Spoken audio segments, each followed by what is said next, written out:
All right, here we go. You said all right there, like Fred Durst at the start of Rolling. Exactly the same way. All right. Why did Masood? Why did you do that to a Woodstock '69? That is 99. That is. Is that you also, did it? You had all right, partner. Right. Partner. Keep on rolling, baby. You know what time it is. Bum, bum, bum, bum, bum, bum.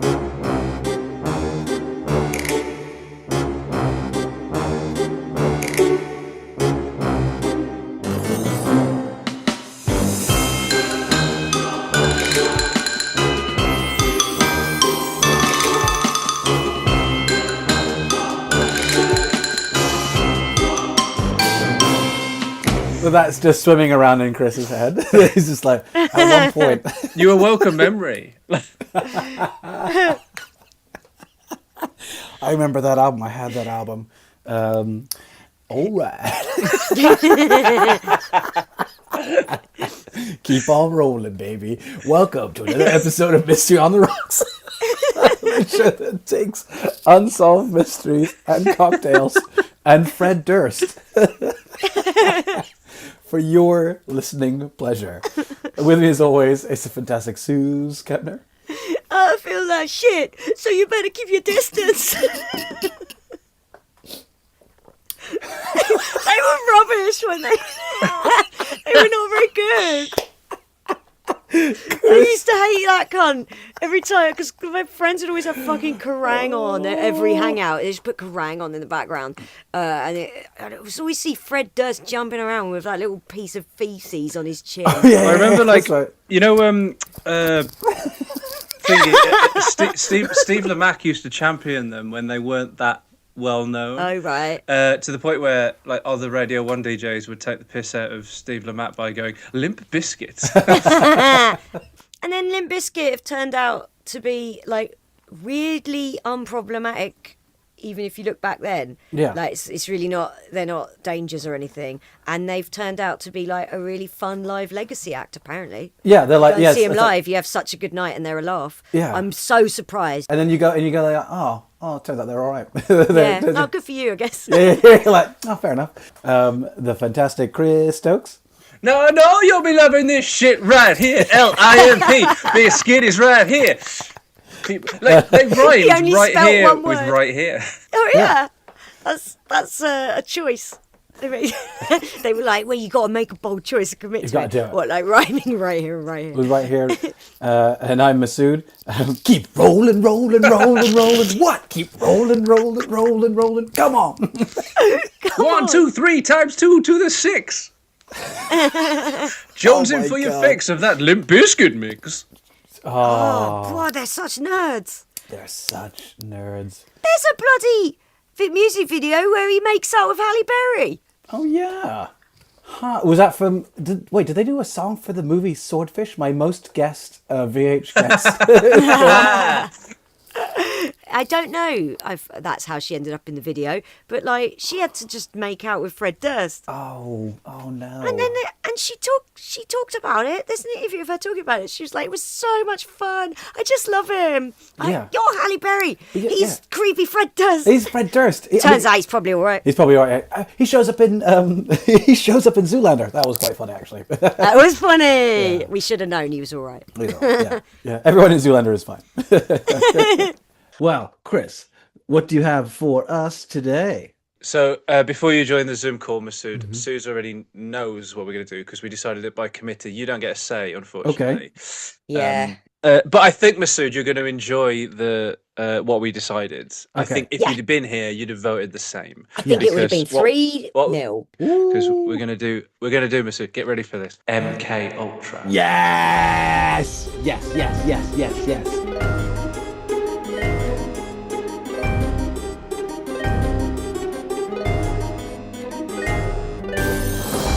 I reckon you two actually know more about MK Ultra than I do anyway. So this will be more of a chat than it normally would be. You know what I mean? Like, instead of me going and researching a silly woman that got shot by a fire in a locked room, where there's absolutely no way you know what's coming next. Yeah, sure. Everything was like, what? It's so this is. She was shot by a fire. She was shot by a fire. Yeah, I remember. No, I 100% agree. But I imagine the first time listeners are like, "Oh, he doesn't like her, does he?" Yeah.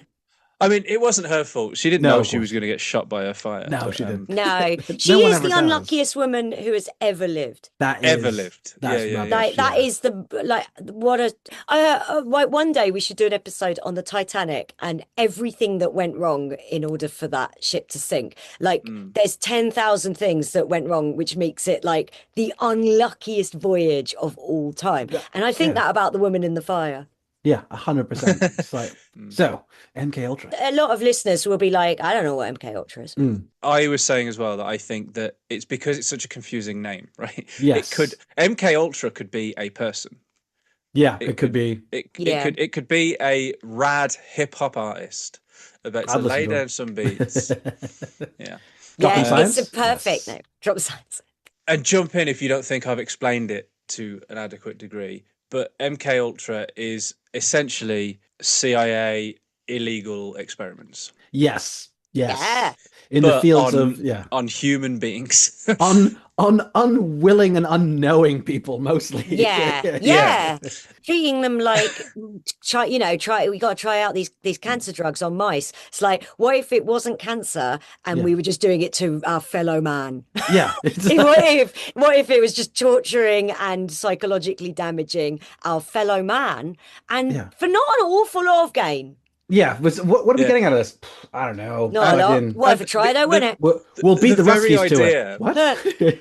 The very idea that it ended 11 years before I was born. I know, right? Mad. It's wild because it went on for a long time.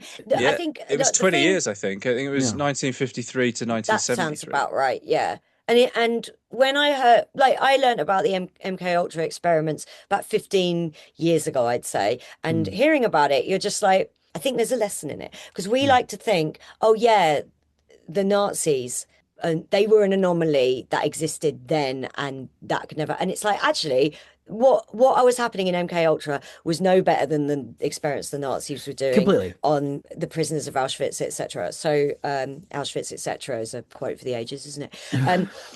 But we're not better than them. And Auschwitz et al. Auschwitz and all that noise. Blah blah blah. That's a punk album if ever I heard one. I think that the film of Nuremberg, where Russell Crowe's playing Goering, is a lot better than I liked it a lot more than how it's been received, which is a lot of people going and I thought it was really brilliant. And I think the reason it hasn't done a lot better in America is because I gave away the ending of Nuremberg because they hanged a load of Nazis. But the guy Rami Malek's that's a shame. And the guy Rami Malek's they went for the sad ending. Yeah. You can choose in the cinema. It's really crazy. You're like, does Goering get to South America? They have Rami Malek's playing like this psychiatrist who was a real guy, and he wrote a book which was basically it can happen here, and he warned that what the Nazis did and can happen anywhere, and when it happens again, they won't arrive in really obvious Nazi uniforms. They will be saying stuff that a lot of people go, sounds reasonable, and I found it quite I think it was a very bold ending for the film, and I found it quite oh god, it's distressing because yes, it's so true, and I think that's why it hasn't done better in America.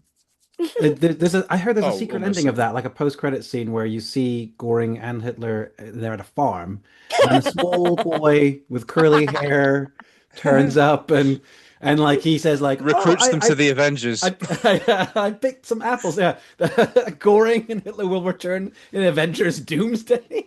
Post-credit sequence. Oh my god, I might watch the Nazi Marvels.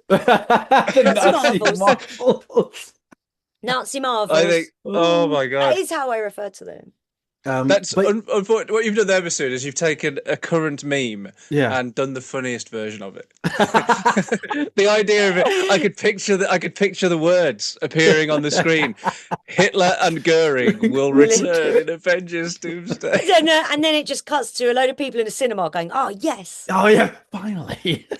Guys, make sure you stay for the post-credit sequence. Like, it's a Marvel film, of course they will. Of course they will. There's one in every film.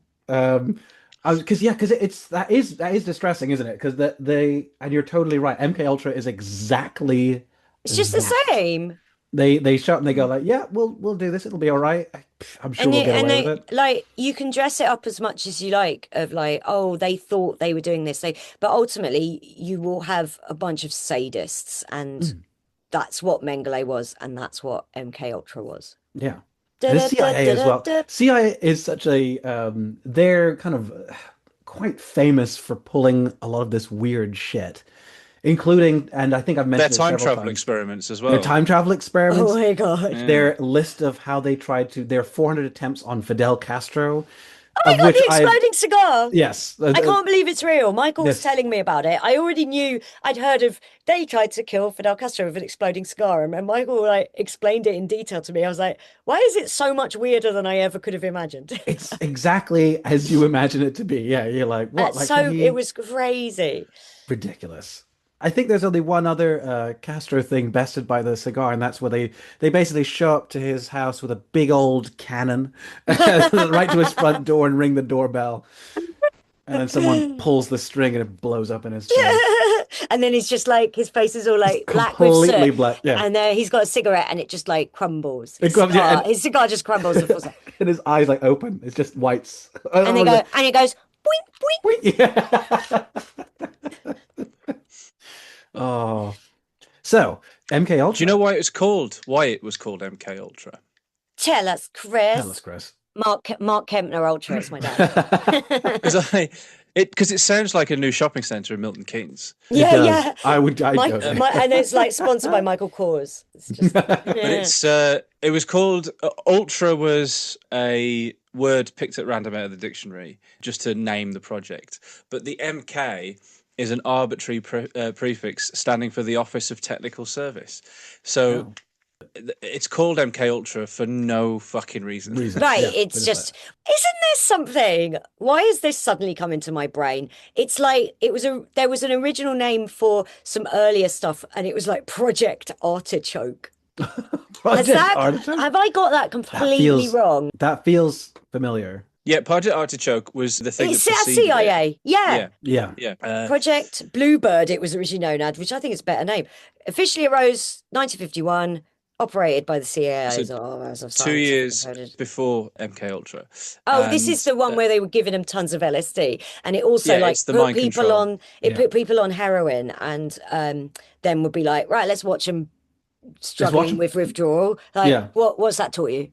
That's an awful thing to do to someone. Yeah, that's kind of like that's their whole bag, right? It's like, especially with MK Ultra, they're just like, right, here we go. If we don't do it, the Russians will, and you're like, that's not good enough. That's not a good enough reason. And before that, you've got Oppenheimer building the bomb. You've got the Trinity test and everything, and that was them going, we got to do this because the Germans are about to do it.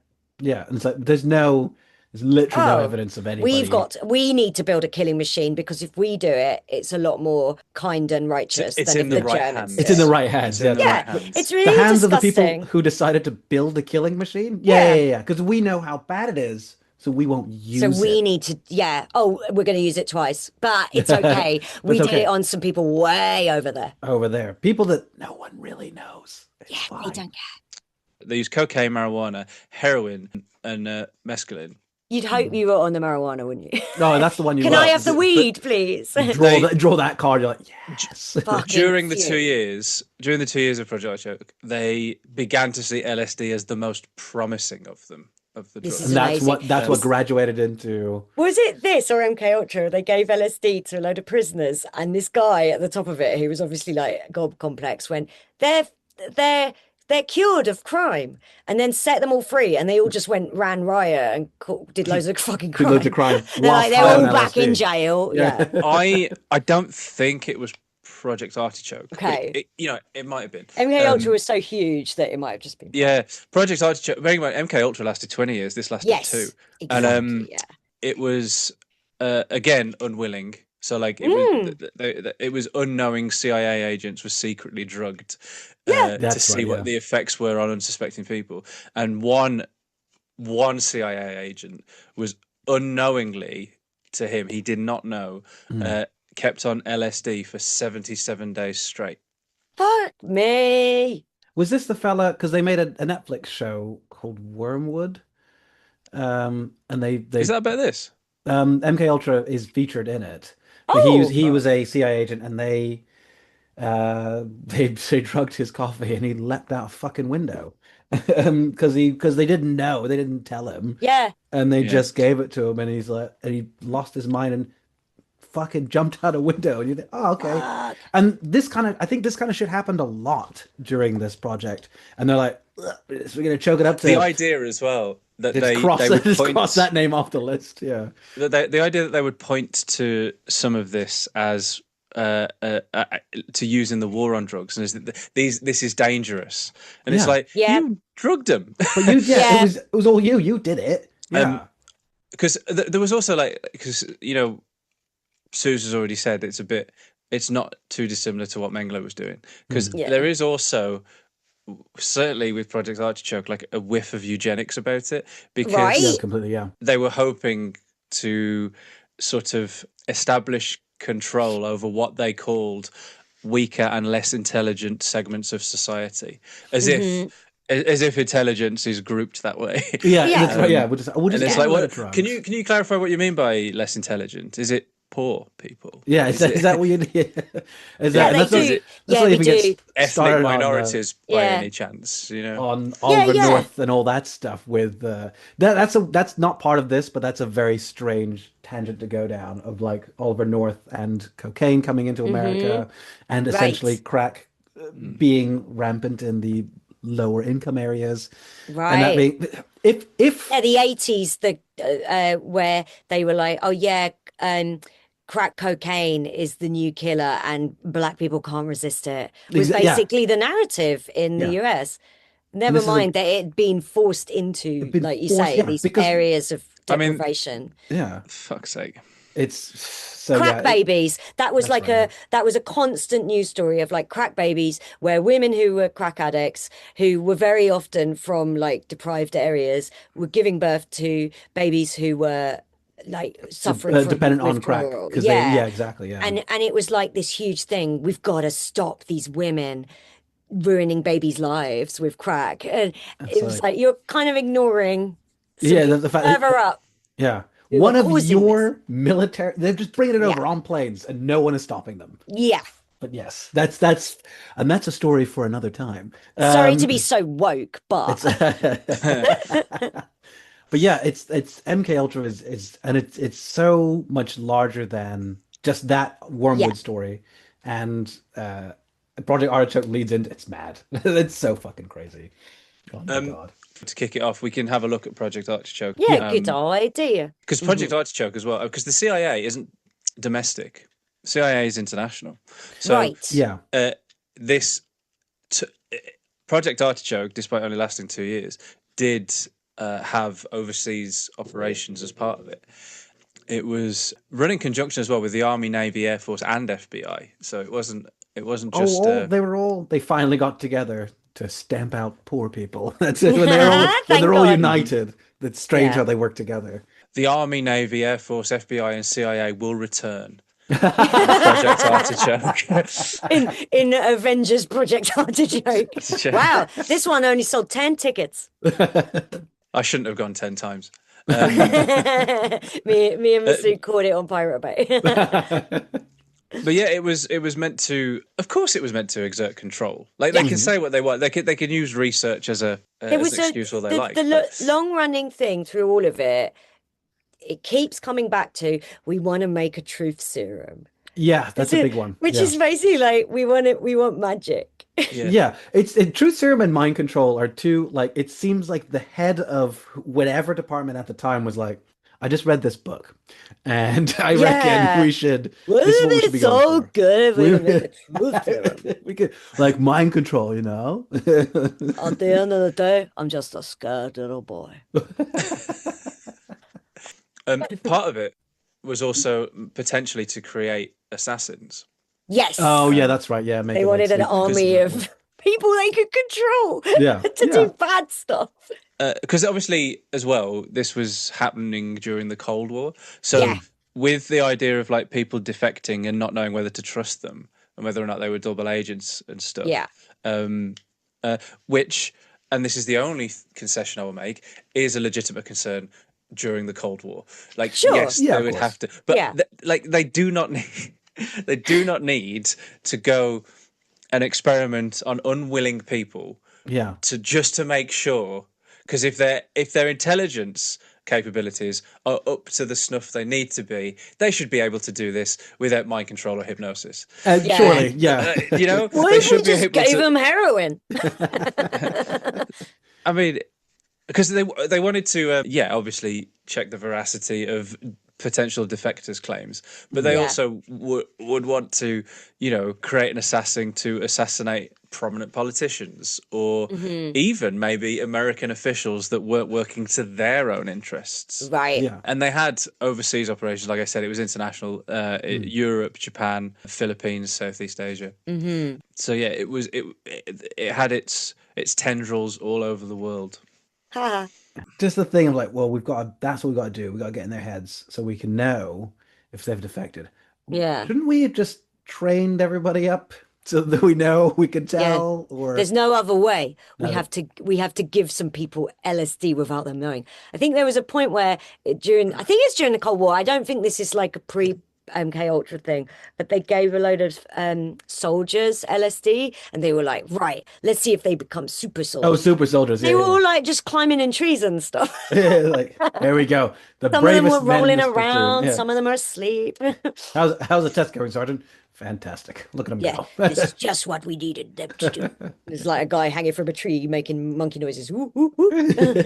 Distract the enemy, and then they'll pounce when they least expect it. They also they weren't just using drugs either. It was I think Project Artichoke also took in biological warfare in the sense that they wanted to weaponize diseases. Oh yeah. So like diseases that have been caused by mosquito bites, they wanted to know whether or not they could inject a bunch of mosquitoes and just like fly them out. The thing about that is that as a conspiracy theory, that continues to this day. Because I had a conversation with somebody who wholeheartedly told me that they were genetically engineering mosquitoes to deliver the COVID vaccine.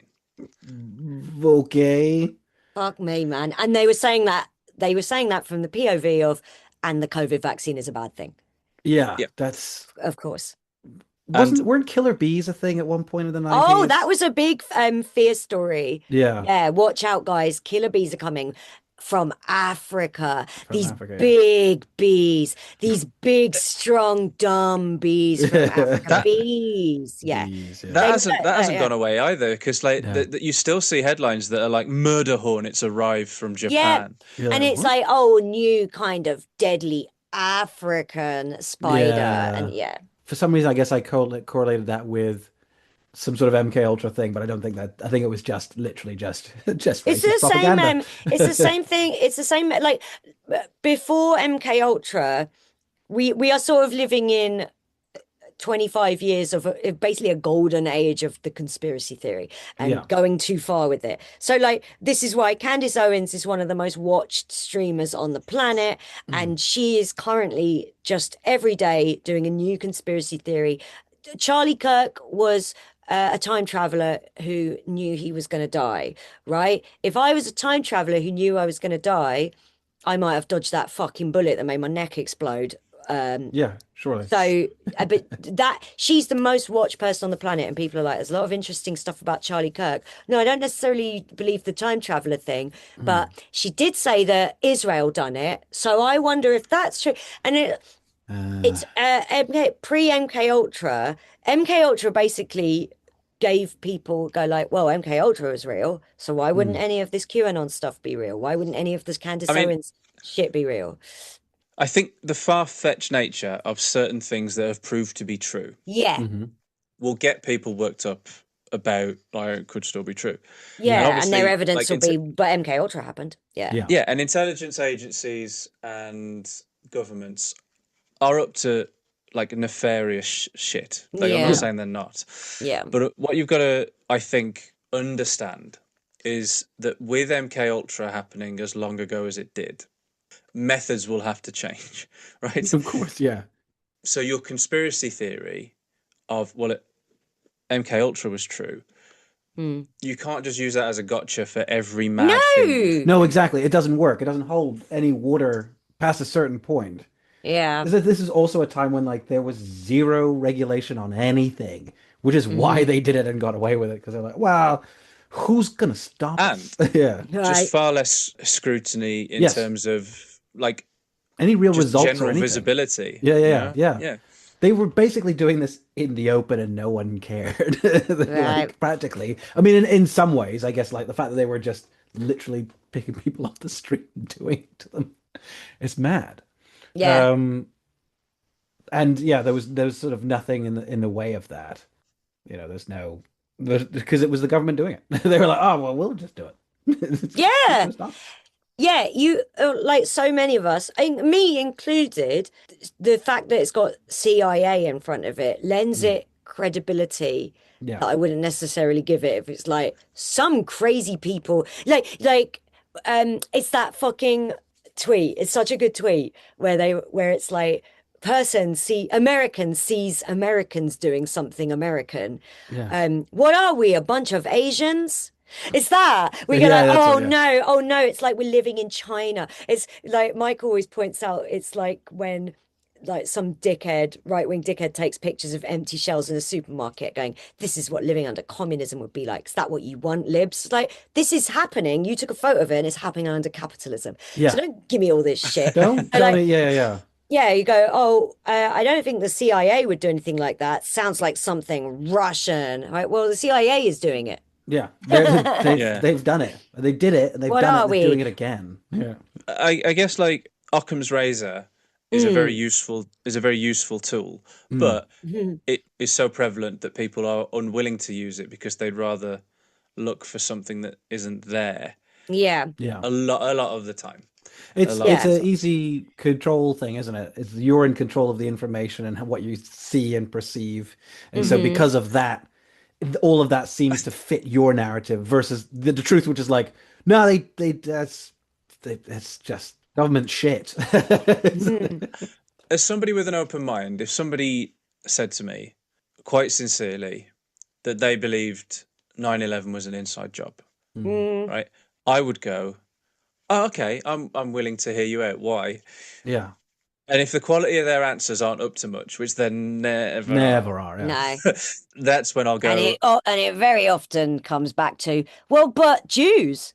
And you're like, okay, right. I can disregard. Yes, yeah. Exactly. Yeah, sorry, Chris. It seems like 9/11 is not your problem. I feel like yeah. So because of that, conspiracy theories themselves should be put under the microscope as much as the event they're conspiracy theorizing about.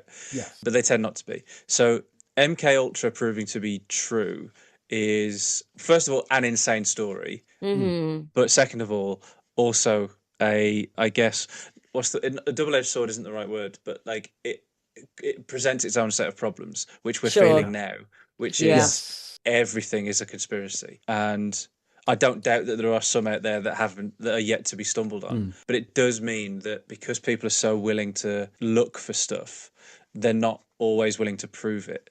You know? Yeah, because that's easier. It's easier to look for it and go than it is to find any evidence. Feel clever. Feel clever because you've discovered something that nobody else is talking about. But most of the time, there's a reason that people aren't talking about. The psychology of these, like if you go all the way to the end, you get to flat Earth. Yes. And then I mean, you will just find 100% anti-Semites. But like flat Earth is a bunch of people who are like, I know more and I've cracked the code. Yeah. And they like to feel like I just know more and all of you are brainwashed and I'm the clever one. Yeah. Because I genuinely couldn't believe I was having the conversation I was having Mm-hmm. when with the they said to mosquitoes. me, with the mosquitoes, yeah. Yeah. And Yeah. the thing is that is something Project Artichoke looked into doing, Yeah, right? yeah. So there's a germ of it, there's a germ of it that's true somewhere, Yeah. right? But the idea that they were using it to deliver the COVID vaccine is like blatantly nonsense, because if that's what they wanted to do, they didn't need to manufacture COVID for us to take the vaccine anyway. They could just get these mosquitoes to give it to us. Yeah, exactly. Yeah, Yeah. exactly. Like, what is the logic behind it? There isn't any. No. Yeah. There isn't any. So what do you what are you are they trying to control us as like sheeple? In which case, why through this method when there are other methods available? I always think like with that as well, when they sort of come up with a complex thing, I'm like, there are easier ways, like you said, it's like there are much easier ways and more cost-effective ways to do it from their perspective of like, I don't know, and I'm not someone who goes like they're controlling us through blah blah blah, because I don't think it's entirely possible to control a large group of people because people are largely morons. But but I think there's a way to like corral things in a certain way, like a group in a certain way, but I don't think you can. The idea of a mass control thing is, I can't, especially a conspiracy theory as well, because I feel like, when someone gets caught cheating, like what was it? I forgot. It's like, and everyone knows about it. It's like, that should be a conspiracy of two people. That's as far as that conspiracy should go. Yeah. But it doesn't. And it's like, the reason most of them aren't true is because no one can keep a fucking secret. Exactly. I mean, the CIA couldn't keep a secret. No, and we all know about CIA. MK Ultra. Like the 9/11 conspiracy theories fall apart when you realise that the US government couldn't even keep a cum stain on a dress a secret. Yeah. Come on, that's and they have gone into other countries and killed people, chopped off their hands. Maybe we don't know. Yeah. But like. We know some of them. Yeah. But like the idea that, and that's what bothers me so much, is like that's where the MK Ultra, again, like we've said, is like that leads in. It's like, but it's like, yeah, that's an office full of incompetent people who were also just literally having a dick measuring contest to see how far they could fuck with people's heads. Yeah. And then it got out. Of course. Sorry to keep comparing them to the Nazis, but one of the famous experiments that Dr. Joseph Mengele did was he like dropped chemicals in children's eyes in these Jewish prisoner of war camps to try and change the color of their eyes. Oh yeah, to see if he could do that. And like awful. Why was MK Ultra any better? Going, what if we just try that? Yeah. What if we? They were just doing the same. They're like, well, we could just give it a go. Yeah. Yeah. It felt like, and what they were trying to do essentially was mind control. Create a compliant race. Arguably, the change, like let's say Mengele was like, I just want to see if I can change the color of their eyes, and it worked. He was like, I'll change the color of their eyes. Change the color of their eyes. Like that on a root level is like marginally better than trying to change someone's brain. Yeah, I feel like it's one step. Not that I'm defending Mengele here before anybody clips that and goes, here's Chris Stokes defending Mengele. You really got to hand it to him. But it's a level of the thing that's the same is them going, what if I just tried that? That is what they kept doing. They do not sound like scientists. No, that's it. No. I don't know, what if we gave him this drug today? There's a level of like, it feels like the stage between brainstorming and execution is so short that the steps between those two is like they've got a whiteboard like at the Onion and they write down all the most ridiculous ideas and they go, let's do this one next. Then we're going to do that one. And then we'll do that one. And and after each one, they were like, theory, method. Conclusion. Like year 9 science. Written in blue fountain pen ink and then underlined with a ruler twice. No, red, what was that brand? Beryl? Red Beryl pen. Yeah. Blue, and it was like called like handwriting pen. Oh yeah. They're all handwriting pens. And then the president comes around with his big fat red pen and crosses it out, which is like, Yeah, needs work. see me. See me. The president. In the margin, see me. Excellent work. Nice comprehension. Eisenhower, see me. So, like, for whatever reason, Project Artichoke wasn't really getting the results they wanted. Yeah. So they wound that up and then began MK Ultra, which was, if Project Artichoke was The Hobbit, MK Ultra was like all three Lord of the Rings and the Silmarillion. Yeah. We are such fucking nerds. But I wouldn't change it. What is the Silmarillion? It's like is it a language book or something? Or like a big myth? So the Silmarillion was like Silmarillion. An expansion of Middle Earth. As I understand it's like lore based or something. It's like mostly like as I understand it, lore, I think. It wasn't finished. It was finished by his son, because it was published after he died, I think. I think that's So Matthew Kelly came along. That was his name, wasn't it? Was it Matthew Good? No, I'm thinking somebody else. Matthew Sooty. Matthew Corbett. Kelly's Matthew Corbett. Matthew Kelly stars in it, right? Sorry. I thought you meant the guy who starred in the film adaptation of J.R. Tolkien's life. I thought that's what I thought. We're all wrong. We're no better than a bunch of CIA MK Ultra scientists. The Silmarillion is just like a collection of myths that he wrote. I see. Because they were desperate for a sequel to Lord of the Rings, I think. Yeah. Oh no, they were desperate for a sequel to The Hobbit. Yeah. Right. He wrote that's when he Springboard just had all of these things mapped out.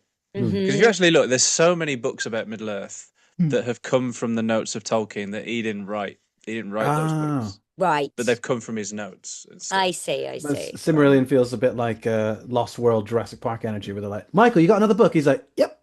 Like, have you got another? Because we're going to make a film. He's like, yep, it's in the back. Well, I think he pitched. I think when they said, "Oh, The Hobbit was good. Can we have a sequel?" I think he pitched. Oh, he already had the writings that would become the Silmarillion first. Oh. Hang on a minute. I'm going to check. I'm going to fact check this, because I think they rejected it and he wrote Lord of the Rings instead. But right, I see. Let me have a look, because I seem to remember there being like a. Just them being like, pass. What else you got? Oh, I don't know. There's like a kid. This is it. His publisher wanted a sequel to The Hobbit, and so he submitted like drafts of stuff that he'd been writing that would become the Silmarillion eventually, but his publisher rejected it for being too Celtic. Oh, what? Too Celtic. Why does that feel so racist? How about you take out all that Scottish crap and then give me something else? Huh? It's like, hang on a minute. Celtic feels coded. It's the Jews. It's the Jews. Like, you couldn't be more wrong. You fucked up so bad. It really isn't. Nah. Give me something else. The Earth is flat, and it's because the financial system would crash if everyone knew the Earth was flat. Why? See you later, mate. I'll see you later. Your brain couldn't handle it. That meme of that black guy with the tap of the sun. Project Artichoke becomes MK Ultra, and the CIA scientists decide to. Yeah, there was the Nuremberg trials. They found out a load of stuff about what the Nazis had actually done, and they went, "Wow, never again." But what if we did it? Because this is also like, and this isn't super related, but there's a whole Operation Paperclip thing of them like grabbing Nazi scientists and being like, "It's all right, you can hang out with us, it's fine." Exactly. The Nuremberg trials were a fucking show to go like, we dealt with them, didn't we? Yeah. Anyway, we've got a bunch of them here now, and they're really useful. It was essentially an audition. Like, and what were the names of these scientists? Thank you very much. And who? We'll be sure to speak to them. Yes, they sound like real nasty lads. Yeah. There's not just a link to the Nazis like in spirit, because some of those people, like Kurt Blomer and Kurt Plötner, they actually were in MK Ultra. Plötner, he conducted human experimentation on Jews and Soviet prisoners of war in the concentration camps. And he was recruited in 1945, literally as the war ended, just recruited. Wow. Wasn't like sentenced, wasn't... No, just nice. He's a really good scientist. We like the cut of your jib. Yeah. Big fans of your work. Come on in. Wow, Jesus. These guys suck. That's the worst. But there's a quote from him where, because a lot of the experiments in ultimately trying to get a truth serum, the ultimate goal was to eliminate the will of the person being examined. And at first, obviously, that starts as like, oh, well, we need to find out. Mind control. Yeah. Yeah. That's madness. So MK Ultra essentially was just a continuation of Nazi experiments. Yeah, I think that's a good starting point for people who maybe didn't know anything about it, or maybe had only heard the words MK Ultra and now are probably going, "You fucking what, mate?" Yeah. Well, we're gonna delve into this. Wait till I tell you all about Rudolf Hess. Oh, one of my favorite things about it is like, and this comes much later, it's like obviously in my head I have this idea of them trying to get rid of all of the files and some poor CIA intern like stamping the files into a toilet and someone being like, excuse me, he's like, just a minute. Just a minute. He's on an airplane toilet for some reason. And then he's like, oh God, sounds like that little kid in denim dungarees needs to get in here and throw up. Excuse me, I'm very, very sick, sir. Could you? My friend Mr. Hitler said I should knock on the door and ask. What is going on? It's very, very. This bathroom is always being used. Oh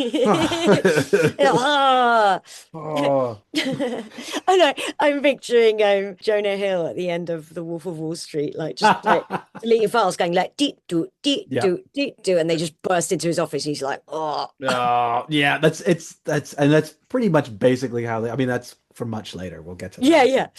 Yes, I'm excited. Oh my God. Okay, great. I'm about to learn a whole lot more as well.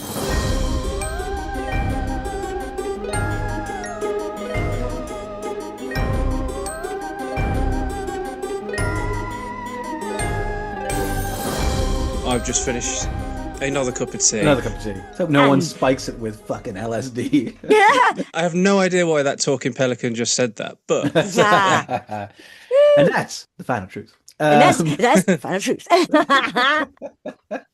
We should do an episode on him, even though it's not a mystery. It's not a mystery. He is a madman. I brought him up to Mike. Michael would be a good one to do it with. He's a Canadian serial killer, Chris, who had a pig farm, and he was like killing people and then selling the flesh to the butchers buying his pigs, like selling that alongside like Sweeney Todd. Yeah, a little bit. And a lot of it ended up in like jelly sweets that used gelatin. And so loads of people who ate jelly sweets in Canada in that era would have been eating people who had been murdered. And when was the era? Did Michael eat some? He may have done. I think it was the 80s. It was. I think it was the 80s.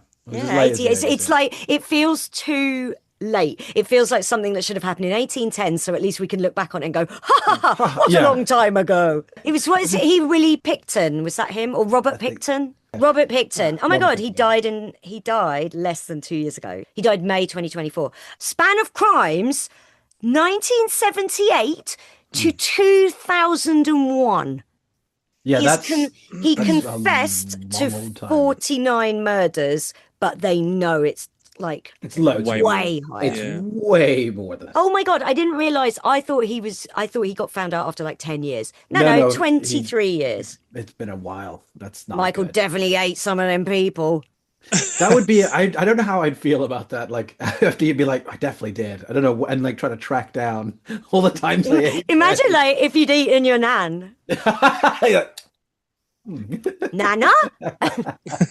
I reckon people would have been more, if this had happened in this country, right, it still wouldn't have caused more of a fuss than horse meat in Tesco lasagna. People were just like, do you know what? The horse meat and Tesco lasagna thing was initially people were like, oh my God, I can't believe I've been unknowingly eating horse meat. But then it was like, do.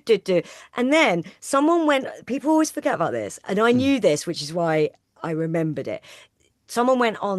I knew this, which is why I remembered it. I knew it already. So I was just like, oh my God. Okay. And it's because I think it's quite a crazy fact. Horse meat is the only meat that gets better as the animal ages, which is why loads of like horse meat in dog food, because it would be like your ancient horse dies and then you could sell it for meat, whereas if an ancient cow dies, it's kind of useless for meat.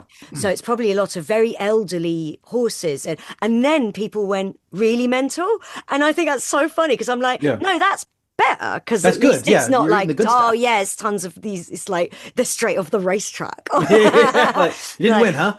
And Yeah, blam, blam, blam. It's like, it was just like horses that had either died of natural causes or been put down for being so old. And I went, well, isn't that better than eating farmed cattle? Yeah. People were like, oh, old horses.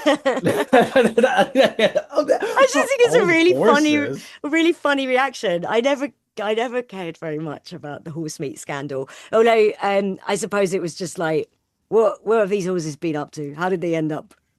Yeah, that's people don't like the idea of how did they end up in my lasagna?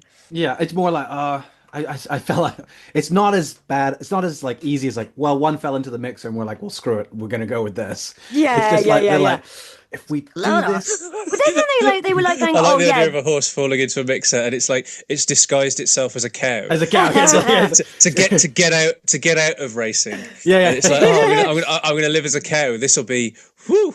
Yeah. And then like it's even led with to the abattoir. The little mustache and glasses and the little fake nose, like, that's right, no one will recognize me now. No one will see this. And they're like, haha, the joke's on you, horse.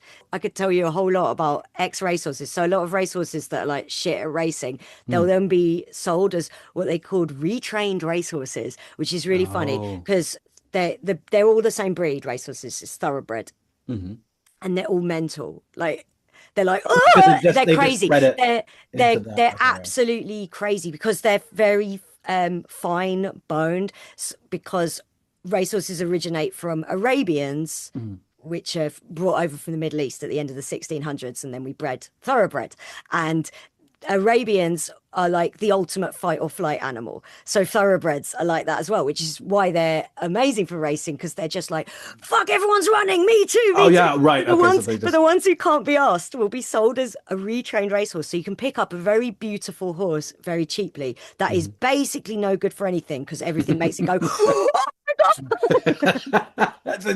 You just bought a panicky horse. Yeah, you do. Yeah, no, like you're like, yeah, he can, like, because my mom has to sometimes house sit for people who've got one. She's like, okay, so he can be put out in the field on his own, but as soon as it gets dark, he will run round and round and round. So you have to go and get him before it starts getting dark. We'll start running. It's like, oh, fucking hell, they're so stupid. They can be very sweet, but they can be so dumb. Do you want to know what I'm drinking? Yes, please. What are you drinking? Horse jizz. Horse jizz in the vein. More testicles means more iron. Yum, yum, yum. Certainly with dressage stallions, they do it all with artificial insemination because it's much safer, and then you can ship it all over the world. Because horse breeding is dangerous because they frequently injure themselves breeding. They're such a useless animal. Wow. I would have thought they were fairly, because there's this image, a public image of them being like, they drive carts. They were like really useful animals. They're so and elegant. Yeah, like they're so majestic. They're basically big dumb dogs. Yeah, they injure themselves just like, oh, I rolled in my stable because I thought it'd be nice. And then they go too close to the wall, so they get stuck. It's called getting cast. And then it's a horse, so they go, I'm panicking! And then they hurt themselves. It's like, what a clever boy. Anyway, horse jizz, when they ship it. With the top dressage stallions, they go in the breeding room once a day, early in the morning. They fuck a machine. Gathers and like dressage horses, dressage stallion, what an amazing life. It's literally like I get to come every morning, and then my rider, who loves me the most in the world, rides me for about 25 minutes, and then I go hang out with my mates in the field. Like what an amazing life. What are you acting like this all the time for? But like, out of each jizz load, they sell it as what they call straws, and each one, the top breeding stallion in the world is Glamourdale. He's world champion dressage horse, so his calm is worth the most. $2,000 a straw. They get between 50 and 70 straws per load, and they're doing that once a day. He's worth 35 million pounds a year, and like sometimes a horse will die young, like at 15 instead of 20 or 25. Yeah. It happens because they can get the most stupid diseases under the sun. If a horse gets a tummy ache, it can kill them because they can't throw up.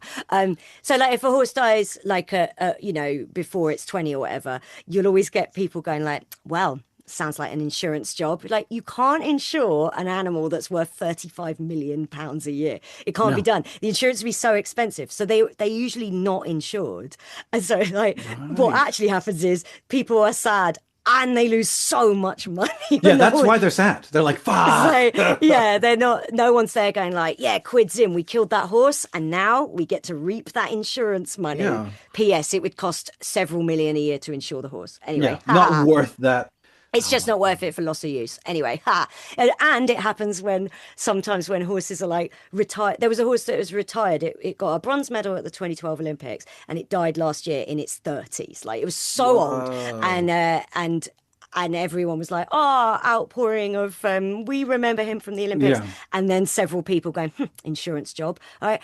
How much do you think a 30-year-old dressage horse? Yeah, that's not worth on insurance. It's like, did you hear so and so crashed their 1998 Vauxhall Corsa? Sounds like an insurance job. Really? Oh, really? How much do you think? Anyway, that's just a bit of fun for the listeners who like hearing about jizz. As a side note, it's really interesting because I don't know whether you know about this, but alongside hypnosis and LSD, one of the psychological tortures that people were subject to in MK Ultra was having Suze talk about dressage. Oh no, don't! It makes me so sad because it's my favourite thing, and when I'm drunk, I start telling people about it, and then I think when people have shame the next day, what did I say? Mine is usually, how long did I talk about dressage, Michael? And he's like, only about 20 minutes. I go, okay, good. One of my favorite, and I think maybe favorite is probably the wrong word, but I think most amusing deaths that I hear about in TV is when someone dies with a horse kicking them in the chest. I don't know why.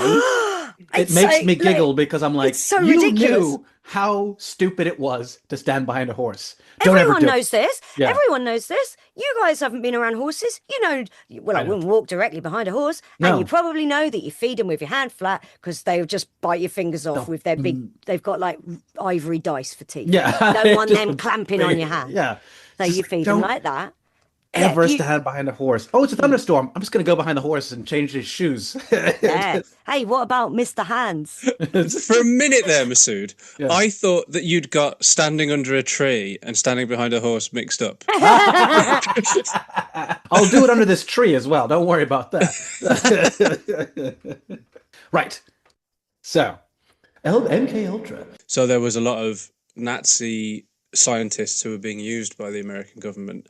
I say used, employed, probably with pensions. Yeah, exactly. That makes me sick to my stomach. These Nazis were beloved. Yeah. By the Americans. There was Kurt Friedrich Plötner. Oh, yes. Who was obviously a Nazi and a doctor, and he actually was part of conducting experiments on Jews and Soviet prisoners of war. And then he was recruited by American intelligence directly in 1945. As soon as it was over, they're like, come on. Yeah. His work in the concentration camps came to the attention of a military intelligence officer by the name of Boris Pash. Are you looking at a bunch of resumes of like the worst people in the world? And you're like, no, he's not quite committed enough. Let's put that to one. No, I have. I've got a pile of history's biggest arseholes. And Boris Pash, was a US military officer. He was born in San Francisco, so he was American. However, he was not born Boris Pash. So while he went by the name Boris Theodore Pash, his actual name was Boris Fyodorowicz Pashovsky. Okay. Oh, okay. All right. His mother was Serbian, and his dad was a Russian Orthodox priest who got sent to California. So he did have obviously he had a Russian dad, Serbian mum, but was American. But you can understand, I think, why he might have changed his name. Yeah, it happened a lot. I mean, Zach Polanski is the next prime minister, and his family, he changed his name to his old family name, because when his family came here in the 20th century, they changed the name to make it sound, putting it in quote marks, less ethnic. So they changed their Jewish name to something else, and he changed it back to Zach Polanski. Yeah. So this guy, Boris, was quite high up in the US military, mainly in intelligence as well. Okay. And he, I guess, saw the potential in Plötner's work in the concentration camps. Now, rather than, I think, thinking, God, what an evil man to do all of those things. Yeah. He must have gone, I see something in the kid. Bring me Plötner. He was aware of what Plötner had done. And then Pash became, he was in a position, he recruited him in 1945, and he let Plötner continue his interrogation research that had directly started in the concentration camps in World War II. He was like, the war's over, we're won, you lost. That's a technicality. You keep cracking on. Yeah. Right. Wow. What a fucking. I mean, that's in my head for some reason. Something that keeps playing is like them in a kind of Dukes of Hazzard style opening to a TV show. Plötner and Pash. Just some good old boys. No, they're not. They're really bad. The opening credits, one of them is dripping something out into a test tube, and the other one just appears over his shoulder, and they look at each other and they go, "Just some good old boys." little Confederate flag on the syringe. Right, hang on, what's that? Don't worry about it. Moving on. It's fine. It's fine. Make sure it doesn't touch the ground. It is worth pointing out that Plötner worked for the Americans very, very briefly. He was recruited in 1945, straight after the war. But he also, it must have been like a matter of months. He was allowed to live under a different name. He was allowed to live under the name Schmidt. Back in Germany, actually. So he was repatriated. He went back to Germany in the 1950s. So this guy was not prosecuted at all. Jesus. But they knew enough to change his name. So Fucking hell.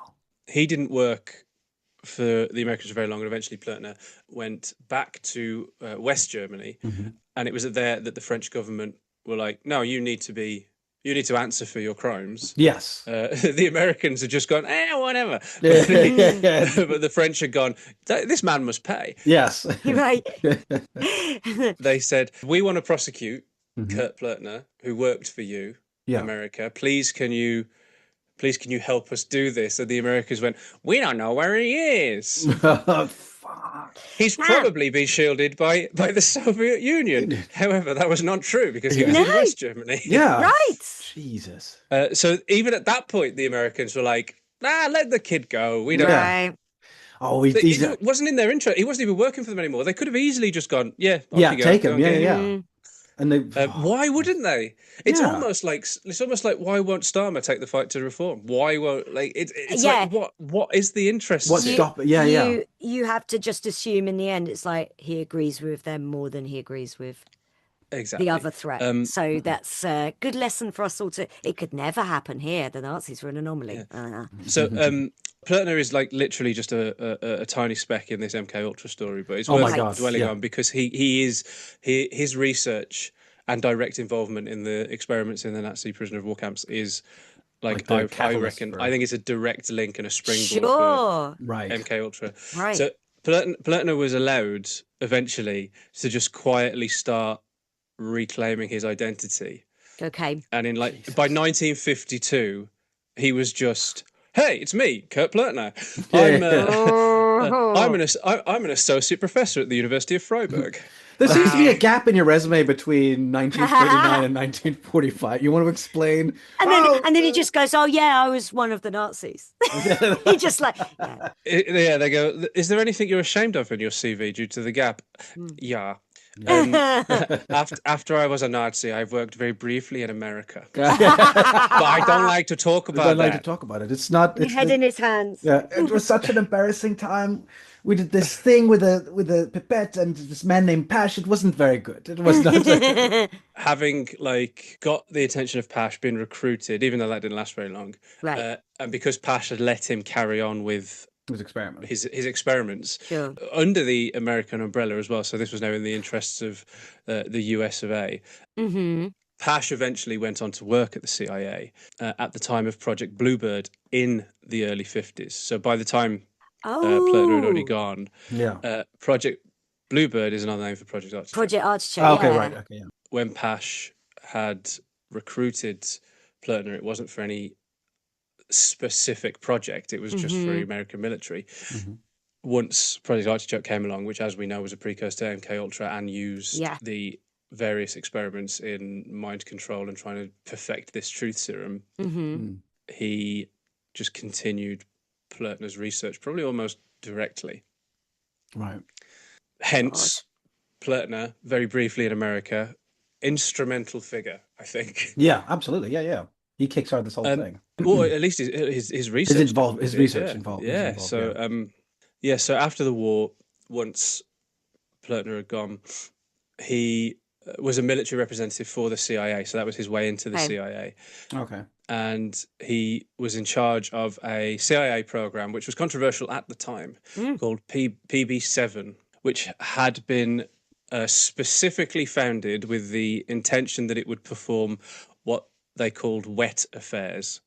Which, wet affairs. Do you know what that is?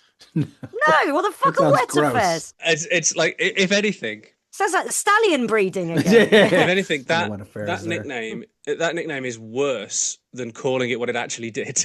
Because really? Yeah, in espionage, or certainly in American intelligence, I guess, because I'm not an expert in either of those things. Wet work. Oh, it's killing people. Yeah. Yeah, it's a murder, assassination. It's basically because it spills blood. Yeah. Oh, God. So that I did know. Worse. I know that term, wet work. But wet affairs is gross. Yeah, wet affairs. It crops up occasionally in movies, but I didn't. I thought it was a movie term, and then I realized no, it's a real term. Yeah, it's one of those things, though, isn't it? Because like a lot of movie cliches. We've covered this, yes, very briefly once a while ago. Will have their root in reality. Yeah. And it could be a case of like they're like, oh, it's in the movies now. We better change what we do. Right. So then it becomes not true, but it was true for a bit. Right. And then conversely, the other way around is where the CIA will look at films and go, hey, we don't want people knowing we can't do that, so we better get on doing that. Yeah. It's weird, isn't it? Like how Goodfellas, the mafia then started dressing like they were all dressed in Goodfellas because they were like, it's so cool. This is how people see us. So. Yeah, exactly, it's like, oh, you saw Goodfellas and went, what a great life. Let's get those big old collars. I want to wear them big collars. That was your takeaway. In one of the early Bond films, he has a camera underwater and he dives underwater and he photographs the hull of a boat underwater and a woman's arse. And then apparently an intelligence agency, which may have been the CIA or it may have even been MI6, got in touch with the filmmakers and went, how do you do that? We want to be able to do that. And they had to go, doesn't exist. He goes down under the water with a lump of plastic. and then we did the photo later. Pretends to take a picture. We made it up. That's how we did it. It's fake. These people in charge of like international like espionage and like national security and stuff, and they're like, I'm fooled. Yeah. They must have. Well, they work with cameras all day, so surely they figured out a way to. They were like when Masood talks about black people seeing magic. Yeah, that's essentially it. Yeah, so you were like, that's the CIA. That's the CIA reacting to a James Bond gadget. Whoa! How'd they do it? Oh my God, that's fuck. What? Shaking each other. I can't believe it. So you might want to step in here and see what I found on this film. So there's no evidence that Pash engaged in such activities as wet work, but. He denied he did, but he would, wouldn't he? Anyone would, yeah. He testified, actually, in the Oppenheimer security hearing in 1954 and recounted misgivings he had about Oppenheimer in 1943. Right. So he got about, did Pash. Yeah. Right. Played by Casey Affleck in Oppenheimer. That's who we're talking about. Oh right. Yes, yeah, okay, right. So he's literally one of the characters. Okay, gotcha. Okay, yeah. Yeah. But we're kind of done with Plötner. He was just brought in by Pash, and then MKUltra kind of quite clearly outgrew the both of them. Yeah, right. It was the successor to Artichoke. The project itself was headed up initially by a man named Sidney Gottlieb. He was head of the CIA's wet work for the 1950s and 60s, and also then he headed up Project MKUltra. Yeah. But he didn't order the beginning of this project. He just headed it up. It was ordered to start by CIA Director Alan Dulles. Okay. I believe the airport is named after. No way. Oh. Jesus. I don't know how I feel about that. What's interesting is that he's not a squeaky clean figure, is Dulles. Obviously because he started MK Ultra. Yeah. But also there's a few other things as well. Like he was forced to resign by JFK. Right. Because he was in charge of the Bay of Pigs invasion in 1961. Oh, right. Yeah. Which failed. Yes. And because it failed, JFK asked for his resignation. Oh. Okay. But then also, interestingly, after he had resigned, Dulles was ultimately appointed to the Warren Commission, which was set up to investigate the assassination of JFK. Yeah. And so it's like, why is he was on there despite having been dismissed by Kennedy? And also, remember, this is even more important than that, formally serving as the head of the CIA. Right. Yeah, so the conspiracy theorists must love this so much. Absolutely. Well, okay, so we already said this last week as well. MK Ultra gives a lot of fuel to conspiracy theorists. Yes. And so does things like this, because Yeah. it's like, that is dodgy. That's, it is. But that can obviously be like, totted up to like mostly probably office incompetence or we don't have anybody else to put on this committee. Well, so and let's also just put like him there. Yeah. Like there are some conspiracies that are true, and I'm sure there was a lot of like this is being used for political gain. His appointment is, but what that shouldn't lead people to is like a Death Star did 9/11. Exactly. Yeah. And that's it. Yeah. It's like, I think it's sort of like the whole thing with Lyndon B. Johnson and him being kind of happy when it happened. Everyone's like, well, see, he planned. It's like, well, no. He's like, well, now I'm president now. Yeah, he really wanted to be president, and this was awesome for him. Also, they swore him in on the plane, and they often use that as the thing. There's 10 different threads coming off why they swore him in on Air Force One. I'm like, isn't it because the president was dead and they had to swear in a president? They needed a president. There has to be a president. Yeah. And it's going to be the VP, isn't it? So how convenient. Yeah, it's like it's strange how they had a vice president right there. Yeah. No, that's the whole they had a vice president ready to go, did they? On a plane? On a plane. Yeah, he was on Air Force convenient. Sounds fucking convenient.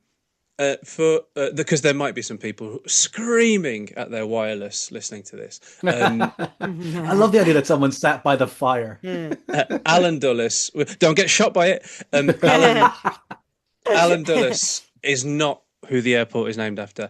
The airport is named after Alan's brother, which I'd contend is still him, because it's not as far as I know, far away.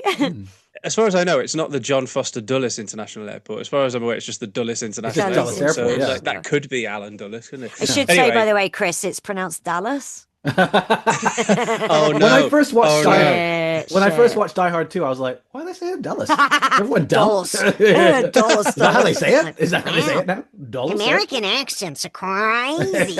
Dallas, Texas. And that was the other thing. I'm like, why is it snowing in Texas? I don't get this movie. So Alan Dulles had ordered the MK Ultra to be set up, and Sidney Gottlieb was in charge of it. Was heading it up. So Gottlieb he'd been a chemist and also a spy himself. Okay. He got to retire from the CIA in 1973, which also coincidentally is when MK Ultra came to a close. Right. So when he came aboard, Project Bluebird, which eventually became Artichoke, was already a go.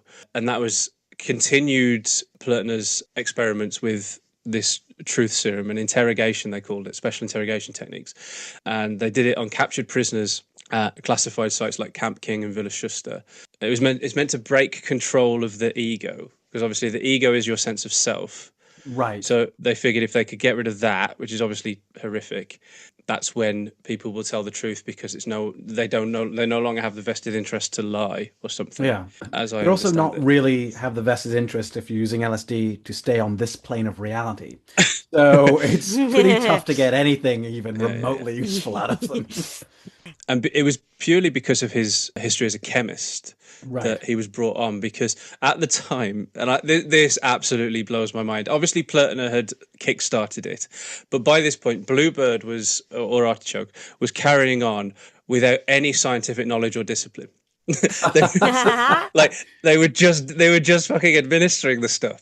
So it's the equivalent of the energy of someone essentially starting a YouTube channel with no plan. I mean, just going hell for leather and being like, sure, let's see what happens. And so it's because of that Dulles was like, okay, I'm gonna drop Gottlieb in here as a chemist, to get this all back on course. So he went through a bit of training, and then he was named chief of the chemical division of the technical services staff, which was formed specifically for this. And in 1951, Dulles ordered for Artichoke to be expanded, centralised. He renamed it Artichoke from Bluebird, and then that was the power base that Gottlieb operated from. Mm-hmm. And then just after he'd expanded Bluebird into Artichoke, Dulles was promoted to deputy director of the CIA. Yeah. Okay. That said, the reason they were both working on this project was because they both genuinely believed that there was a way to influence and control the human mind sufficiently that it would be able to create a truth system, but also, this is a horrifying phrase, they thought that they could influence and control the human mind so much that it could lead to global mastery. Oh my God. I mean, it's very despotic. Yeah. Yes. None of this sounds that different to a little guy with big dreams called Adolf Hitler. Yeah, right. Who will return in. They had, because listen, as well as the Nazis doing experiments into it, which, as we know, were horrific, the OSS as well, which was that's the American kind of the American intelligence agency during World War II. Yes. They also looked into the possibilities of it. Whether or not they did actually any experiments is they might have done, but I don't. I think MK Ultra, if they had, that would also be as big a story as MK Ultra was. Yeah. Do you know what I mean? Mm-hmm. So I think it was never fully realised, even though they had investigated the possibilities of it. And so Gottlieb conducted the experiments with cocaine, heroin, mescaline, and then he realised that LSD had not been properly tested or investigated by the agency. So, but as a good scientist, Gottlieb experimented with LSD himself to begin with, to see that so he used himself as like a guinea pig. What a hell of a job! You're like, I'm just gonna take a little bit of this, see what happens. But it was through his own experience of trying LSD for the first time that he was like, oh, there's something in this. So he accelerated LSD experiments at the agency. So he must have, and he tested it on agents first. So he must have been like, here, guys, I just tried this. It's fucking amazing. You better all have a go. And I'm not saying that that's what MK Ultra was born from, but it might have been. It feels an awful like one guy just going, I spoke to Benjamin Franklin last night. He's very disappointed. And he said, I'm going to tell him to include women in the sequel. What?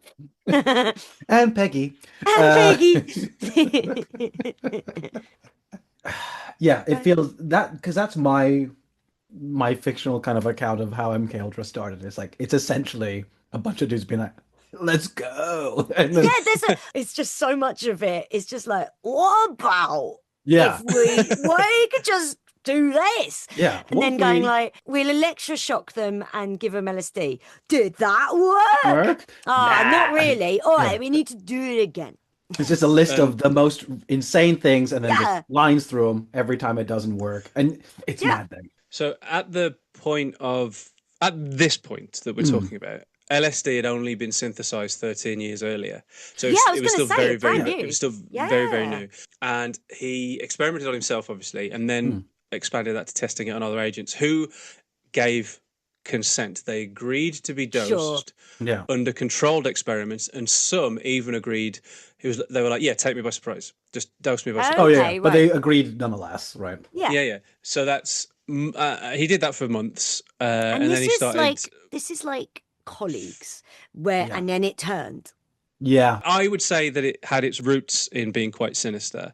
Oh, definitely. For sure. Having like been born out of Nazi war crimes. But yeah, it does feel a little bit like maybe at this point, especially as Gottlieb had been dropped in to give it a bit of scientific integrity, that he was following at this point, fairly ethical by those times standards. Right. I mean, It's I stress at this point. Don't clip this as Chris Stokes defending Sidney Gottlieb. Remember, this is the 50s, right? Yeah. Right. This is where we are, roughly. 50s as well. Early 50s. Really early. So this is also the time where science is like, cigarettes are fine. So like we've got to really. I gave them to this dog, and it just loved it. So, they used to advertise cigarettes as part of a healthy diet as well. That's right. Yeah. You have the T-zone. They were like, we Clear the need to T-zone. sell more cigarettes to women, so they advertised them in the papers as like, have a cigarette after dinner, and it will curb your appetite to the next meal. It's like, well, there's so many layers of bad about this. That is. So his first 18 months at the CIA, this is Gottlieb's, led to some, and the term is frustrating discoveries, because even though after a year and a half doing all this stuff, Oh God, he basically was like, none of these are truth serum. They still die. Oh, I mean, the cocaine one must have been fairly. That was a. And the best thing is experiment.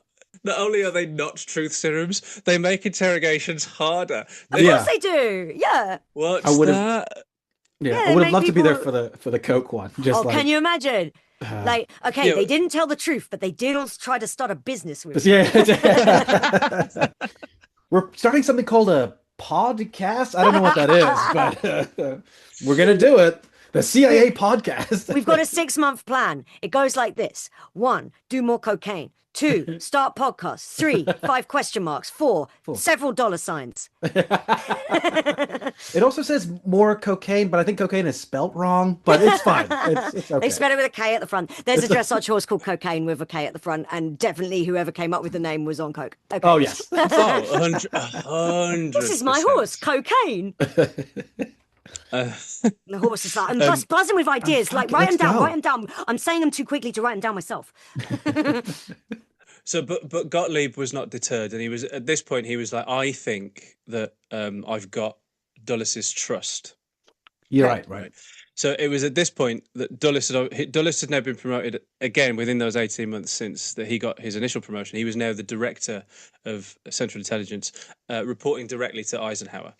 Right. So he was like, I reckon Dulles is going to approve my proposals, right? Mm-hmm. So Gottlieb and a guy called Richard Helms, he was a government official, and at that point he was the chief of operations for the Directorate of Plans. They wrote a memo to Dulles requesting MKUltra. Dulles formally approved MKUltra on April the 13th, 1953. His brother, who the airport is named after, remember, was appointed Secretary of State, and he gave further diplomatic cover to the project. On April the 10th, 3 days before it was formally approved, Dulles described the program in a speech to alumni of Princeton University, and he described what the project was, and he referenced directly, there's a quote, the new battlefield of brain warfare. Oh, God. As the battle for controlling the human mind. And he described the program as something the Soviet Union was doing rather than something that he knew full well because he'd given approval to the CIA to do at that point. Yeah. It's such a funny motivator, that thing of like, well, the Russians are up to it. And it's like, I imagine on the other side of that, they're just like, nobody has bread. So after like telling that barefaced lie in his speech, because he knew they knew what they were doing was wrong. So they were like, hey, the bad guys are doing it. We're not. The bad guys are doing it. So at this point, because it had been approved with Dulles's and his brother's approval, and you have to imagine maybe Eisenhower's as well. Yeah. Wow. Well, I mean, like the thing is, I bet like Eisenhower doesn't have to approve it. Dulles can. Right, but because Dulles is reporting directly to Eisenhower, how much did he tell Eisenhower about it? He might not have. He might not have. Plausible deniability and all that is something that's quite useful for a leader. Yeah. But you know, anyway, at this point, Gottlieb was able to run with it. So he selected loads of researchers, scientists, and also former OSS operatives and staff to work for him under a lot of different, because MKUltra isn't just one project. There was loads of things under the umbrella of MKUltra. Yeah. And those that were contracted conducted experiments on Gottlieb's behalf and then reported their findings to him. Right. And we'll get into a lot of who these people were subsequently. But those physicians that he gave approval to, that reported back to him, who were doing these experiments, they carried out a lot of psychiatric research. And it was at this point that obviously it then turned not just dubious, but fucking evil. Right. The research included non-consensual human experiments. Yeah, gotcha. Right. Yeah. Yep. Because they were like, well, no one stopped us doing this much, so why would they stop it? Yeah, because people are terrible, so they will push things as far as they can go with it. It's funny because, like, obviously the consensual things didn't work, right? So they're like, oh, well, people aren't telling the truth because they know they're taking the drugs. What happens if they don't know? So it's probably the same thing because you're giving them the same stuff. Yeah. But yeah, that's exactly like, tricky how they kind of get around that. They're like, well, let's see. Yeah. Is there anything there you didn't know about? Because obviously I know that you two know more about MKUltra than I did before filling in. I know the basics of MKUltra. I haven't this isn't like me with I know the exact timeline of the Twin Towers getting hit to falling. I know each minute.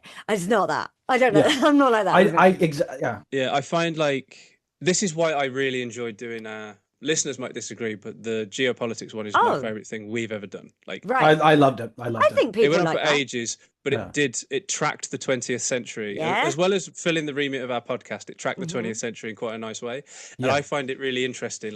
That's why I wanted to dwell a little bit on that Plötner guy because he played a tiny little part, but without him, would it have... his influence is seen throughout the entire project.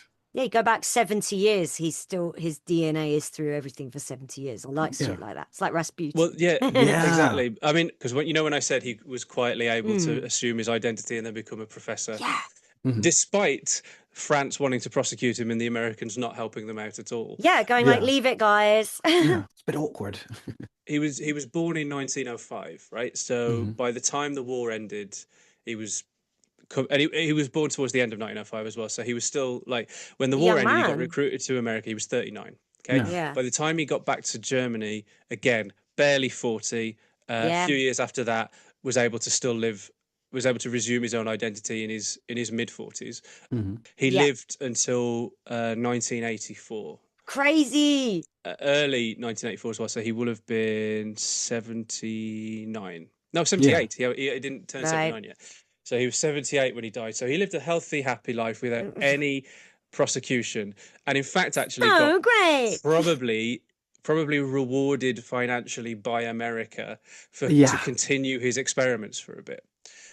Oh my God. Wait, because we haven't talked about Hess yet, and I'm so keen to do Hess, so that's coming up. Hess died in his early 90s. Joseph Mengele was born in 1911. And he died in 1979. He was only in his mid to late 60s. There's a universe that exists where Joseph Mengele didn't die till the early 2000s. Oh my God. And lived to see Britpop. I know. Yeah.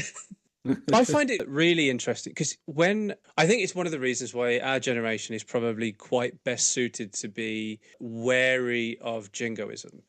Yes. Because we learned about the Second World War very much as we won, we're the victors, and we were taught by and had elder relatives who, it was a great source of pride because they lived through so much shit. That the ending was so triumphant that, of course, that's how the story was told. That unfortunately has been distorted into being that we can never do wrong ever again because we're always the good guys. Yeah. Remember the war? Never mind that the Soviet Union basically won the war for us. It did also feel like it was ancient history even then because we were learning about it as kids. And by that point, when we were learning about it, it was 45, 50 years it had been over. We were learning about stuff that was in black and white in a world that was totally in colour. And that does make something feel ancient. So old, exactly, yeah. And also, it's we're starting to notice it now, which is, I don't know whether you remember this, Suze, but there was a documentary that we used to have to watch as kids at school about the First World War. And it made a very big point about the fact that there was only 7 people left that had fought in the First World War. Yes. Yeah. Right? And they were a handful of people. It was these are the only people left from the First World War. And we're at that point now with the Second World War. Yeah. Right? Yeah, people are so old now. But the ultimate point I'm rambling to get to is that I find it insane that when we were not just kids, but sort of teenagers with a decent sense of the world, that we have vivid memories of because we're still living the timeline. We crossed over with Nazi war criminals. They were alive and shared the planet at the same time as we were. Yeah. Hess died after we were all born. Yeah, that's crazy. Yeah, that's mad. Yeah. Hess will have seen Soul Man. Or would he have done? Wasn't Soul Man 1980? Just imagine him getting his ticket. Yeah, it's 86. Rudolf Hess saw and enjoyed Soul Man. When finally a black guy I can get behind. One ticket to Soul Man. Do you know that blaxploitation saved Hollywood? Did you know that? Did you know that? Like, why has this prisoner got his own cinema? It wasn't far off that, but we'll get to that. Oh, I'm so excited about MK Ultra. The lessons of the past.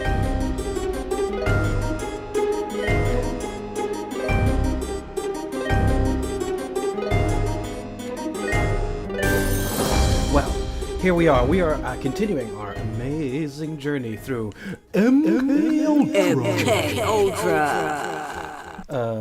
Sidney Gottlieb reached out to other people to come on board and just going to start non-consensual human experimentation.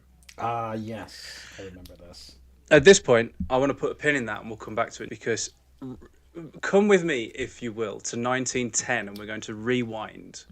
Ooh. Wow. Titanic hadn't even been dead. Titanic hadn't even come out yet. Titanic hadn't even come out. Titanic hadn't even been dead. World War One was just World War maybe. Do you know of a man named Harold Blauer? No. Harold Blauer? So he sounds pretty 1910-tastic. Yeah. Get on the Blauer. He was born in 1910. Right. When he got a little bit older, he became a professional tennis player. He was like a tennis star. I love this. I bet he had an amazing moustache. And I'll find a picture. And he always wore the shorts all the time. Like he's always in his tennis gear with one of them square rackets. I've sent a picture of Harold Blauer, but he's not playing tennis. Hey, he's on a donkey. He's on a donkey. Also, like the donkey's like this is pathetic, and even Harold's like, I regret my decision to get on the donkey for this photo. Yeah. Donkey like in the 1935 US professional tennis tournament, he unfortunately went out to the eventual champion Bill Tilden. He lost 3 sets straight, but had done quite well up until that point. It happens, right? Yeah. So why are we talking about a tennis player? Yeah. I mean, it's not unusual from our regular chat, to be fair. So long-term listener be like, sounds like what they usually. Why are we talking about this tennis player? Because we want to. All right, turn your radio off if you don't want to hear. If you want to hear about Harold Blauer, no, Harold Blauer in 1952, at the age of 42, he had just got divorced, and he was feeling very, very depressed. Right. So he checked into the Psychiatric Institute in New York State. And then while he was at that facility, he became a test subject in experiments conducted by the Chemical Corps of the Army. And the Army had a classified agreement with the Psychiatric Institute that allowed them to study possible chemical warfare compounds by administering those to patients. That's fucked up. So in turn as well, the CIA had a relationship also with the Chemical Corps. So between November 1952 and January 1953, Blauer was given injections of various different constitutions of mescaline. He was given fairly low doses of MDA, then DMA, then MDPEA, and then DMA again. I don't know what any of those are. Are they compounds off of MDMA, I guess? Presumably. I think MDMA is newer. Is this eventually leading us to LSD if we get... Or no, LSD had already been synthesized in the late 30s, right. I think. But okay, right. It was still a new drug. Do you mean late 30s, like 1830? No, 19. We're 19. Oh, no, sorry, no, we're... Sorry, he's 42 at this point. He was born in 1910, which is why I said we were rewinding there. MDA is, I want to try and pronounce it because they're always long, aren't they? And they never hyphenate them or anything. So it's methyl N-deoxyamphetamine. Okay. So I guess MDA comes off of that at some point? And then probably. DMA is The guys who make Grand Theft Auto, yeah. DMA, dimethoxyamphetamine. And MDPA is methylene. I don't know. We'll be here forever. All you need to know is he was getting jabs. Yeah. He's getting jabbed. Jabs with this experimental He'd gone into the psychiatric institute because he was sad because his marriage had fallen apart. I was going to say, it was like, it's like fucking reminding me of Eternal Sunshine of the Spotless Mind. He's like, I'm so desperate, I'm so sad, can you inject me with something that'll make it all go away? And instead of erasing his memories, they've gone, well, what about what? It's more of MK Ultra going, what about we did this? Let's just shove this experimental thing into your brain. Jesus. Sure. Yeah. That's terrifying. So was he happy? Well, he actually started mad hallucinating, and he requested to be excused. He wanted to withdraw from the experiments, from the treatments, because of these visions. I'm seeing things. However, on December the 30th, 1952, at 9:53 a.m. So because that's so specific, I presume that there are records that corroborate this. Yeah. He was injected with 450 milligrams of MDA. Right. That injection caused sweating terrors, flailing, frothing at the mouth. Jesus Christ. And put him in a coma. Fuck. About 8 days later, because it says here, this is what's confusing to me, because he went into the coma on December the 30th, 1952. Then that's when he had his injection. So it must have, I don't know exactly when he fell into the coma, because unfortunately, after falling into the coma, he was pronounced dead. He died. Oh, shit. So Harold Blauer, this tennis pro, had only gone in because his marriage had fallen apart to the Psychiatric Institute, because the institute had an existing relationship with the chemical corps. He got these jabs to see about chemical warfare. What about if we experimented? Yeah, right. And he was pronounced dead at 12:15. His official date of death is January the 8th.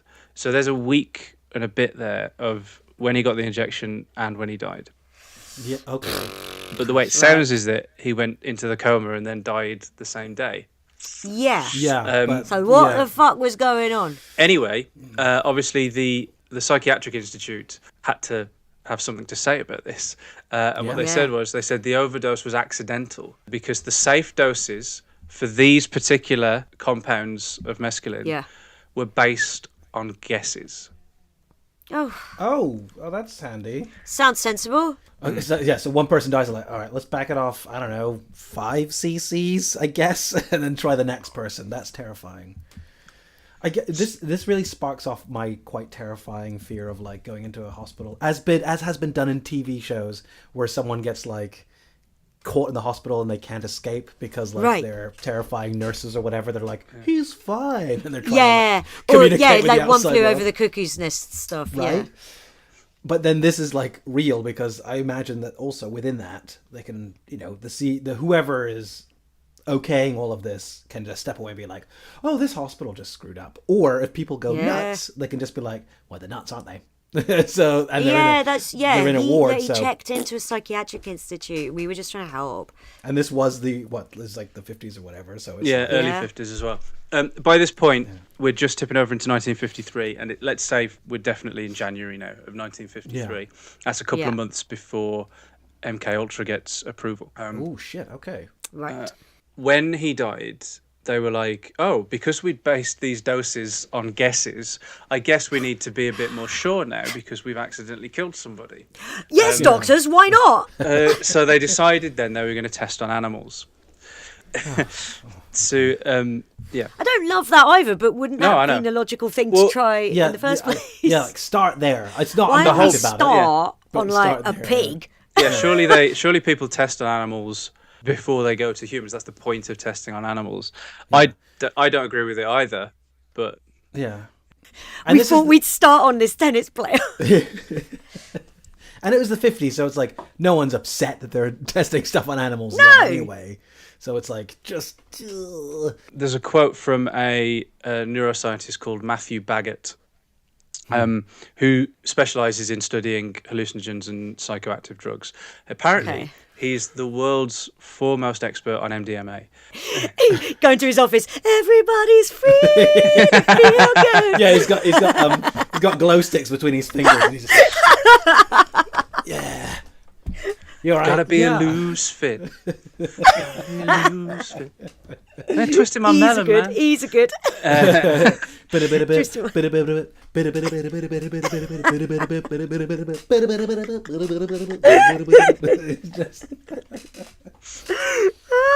He's got bottled water really stacked to the ceiling. Yeah. And a whistle in his mouth. Yeah. Everyone who comes in gets the biggest hog. Anyway, this quote from Matt Baggett. Yeah. He says, if you look at the timing of when the research seems to have been done, they literally went, oh crap, we just killed someone. We just need to quickly do some animal toxicology studies. Oh, that's amazing. So it wasn't even like, oh, fucking hell, that's right, amazing. These people are... These animal, so shoddy. these animal testings were done on behalf of the Chemical Warfare Corps in secrecy at the University of Michigan. Right. And a guy called Morris Sievers, who was the director of pharmacology at Michigan University, he supervised the tests. On the same day as Harold was injected, another patient at the Psychiatric Institute was also injected with MDA, but she was given 150 milligrams instead of the 450 that that Harold got, because her reaction to MDA previously had been so violent that the injection was stopped when it was only 1/3 complete. So that's not that. Yeah, so that's why they were like, oh, better stop. Yeah. So anyway, it was instant reaction, right? Yeah. Now the reason that I'm bringing this up at this point is that it was a part of Project Artichoke. This was. Right. Oh, shit. So the first fatality in the whole thing actually predates MKUltra anyway. So like even in its early stages, in its preliminary stages, Project Artichoke, it still killed people. Oh, wow. And so there was a code name in Project Artichoke's files about the compound he got given, and it was the code name was EA1298. Okay. And he obviously wasn't the only patient that was being experimented on. But what's important is because he died, it's not actually clear whether or not he knew what they were doing and what they injected him with. Because when MKUltra has now been approved and they started to experiment without people's consent, that also might have been happening before. Before all of the other scientists came on board. So at the point that Project Artichoke was an ongoing concern, it could have also been non-consensual. So after his death, the experiment was covered up by the state of New York and the US government and the CIA, all three of them clubbed in together to keep this secret for 22 years. So that would be 1953. So that would be after actually MKUltra wound down. Right. And then in 1987, a United States District Court judge awarded his estate, Harold Blauer's estate, $700,000 in a ruling that described Blauer as a guinea pig whose medical records had been altered to disguise the actual cause of death. Fucking hell. What year did you say that was? 87 was when his estate was awarded. So 34 years after he'd killed. That's about $2 million today. Yeah. Shit. Yeah. Wow, that's amazing, right? That's the sad story of Harold Blauer, the tennis pro. Yeah. Unfortunately, another man born in 1910 and died the same year, but in November, was a man named Frank Olson, and he was an American bacteriologist. He was a biological warfare scientist, and he was an employee of the US Army Biological Warfare Labs, and he worked at Camp Detrick in Maryland. He was at a meeting in Maryland, dosed against his will and without his knowledge. He was dosed with LSD by Sidney Gottlieb himself. Oh, shit. Right. He went full on umbrella in the fucking leg before he... Right. Yeah. Now, do they know how he did it? Was it like in a drug? I know that later on that comes into play. Excellent question. It was a semi-monthly retreat of the men closest to MKUltra. And by this point, by the way, when Frank Olson was entrenched in this, MKUltra was a thing because it got signed off in April of that year, in 1953. A semi-monthly retreat of sort of like the MKUltra Inner Circle was scheduled at a cabin at Deep Creek Lake on Wednesday, November the 18th, until Friday, November the 20th. And then there was a list of 12 names that were going to be tentative participants. Most of them were made up of people from Fort Detrick. Right. So there was Olson, there was Lieutenant Colonel Vincent Rouet, who was Olson's supervisor. There was John L. Schwab, who had founded the division and was its lab chief. John Stubbs, who was one of the personnel there.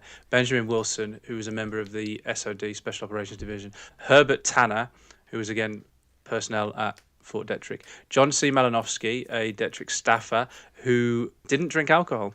He managed to escape being dosed. Gerald Yonitz, who was a Special Operations Division scientist. And then there were also 4 CIA participants. Sidney Gottlieb, who was heading up MKUltra. A guy called Rupert Lashbrook, who was Gottlieb's deputy. A man who they don't know called A. Hughes, who's suspected to be CIA. And then another CIA agent called Henry Bortner. They all were dosed, except for the guy that didn't drink alcohol, presumably because that was the method of dosing. Yes. Okay. Yeah. Right. God, it feels like a hazing thing people would do, where they're like, "Yeah, we're just gonna fucking drug you," and everyone would be like, bleh. That's like it has that energy, right? We know what MKUltra was ultimately trying to set out to achieve. Sidney Gottlieb would also experiment on himself as well. That's the other thing. But the difference there is that he can give consent to himself to do that. Yeah. Right. Olson had been born to Swedish immigrants in Wisconsin. He married his childhood sweetheart, Alice, went on to have 3 children, and then he enrolled in the Reserve Officers Training Corps to help pay his college costs. He was called to active duty during the war. After the war, fell in with the Army Chemical Corps and ultimately the CIA. I thought you were going to say fell in with the wrong crowd, which, if we're going by our story so far, they are. Yeah, so he got a call from a man named Ira Baldwin, who was his thesis advisor at university, and this man went on to mentor Sidney Gottlieb. At Camp Detrick, Ira Baldwin was working with industrial partners and the military to establish the secret bioweapons program, which began in 1943 during the war. Mm-hmm. Olson himself, this is Frank Olson, who was one of the people that were dosed at Camp Detrick, he actually worked with Nazis through Operation Paperclip on the utilization of aerosolized anthrax. Oh, wow. Oh, that sounds... Wow. That sounds like something you shouldn't invent.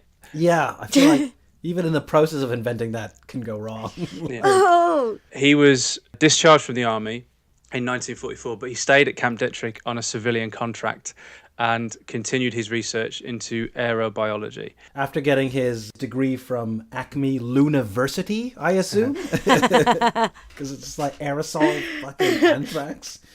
Jesus. Oh. In early 1953, so he was like early 40s, 42, maybe 43 at this point. Okay. He stepped down as chief of the SOD, Special Operations Division. He had also worked as part of Project Artichoke. Yeah. When he stepped down, he cited pressure to the job and they were aggravating his stomach ulcers. By this point, though, he joined the CIA in official capacity and he stayed with the SOD, which functioned as a CIA research station hidden within the military base. He was deep in this. Yeah. And then on February the 23rd, early 1953, the Chinese broadcast that 2 captured American pilots had claimed in captivity that the US was conducting germ warfare against North Korea. Oh. So they were like, 2 of your pilots that we've got in captivity have said that you are conducting germ warfare against North Korea. And then other captured Americans had made similar statements. So the US threatened to charge some prisoners of war with treason for cooperating with their captors. So they were going to charge these Americans that had divulged this with treason. Yeah. And then after their release, they recanted their confessions because they'd been extracted by torture. Okay. Right.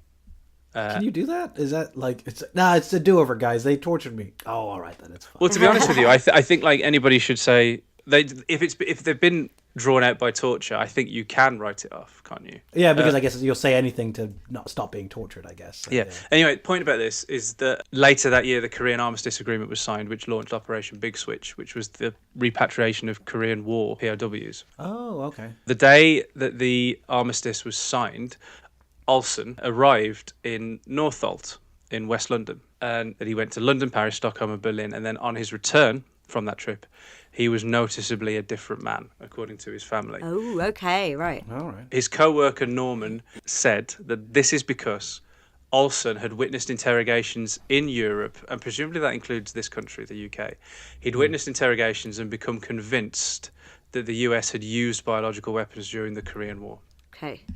He's now at this camp, this retreat in Deep Creek Lake, and they all get a dose of LSD, except for the guy that wasn't drinking.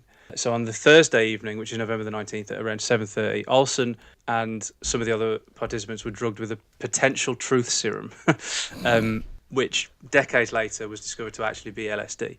And then the next morning, he went back to Maryland.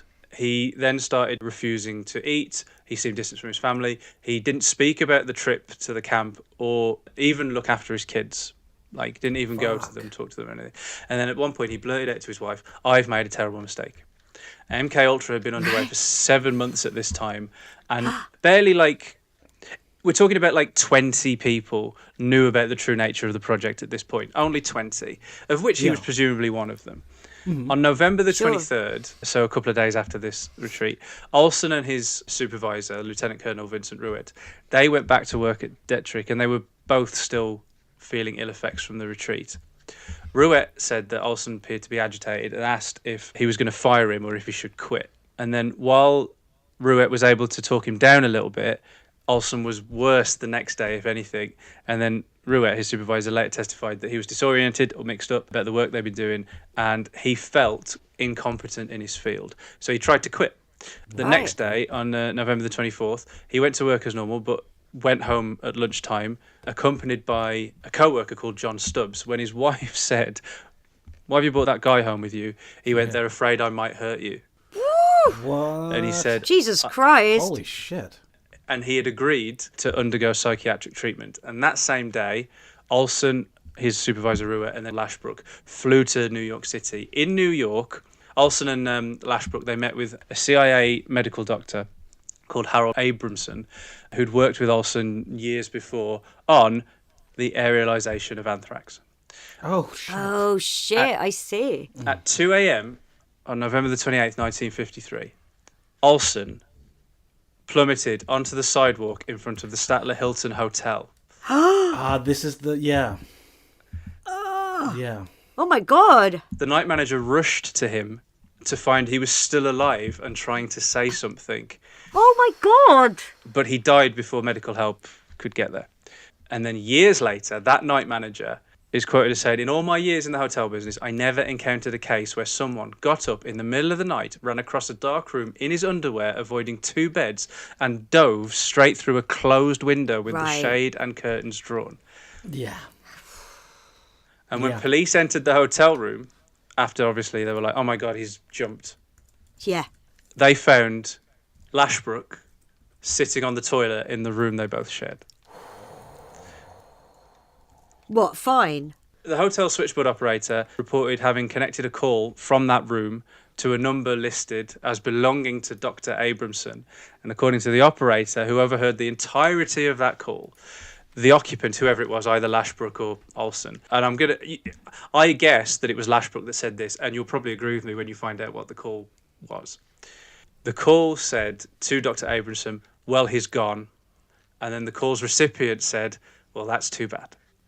Oh. This is what the Netflix thing Wormwood is based on. Oh, right. Is it? Okay. Oh, you I've did never mention seen that show, right. So at the scene, Lashbrook's wallet, by the way, had the initials, addresses, and phone numbers of a magician turned CIA asset called John Mulholland. That's a hell of a jump. How do you become a CIA asset from being I think he deserved to die. So Lashbrook claimed he and Olson had visited Mulholland. And then at the scene, and in their report, 2 police officers said, "This is a lot like the 1948 Lawrence Duggan case."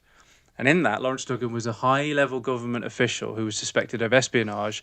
He died after plummeting from his New York office.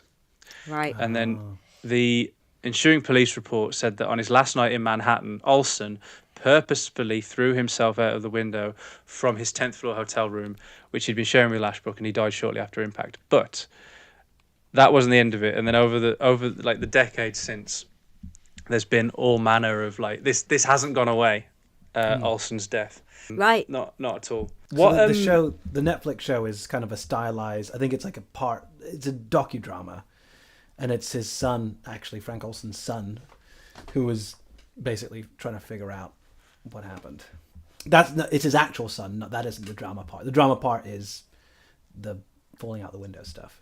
Right. But yeah, that's fucking mad. So I think the guy you're talking about is Eric Olson. Yes. Is the son. Fast forward, this was 1953, by the way. Fast forward 22 years, 1975. Olson's family had told friends that he fell or jumped and had suffered a fatal nervous breakdown, which had led him to either fall or jump.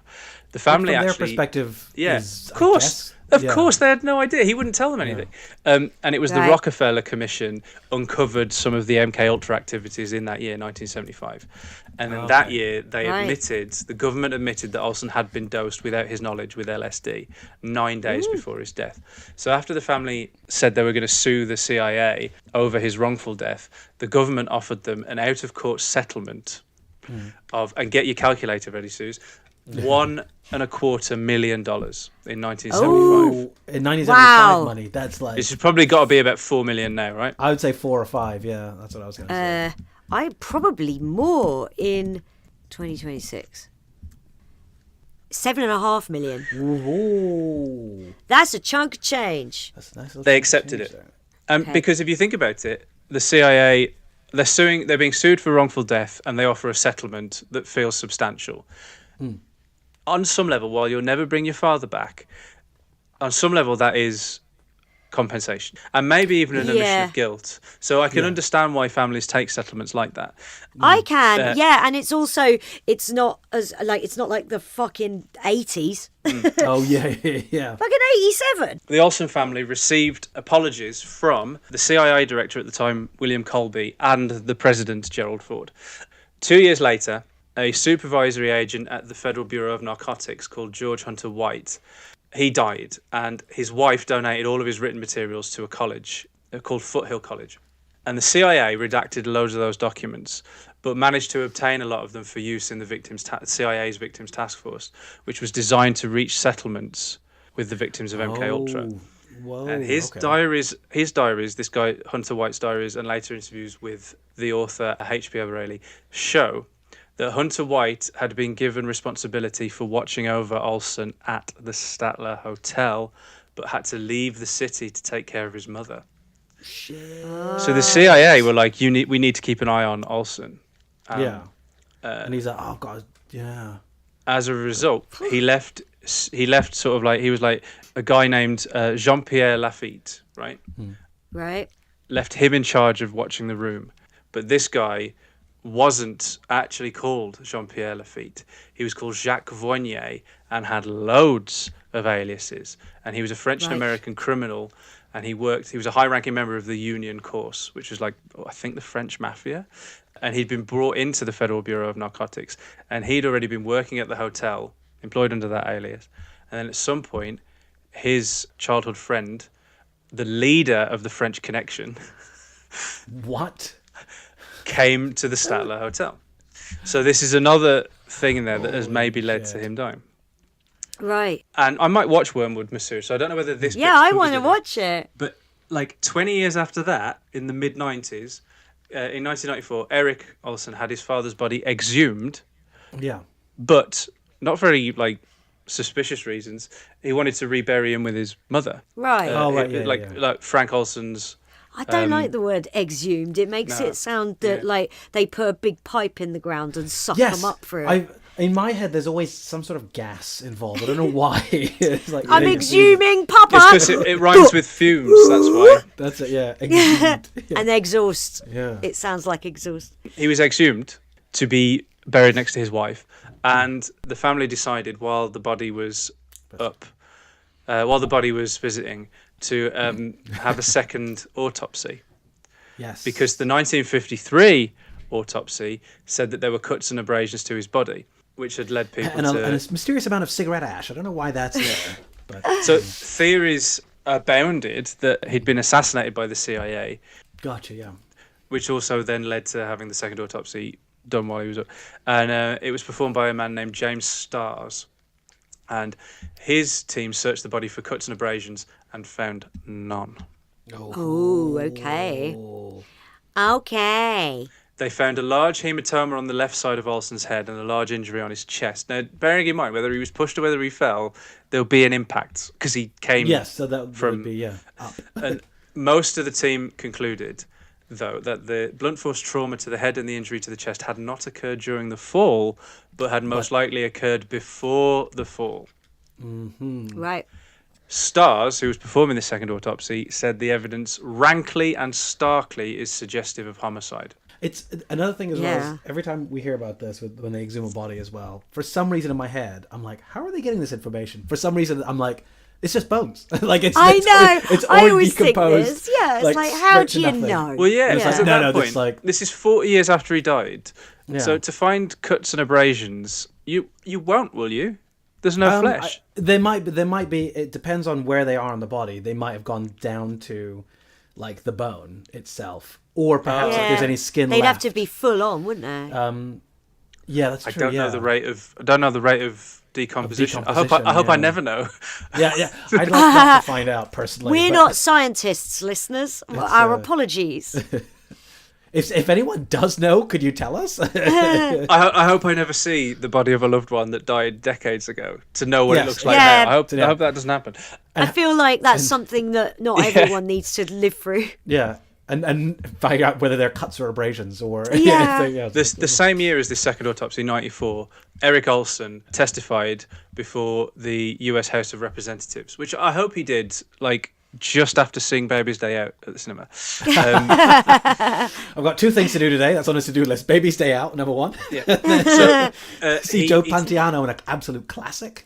There were a couple of hearings happening. So, like, the House of Representatives had the Legislation and National Security Subcommittee of the Committee on Government Operations. And these were hearings on the US government's Cold War-era human subject experiments. So he testified about how the sudden and mysterious death of his father deeply affected his family, which it would do. And then he appealed to Congress to help with their ongoing battle, he called it, with the CIA, to get them to release more details of Frank Olson's final days. And in 1996, he approached the US District Attorney in Manhattan to see if his office would open a new investigation. Right.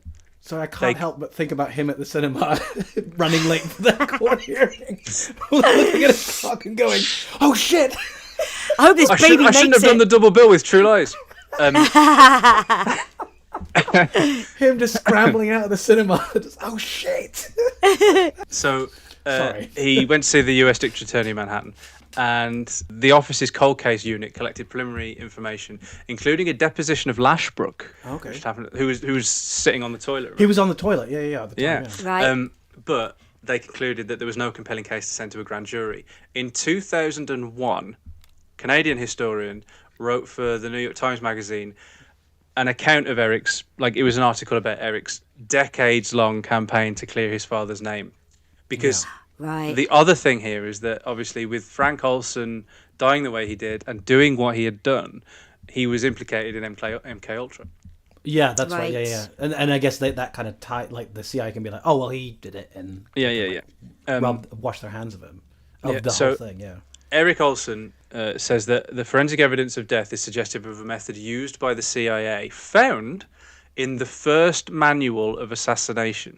This is in a CIA. This is a quote from a CIA manual of assassination that says the most efficient accident in a simple assassination is a fall of 75 feet or more onto a hard surface. It's very efficient. It's very efficient. Wow. That's very efficient. Wow. In 2012, Eric and his brother Niels filed a suit in the U.S. District Court in Washington seeking unspecified compensatory damages as well as access to documents related to their father's death and other matters that they claim the CIA had withheld from them.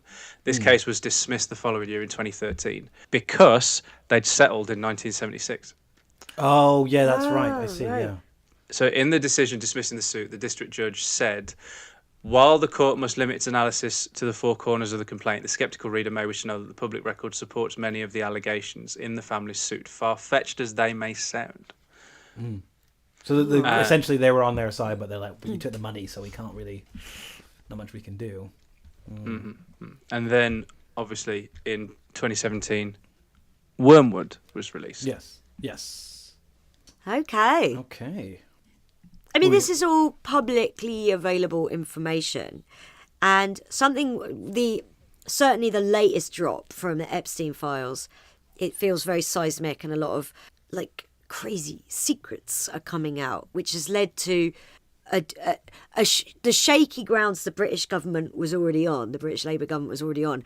It looks like it could like just fall apart any day now, and everyone's implicated. It's crazy. That's what the Epstein files are doing to politics currently. It does have this air of the world will never be the same again.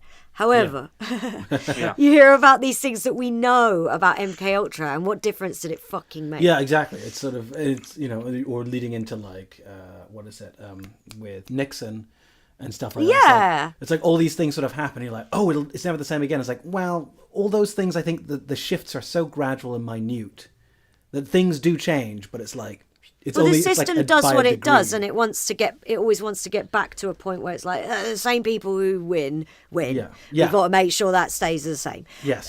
So like it didn't really matter that Nixon just flew off in a helicopter and said, "Bye, I'm not the president anymore." Exactly. and everyone went, "Oh my God, there'll never be corruption again because look what happened." Well. No, they just do it again. They'll just do it again. They'll just find it. They're like, well, we can't do it that way anymore. We can't. That's it. That one's off the list. We can't. Yeah. It's worth mentioning that Wormwood does speculate on what the motives were for getting rid of him if it was assassination. Yes. And the reason for that, it speculates that Alan Dulles and other people at the highest levels of American government actually ordered him to be killed because they thought, one, he knew too much about the biological warfare during the Korean War. I didn't just mention that for no reason. Yeah. Right. And about the torture and possible execution of Soviet agents and ex-Nazis in black sites during Europe, because that was the trip where he came back. That was where he came changed shaken. Man. Yeah. But also, they gave him the LSD at that retreat, partly as an experiment, but also to see if actually what he did know was something that could compromise them, and if he was going to use it against them. And when that experiment revealed that he was unreliable, which it kind of did, because he was like, I've made a terrible mistake and this is awful and fuck me. Yeah. At that point, that's when he was taken to New York and disposed of. Right. Whew, the story just keeps getting wilder. It's so weird. Yeah, like the deeper we go into it, sort of the spookier it starts to get, and you're like, ugh, ugh. And like you said before, Suze, it's like you hear about this and then you point to it and go, well, yeah, they've done it. Like the conspiracy does exist, and this is a good example of it. Yeah, and it's scary because you're like, is no one going to stop them? No. So this didn't change anything then? Exactly. Right? No. Yeah, those are the two things that scare me. It's like no one's stopping them, and when at the end of the day, it's like everything's the same. It doesn't matter. The bad guys win. To quote Charles Dance from Last Action Hero, because in this world, the bad guys win. Right. I think like because we've mentioned that we touched on this about how like the Second World War is so blurry because nominally, like you had the Allies and then the Axis, and the Nazis are such a symbol of evil for the 20th century that you can't even comprehend that anybody else has the capacity to be as bad as them. That's kind of how the story is told. Yeah. The story is told. Yeah. Nazis were fucking evil. That will never happen again. And then you can get complacent, right? But MK Ultra, if it reveals anything, it's that the only reason it didn't go as far. I'm talking about like America or the UK or the West. The only reason we didn't go quite that far is because the Nazis did it first. And we stopped them and we were like, holy shit. Because it's like, how many people do you want to say to Reform voters and be like, why do you think that people call Reform potential Nazis? It's because they're doing stuff by the playbook. Yeah. Like, do you There's know nothing why? new under the sun, bitch. Do you know why we stopped? Why we went to war in the first place? Because Hitler invaded Poland, right? Yeah. Literally, you can look at it and go, that's what decided for the next like 70, 80, 100 years who was good and who was evil. That did. Moment, we discovered what the Nazis did afterwards, but like that, I'm not like just never just assume that just because you happen to have been born in a country that was on the winning side of World War II, that it's not capable of evil, because MK Ultra will show you that it is. It is completely. Yeah. This is great. Thank you, Chris. Yes, I'm enjoying thoroughly this series that's making me so angry. Yeah. Yeah. Oh, so no, wait. When did it get approved again? It's after April 53. So Right. it had been approved. So before he jumped out the window. Blauer, the tennis pro, he died before MK Ultra became MK Ultra, and Olson died after MK Ultra became MK Ultra. Right. They both died in 1953. One at the beginning, one at the end. Right. And MK Ultra was approved in April. So yeah. Right. This is what was it? I've been asleep for I've been asleep for 20 years. I've been asleep.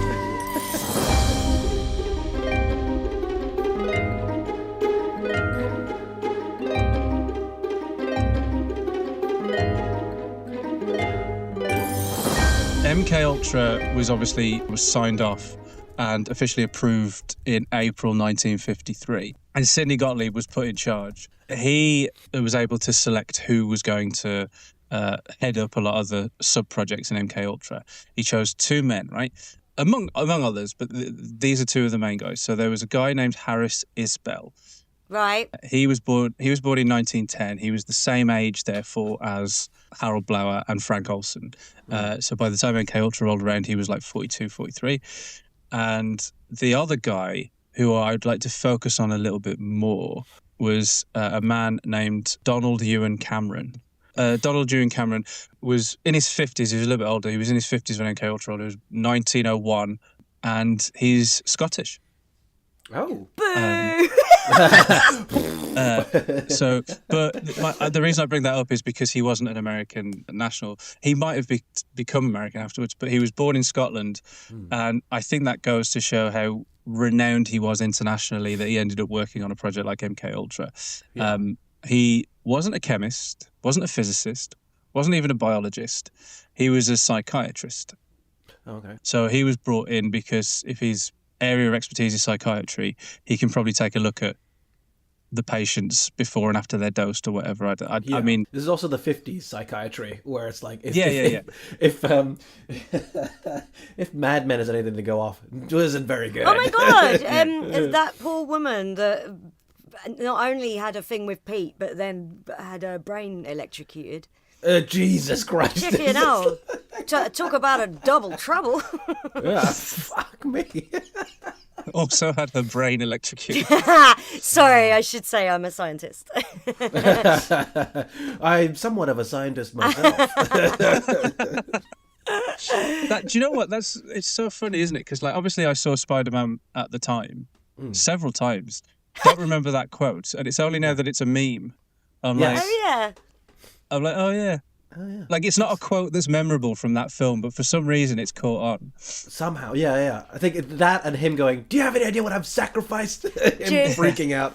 During the Euros, it's 2021, it was Italy-England in the final, and it was like, wow. And I put up I did a meme where I did that, something of myself, but I said, I'm something of an Italian myself, and I said, all Scots today. That was the joke. And someone replied, actually, there is quite a high Italian immigrant population in Edinburgh. And I was like, wow, what a humorless cunt. Like, hey, wow, let's wait and suck the fun out of that fucking joke. So Donald Ewen Cameron was actually Scottish. He began training at Glasgow Royal Mental Hospital in 1925. He also served as assistant medical officer there. Then he moved about a lot. He continued his training in America under a Swiss-born American psychiatrist called Adolf Meyer. What? Who Meyer? Oh! with a funny little moustache. Did you come to regret your parents naming you? Yeah. Harpo Marx's original name was Adolf, and he went his entire life was like, it's Arthur. Call me Arthur. That's so great. Hitler must be so annoyed to have found that out. One of the Marx brothers was called Adolf. Adolf, yeah. A funny Jew. He trained in Baltimore for a bit. Then he left Baltimore, went to Zurich. Then he studied under a guy named Hans Meyer. Both Meyers, but spelt differently. Yeah. He then went back to America, but not for a long time. In 1936, he moved to Massachusetts and became director of research division at Worcester State Hospital. Before that, though, he'd gone to Canada in 1929. And he was in Canada for 7 years. So he went from Switzerland to Canada, then to America. But he was in Canada for a chunk of time. And while he was there, he organised the structure of mental health services in the western half of the province. Holy shit. So he just set that all up. He's like, yeah, that's... Yeah, I'm not going to go as far to call this guy as a mental health advocate, considering what he went on to do. Well, but there was a point where it almost went the right way. Yeah, that's exactly. It, yeah. He's sort of like with Jim Jones, where he's like, actually, if you just kept on this trajectory, you would have been all right. If you stuck with the community action stuff, yeah, you would have been an all right fella. Yeah. He established 10 functioning clinics, and the model he used was used as a blueprint for similar efforts in Montreal, and it was a forerunner of the 1960s community health models. So he kind of shaped Canada's mental health services. Mm-hmm. Wow, okay.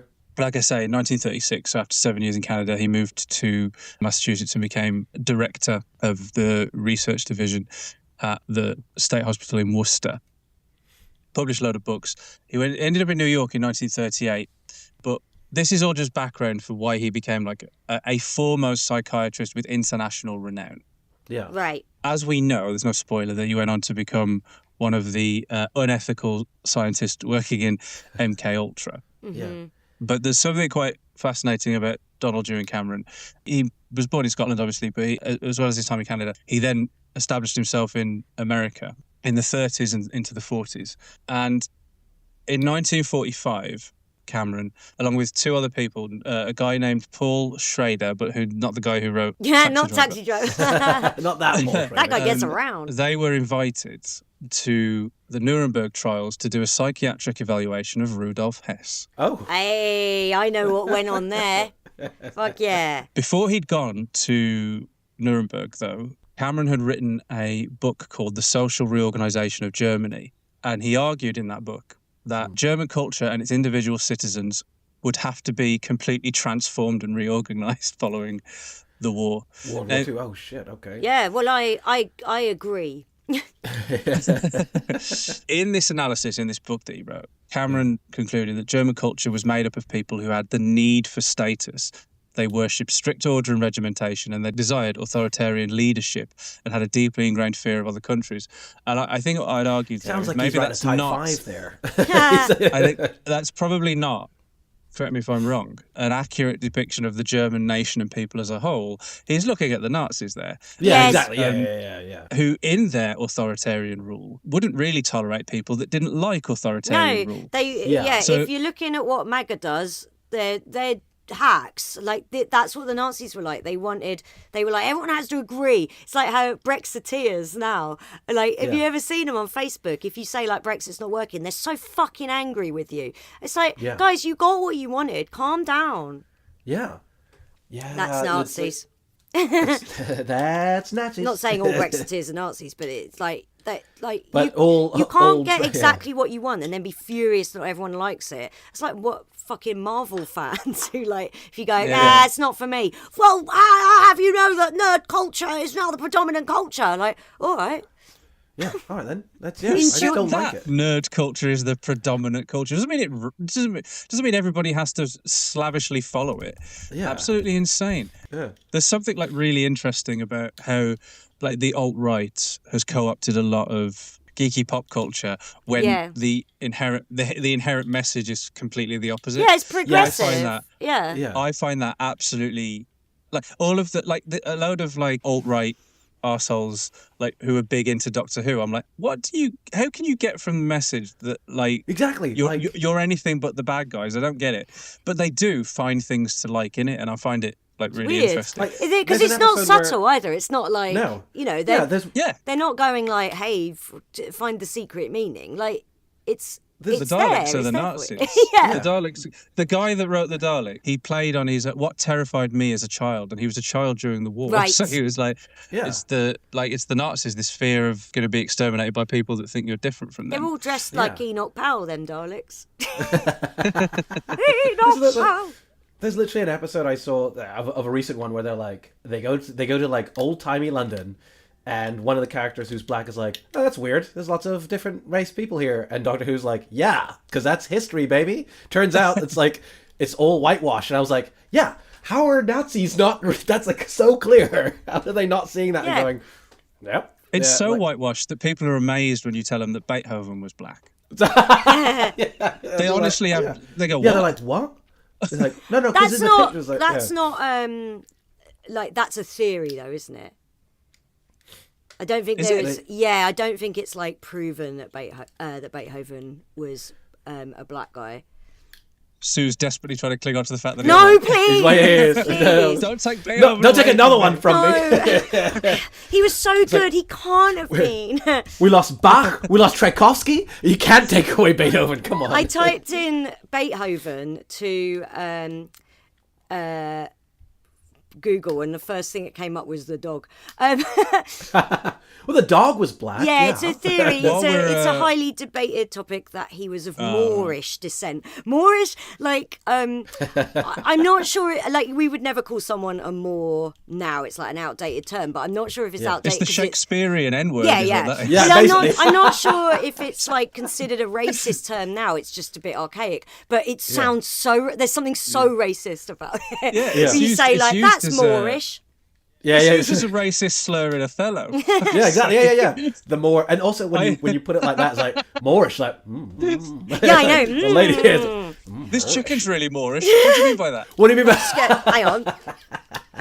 Yeah, this hazelnut syrup in coffee, so Moorish. It's very Moorish. Masood, excuse me. Do you want to say that again?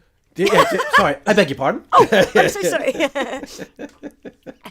I was at uni, we had a guy round to our uni flat, and I was like, "Oh, does anyone want a takeaway?" And he just went, "Yeah, I'd love her," and said the slur for Chinese people. And I'd actually never heard anyone refer to a Chinese takeaway as that before. I was like 18, and I went, "What? Why did you say that?" And he was like. And he said it again. He was like, "That's what you call Chinese takeaway. I don't mean Chinese people." And I was like, "Don't say that." But you can't say that. And I must have. Yeah. I was right. I should say. But everyone treated me like, "Suze, calm down." And it genuinely shook me up. I was such a little snowflake. I think when you hear a word like that in the wild, like it does become like. I was like, no. God. But he was eventually going like, "Oh, I've never thought about it that way. Maybe I shouldn't say it." But and looking back, I was like, "No, I am right. I was right." Yeah, I'm just thinking like, imagine if Ethiopian food took off. Or like somebody went, "We're just going for a cheeky." Yeah, we're referring to like a curry as the pizza. A cheeky nugget. We're just gonna grab some cheeky. What? This coming from us. When we went for chicken nuggets at McDonald's, we kept calling them N-words. Yeah, but we called them N-words. We didn't call them the N-words. Yeah. I should say we literally said N-words, and we were like about it. I fell out with it's really awkward now with my neighbour a couple of doors down, because used to walk the dogs at the same time. Right. Yeah. Don't anymore. Or like changed that route, but we used to walk the dogs at the same time, and then down in the park there'd be a load of people. And then this is going to sound like a sharp left turn, but there was a chicken in our street for a bit.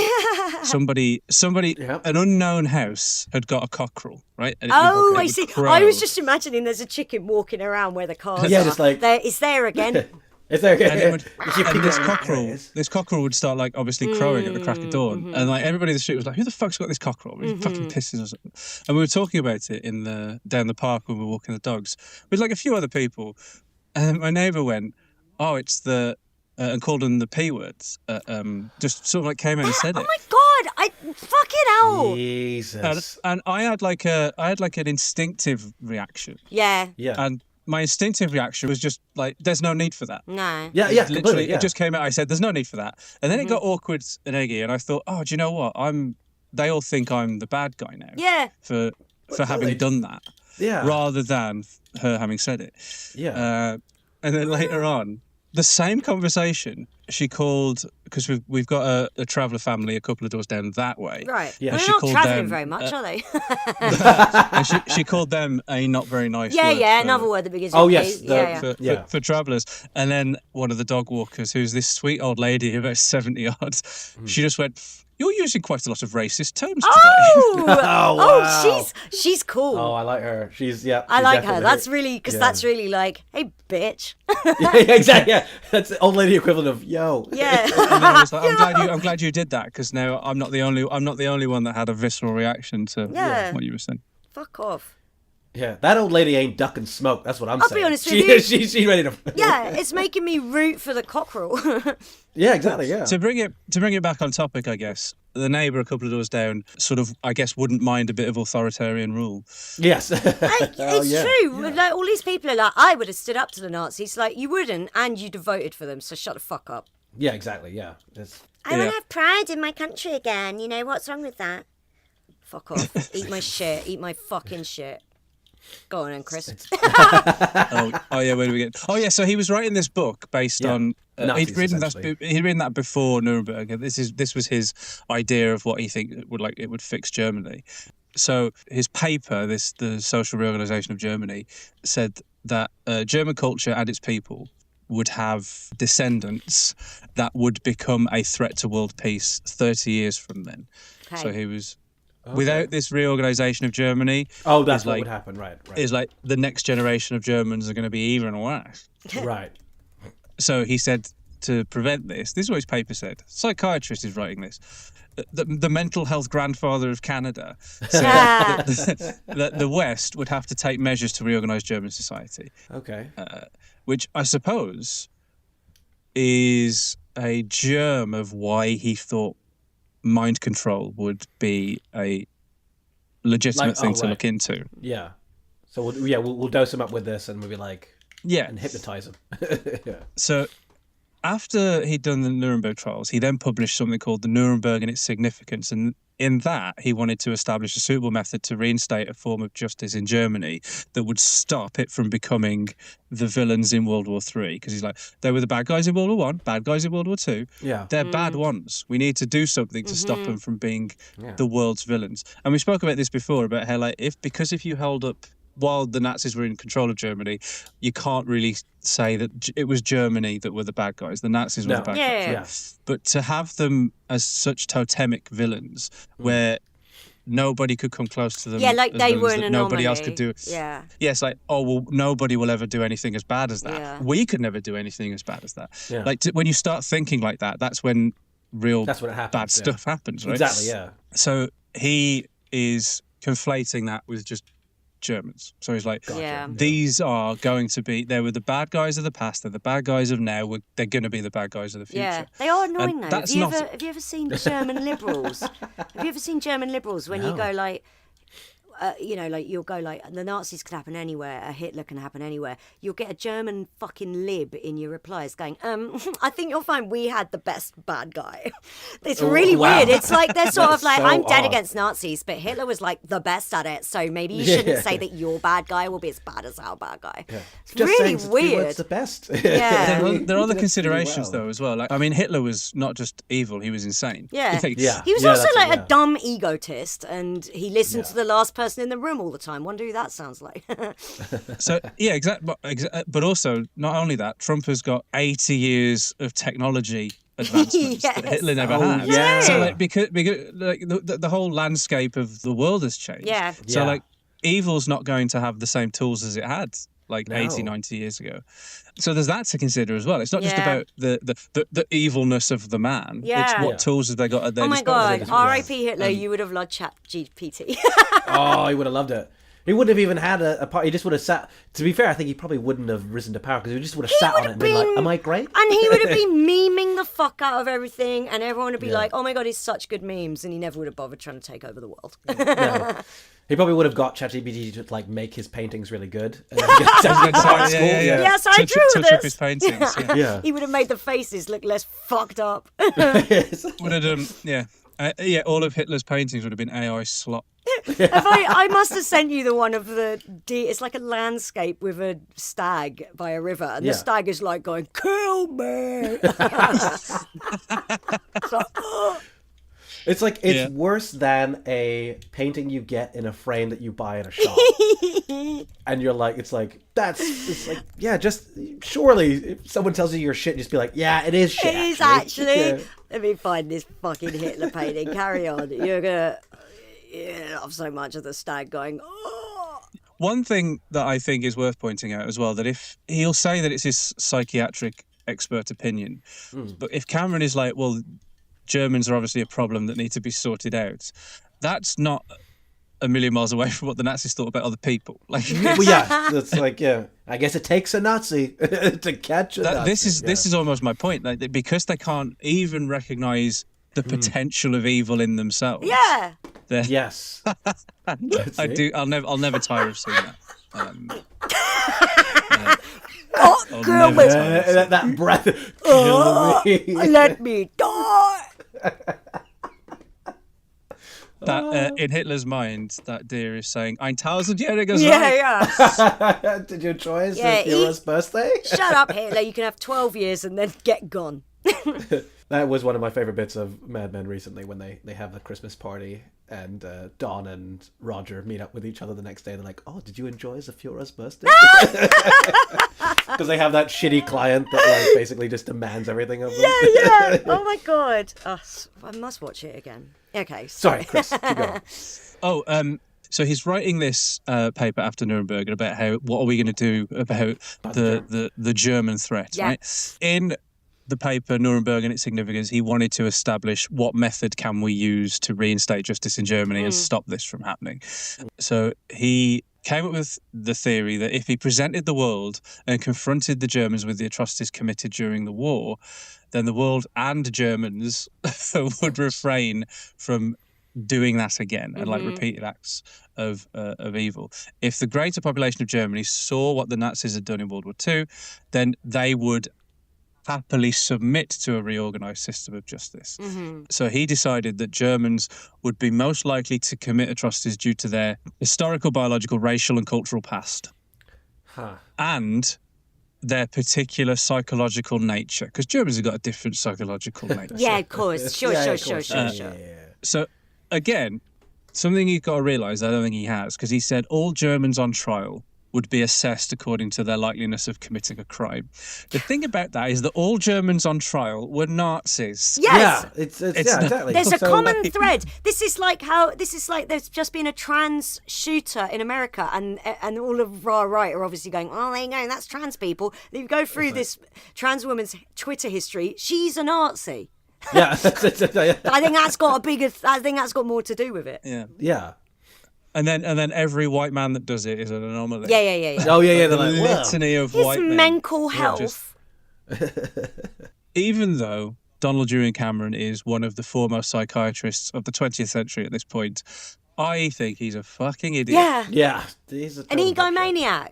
To try to follow this through, he decided he was going to develop a framework, like broader theories of society and human relations to replace concepts that he himself deemed dangerous and outdated. And they became the basis of a new social and behavioural science that he would later institute through his presidencies of the Canadian American and World Psychiatric Association. Fucking hell, they went, hey, we love you. Wow. Yeah, so also, I didn't finish that list. So through his presidencies of the Canadian American and World Psychiatric Associations, the American Psychopathological Association, and the Society of Biological Psychiatry. Biological psychiatry, yeah. Things that sound transphobic but aren't. But yeah. With the Manhattan Project having just happened as well, yeah, he started to worry that without a proper reorganisation of society, atomic weapons could fall into the hands of new and fearsome aggressors. Oh, could they?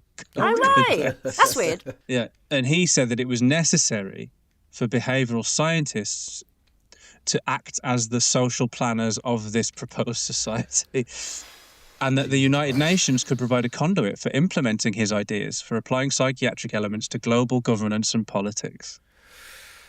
Oh my God. Jesus. Okay. He then, as the next step from this, and I think this is, in a bleakly comic way, I think it's one of the funniest trajectories of anybody we've ever covered on this show.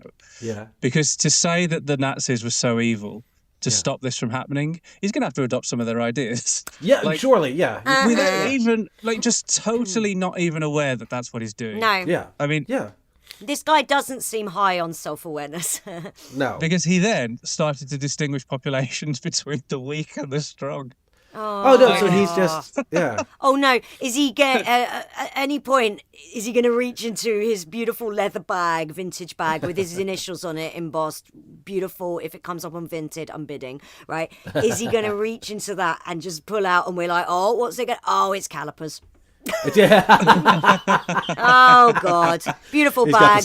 He's got the statue in his office, and he's like, "Yeah, okay." Pointing at different bits of a head, going, and you're like, I can see your lips forming the letter N. And then somebody from the back goes, that's a fish skull. These calipers are a bit Moorish, she says, measuring Masood's skull. It's like, Masood, what are you doing here? He's like, I came to support my friend, Mr. Hitler. Mr. Hitler. He's on trial. Listeners who are like, what are you fucking talking about, Suze? You just need to listen to every episode we've ever done, sorry. All right. Pretty much. This podcast has been going too long now, so I can't pinpoint where in-jokes started. No, me neither. No. I can't tell you what episode to go and listen to for context. Like, it's just all... I can't even remember the day we all got triple married. Oh, yeah. I remember you used to call us your podcast Yeah, husband. you guys used to get so grossed out by it. And there was an episode where I threatened to flash my boobs over Zoom, and I said to Masood, what if I just did it? Masood went, I'd look away. And then and I said, what if I sent you a picture? And Masood went, I'd just delete it. Because the thing is, you kind of sent a picture, but it had cheese. You had like Port Salut. I put Port Salut over my boobs. I don't know. Masood's shaking his head. No. Yeah, that's exactly. You threatened to do it on a Zoom call as well. Yeah, I did. Literally for about a minute and a half, Masood just wouldn't look. Also, as if I'd actually do it. No. It's not very me. I did do it in a chip shop, actually. I did it in a chip shop in Birmingham. It's see if they give me free chips when I was doing with and I was so drunk. I went, what if I showed you one of my boobs for free chips? I could have paid for them too. It's like £2. And the guy was like, no. And so I did it anyway. And he gave me one chip. One chip? And one of the cast was like, that's a damning indictment of their standard, Suze. Standard of your knockers, Suze. You get one chip. Yeah. I went, chips are good in the West Midlands as well. Yeah, they were. It was a good chip, to be fair. So 1 point to Suze. So he started to differentiate between the weak and the strong. Mm-hmm. Yeah. And by that, he'd look at who had anxieties and insecurities and who had trouble with the state of the world. They were labelled as weak. The colour of their eyes and their hair. And Yeah. So in Cameron's analysis, the weak couldn't cope with life and had to be isolated from society by the strong. Does this sound like anyone? This sounds very familiar. And you, Germany! So the mentally ill were labelled not only sick, but they were labelled weak by him as well. That's a good psychiatrist, isn't it? Yeah. And then he further argued that the weak must not influence children, not allowed. Okay, right. So maybe lock them away in some sort of camp? Yeah, perhaps. So he promoted a philosophy where chaos could be prevented by removing the weak from society, otherwise known as eugenics. Yeah. I love sweet dreams are made of these. We must stop the evils of the Nazis being perpetuated. The only solution is eugenics. You fucking idiot. Yeah. It's kind of a final... Some would say it's our final solution. Damn it, yes. High five him, Masood. Yeah. Yes. Yeah. He said, this is the last solution. I mean, you've driven us to this. What it's our fucking idiot. One. That's insane. We need to reorganise German society. Me. Yeah, I agree. Denazification needs to take place. And he's like, guess again. Just while we're talking about Cameron, he also saw mental illness as contagious, as a social contagion. Oh, yeah, of course it is. So not only is he a Nazi, but he's an idiot. Yeah. Oh, Cloud Cuckoo Land University. Yeah, gotcha. Yeah, okay, cool. Yeah. They just give you the degrees. They're written in crayon. Yeah, I'm the world head of psychiatry now, everyone. True. And he's like, 2 thumbs up. It's like on TV when they go, when psychiatrists or people who are therapists lose their therapy license. And it's like, that's not a thing. I feel like that's his entire degree. Yeah. He's like, yes, that's what it is. Like, that's not a thing, though. You just made up a job. So Donald Cameron, there'll be more on him, but we'll leave it there because next we'll have a look at one of the people he psychoanalyzed during Nuremberg, because Susie's gagging to talk about Rudolf Hess. Yes. Hess, big dog. Yeah, big dog. Yes. He comes into court wearing a fucking clock on a chain. He's like, it's Hess time, baby. TikTok bitches. That's right. I ain't ducking smoke. Like, whoa, Hess has changed, man. What? He came to America and he hung out in Harlem. He's got flight goggles on, big clock on a chain, and a codpiece. Big sterling silver codpiece. Nice. Like, walks. Oh, this what is... you want, son, playing as he walks in. Bow, bow, bow, bow. Yeah, that's right, baby. It's Hess time. This Nuremberg trials are insane. Whoa, this is like watching the DOJ. This is crazy. It's like this is both Pam Bondi right out the water. This makes Pam Bondi look like a fucking tea party. This is crazy. All the victims are behind. I ain't looking at shit. I ain't looking at shit. Hess, baby.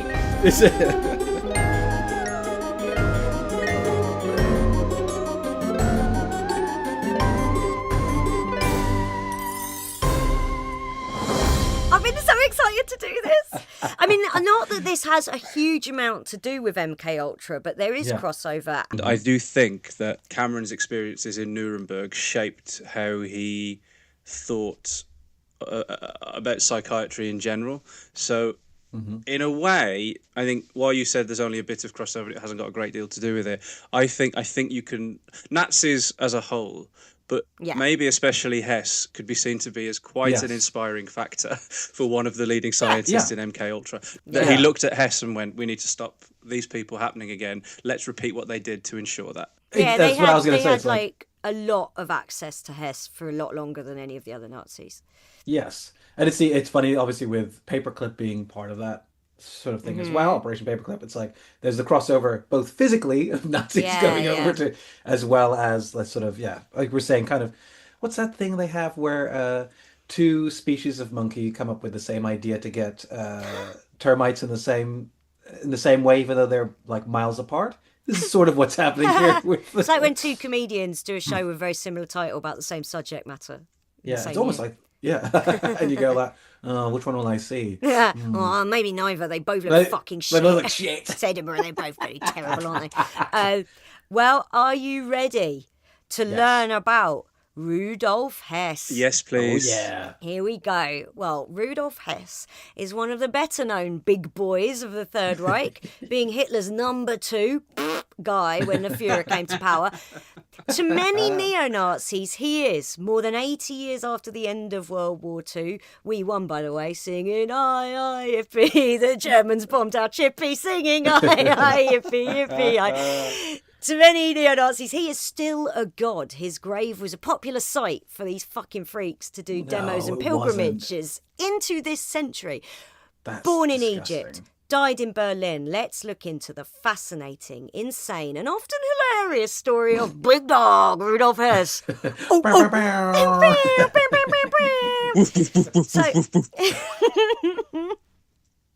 gotta get a soundboard. Rudolf Hess says, shut the fuck up. Hess was born, as I said, in a suburb of Alexandria, Egypt in 1894. At this point, it was under British occupation, and he was born into a very well-to-do German family. His grandfather married a rich woman and founded in Alexandria an import company called Hess & Co., which Hess's father took over. Hess's mother was the daughter of a rich textiles guy. There was just money, money, money. You know who else was born into big money, went to a posh private school, was always trying to impress his father and trying to make out he was a man of the people? Adolf Hitler. Sound familiar? Nothing new under the sun, boys. So the Hess family had a summer home in Bavaria, so he was living a pretty idyllic childhood. He got to see the world, he wanted for nothing, and his youth in Egypt gave him big admiration for the British Empire. Ruh-roh. Oh, no. Now, most of the high-profile Nazi figures grew up under the rule of the British, and Hess was actually pretty unique amongst them in how he thought the British Empire was good, right? He loved the British Empire. He thought it was an excellent model. Hess went to boarding school in Germany as a teenager and then business school in Switzerland. This guy is like literally just a rich tech nepo baby, but a century ago, isn't he? Everything sounds like how they describe these rich nepo baby tech boys who have no discernible talent, look like shit, and then you look into their background, you're like, self-made, are they? No, they're not. They're from rich and families. like zero connection with the people that they're trying to kind of free or make feel better. You're like, oh, but you've not been a person, so you can't. Yeah. If only we could learn from the past. He then started as an apprentice at a trading company in Hamburg. Now, when he was 20, a little thing called the Great War broke out. But in hindsight, guys, was it really so great? It was fantastic. It was what a war. The amazing war. Hess, like many on both sides of the war, considered it a great honour to fight for his country and enlisted. And he did pretty well in the war. He got the Iron Cross, he got the Military Merit Cross, a bunch of 4-star reviews, and even one 5-star review. But it was from one 4 reviews. So you know. And he got a 3, but it read like a 4. It read like a 4. Yeah, he was like, the Times gave me 3, but you know what they're like. Also, he just missed out because it was the first year that Chortle were giving out half stars, and he got 3.5. Yeah, he got 3.5. Any other time he'd have got 4. Yeah. He said you can't even use that. He really went through it in the war too. He was hit by shrapnel in the Battle of Verdun, and then in 1917 he got a bullet in the chest which exited near his spinal column. And this fucker made a full recovery. Yeah, relatively quickly made a full recovery. He got shot through the chest and it came out of his back. And he just sort of went to hospital and recovered. Shitty British guns. Oh my God.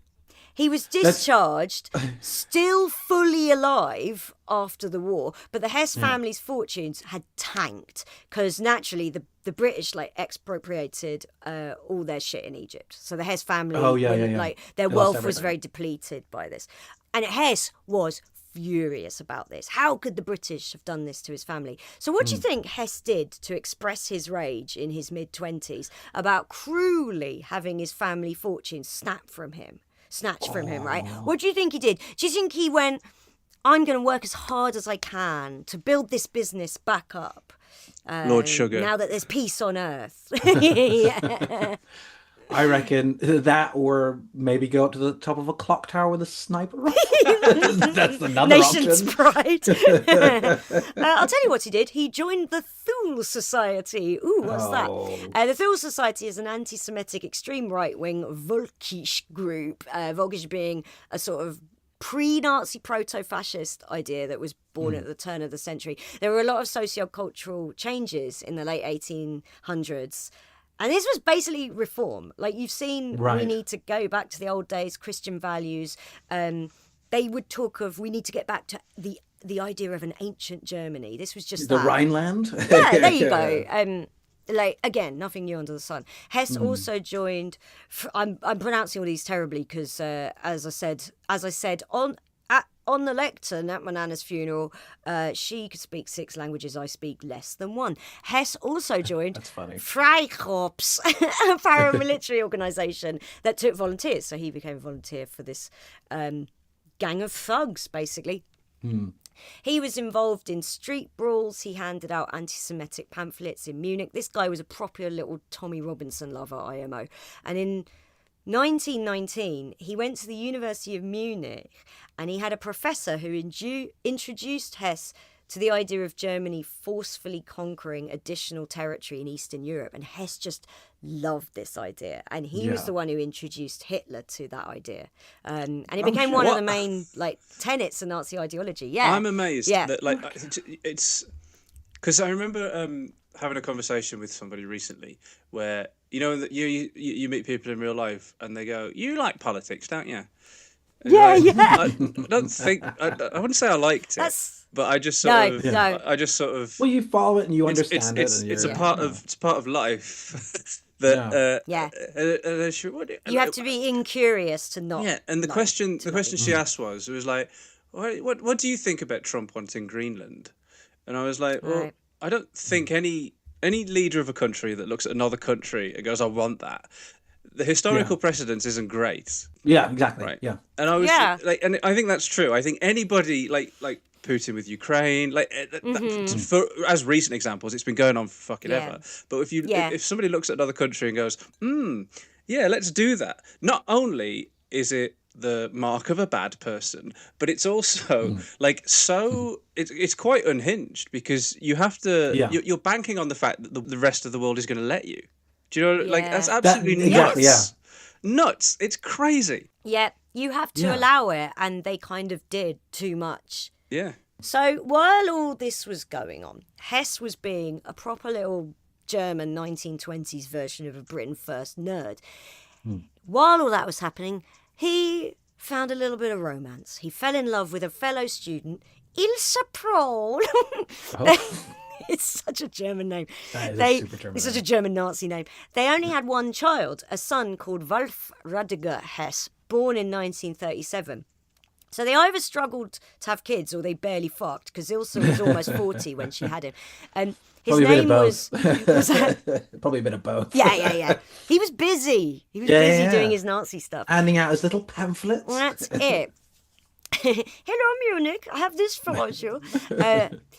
His name was Wolf. They named the son Wolf to honour Hitler, who used Wolf as a code name. Like how Donald Trump named one of his kids Baron, because he used to call in to TV and radio shows pretending to be a guy who loved Donald Trump, called John Barron. John Barron, yeah. And also, you can hear them, and he just sounds like Trump. He doesn't even do a voice. He's like, hello, Donald Trump's amazing. Yeah, it's on Dirty Money, I think, where he's like, the episode with him, and that's where I found out about it. And it's like, and you hear it from the point of view of the other person, they're like, it was kind of sad. Yeah, because it would just be pathetic, like, isn't it? It's like, and you would know it was him. You're just like, sure thing. Yeah, he's busy, I guess. He is so good at business. You're right, Mr. Barron. Yes, Oh God, why are these dangerous freaks so fucking cringe? Anyway, there will be more on Wolf later. Yeah. This little boy Wolf Hess. So Hess first heard a certain Mr. Hitler, friend of the show, Mr. Hitler, speak in 1920 at a rally in Munich, and Hesse baby, he fell head over heels for this cunt. He just loved him. What you have to do is you have to wear a big clock around your neck. Odd face. They're my big dog's ass. You've got to really sell it, man. You can't be just doing such little speeches, you know. They hung out. So Hitler and Hess hung out, and they realised that they both had the same hobby. Believing that Germany lost the First World War because of poor tactics, which led to military defeat. I'm just kidding. They blamed it all on a conspiracy by the Jews and the Bolsheviks, right? They were obsessed with this, right? Hitler had already joined the newly formed National Socialist German Workers' Party, and you bet R. Hess joined the second he heard about it. That's A.R. Hess, like R9. He was one of the newly formed Nazi Party's main fundraisers and organisers, and in 1921 he protected Hitler from a bomb that a Marxist group planted during a party event. Those lefty cunts. Oh, right, I know, right? I swear to fucking God, though, the amount of times people tried to assassinate Hitler and failed, it is so annoying. It's almost like, like in the end, like Looney Tunes. Like, spoiler alert, Hitler was just like, oh, for fuck's sake, I'll do it myself. Blew his brains out. If you want a job done right, you gotta do it yourself. Yeah, but right before he did, he Hector Salamanca'd all in his pants. Yeah, this is for Germany. Oh, sorry, excuse me. Oh yeah. I love him being polite about it. Yeah, he's always sorry. It is a bit embarrassing, isn't it? Yeah, but he did it like my dad used to, like a little old lady. Oh yeah. And we did a whole episode about Hitler constantly shitting himself. Hitler, I love that episode. It's one of my faves. Hitler was in meth withdrawal. They ran out of his. It wasn't just meth Hitler was on. It was like this special concoction that he had a doctor create. Like methamphetamines, basically. Yeah, it was had a bunch of stuff in it, and he was in major withdrawal for that. So no wonder he was like diarrheaing so much. Jesus. But Hess too. Nothing can kill this guy. He and Hitler, unkillable. we come across a lot of skeptical sort of moments in this show about, like people coming back as ghosts or double people, as we had a couple of weeks ago. And then I hear about things like Hess, and I'm like, maybe there is something supernatural happening because, like, what the hell is with this guy? Earlier, when they were doing a press conference with Zach Polanski and Hannah Spencer after the Green victory, the sound on Sky News kept going, and they went, "Oh, we appear to have lost the sound. Back to the studio." And I'll tell you fucking what, guys, my tinfoil hat is firmly on my head these days. I'm like, I know what this is about. 2026. Don't tell me the text failed. Oh, they've gone back to them and it's fine now. Okay, well.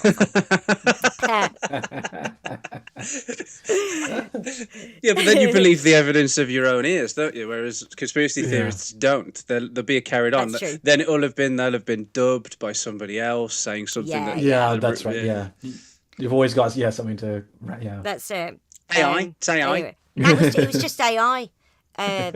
So it was Photoshop. So, yeah, Hess and Hitler. Hess protected Hitler from being bombed by Marxists. Both of them were fine. He was like, "Mein Führer, let me protect you from the bomb. I'm unkillable." Hitler wasn't using the title of Führer till 1934, by the way, so that bit was inaccurate. I just created it for fun.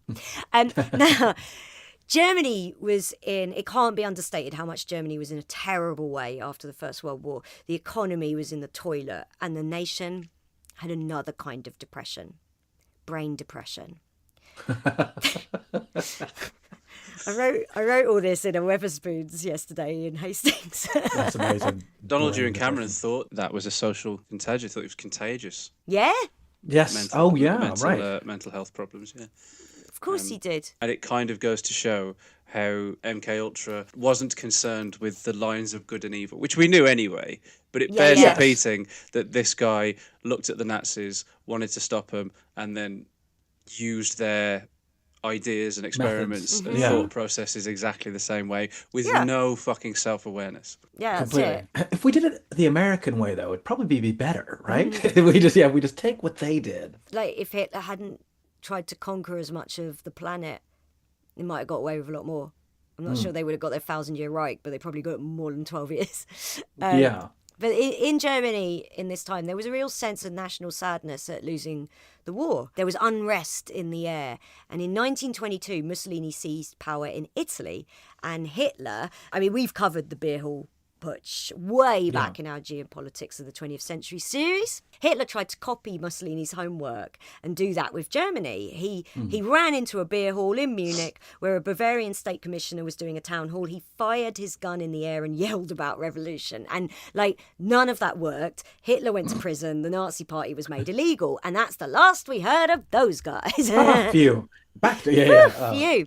Now, Hess fled the scene because the beer hall putsch eventually became just a gunfight, and Hess fled the scene. He stayed with his professor, the one who told him about conquering Eastern Europe, who managed to convince Hess go back to Munich, face the music. And Hess was arrested, and he went to prison for 1.5 years for his part in this attempted coup.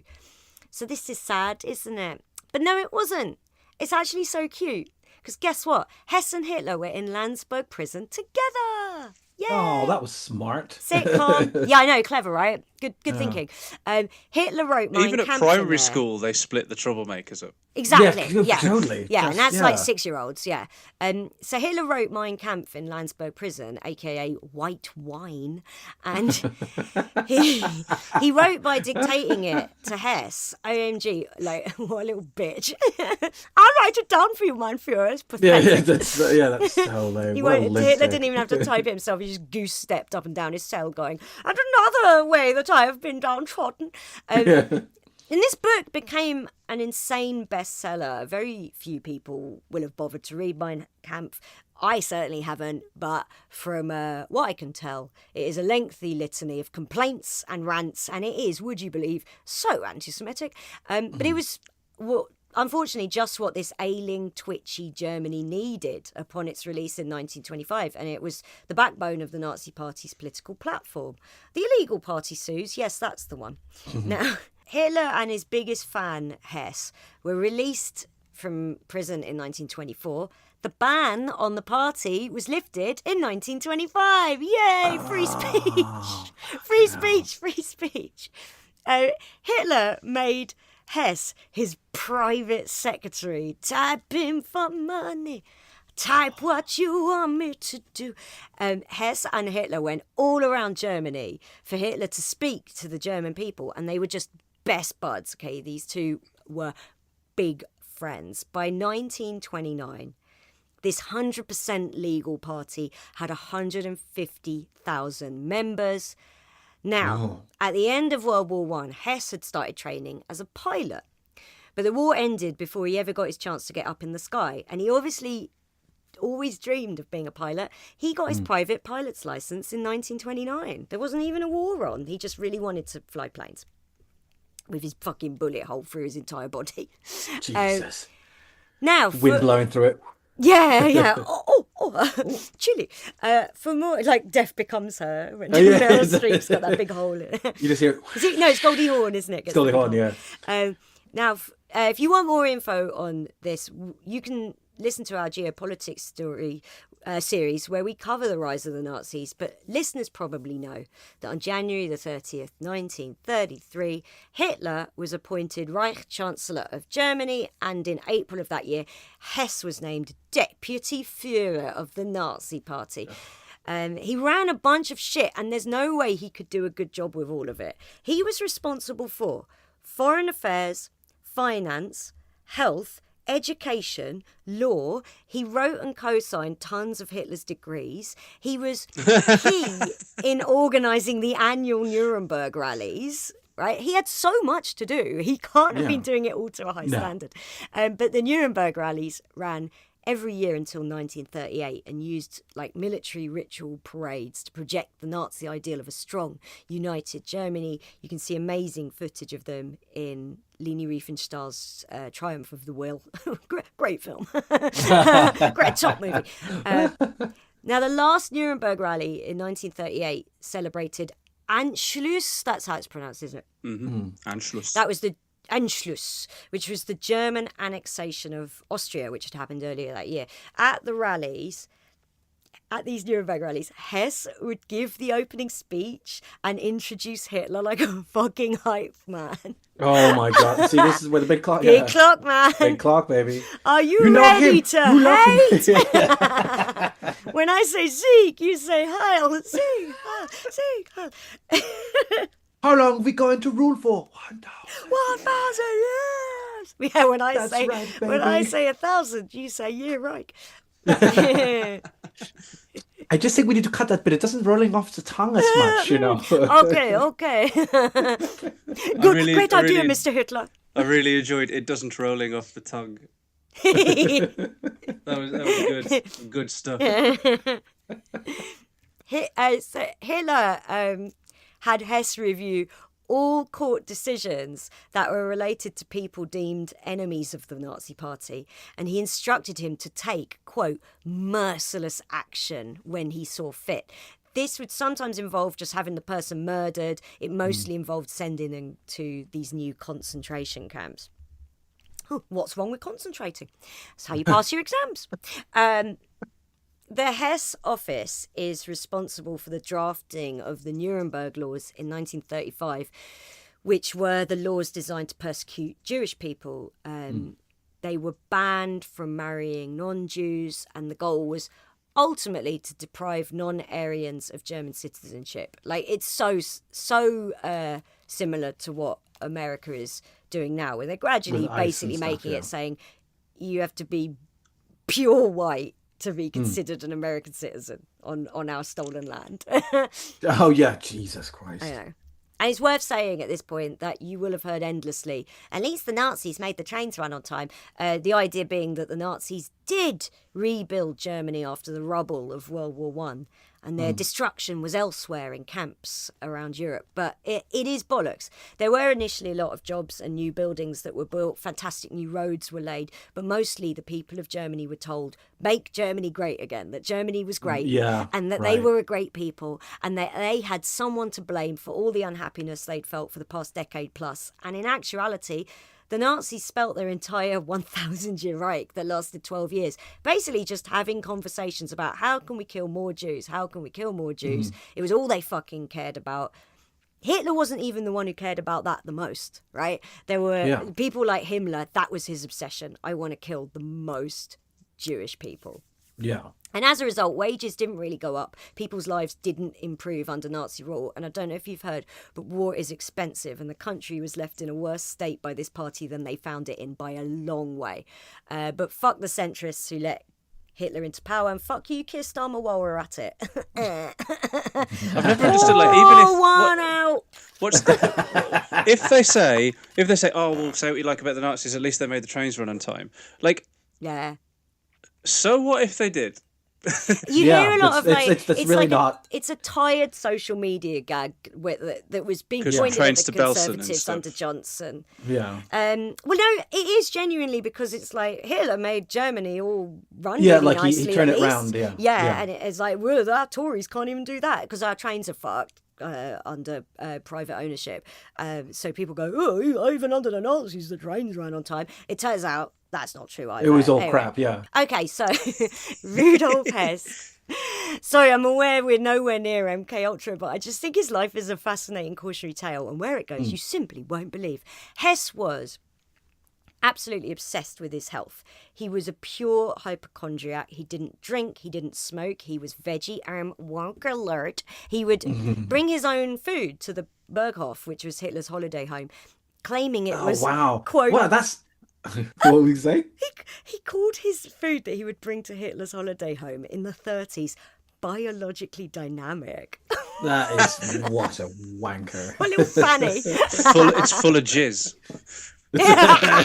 So it's like Hitler hated him doing this, so he just stopped doing it, which I think is very funny. They just stopped eating together, like Hess in the stationery cupboard eating his shitty cock lunch. Don't, why are you bringing that here? It's so disgusting. Pathetic. Hitler was like a class A bitch, wasn't he? You know, he had like catty little put downs. Hate that guy. Oh, look, it's you bringing your own lunch. Yeah, he's like Trump. Like, he probably called him like Little Hess. Yeah. Kleine Hessling. Hess is bringing his little lunch. When World War II broke out, Hess wanted to join the Luftwaffe because he loved flying planes. He wanted to fulfill his weird dream of being a pilot. But Hitler was like, "Nine, you are my property." You see that ring you wear on your finger? That means you're mine. To put down that disgusting biologically dynamic cum lunch. Motion to change the name of the podcast to Biologically Dynamic Cum Lunch. Motion.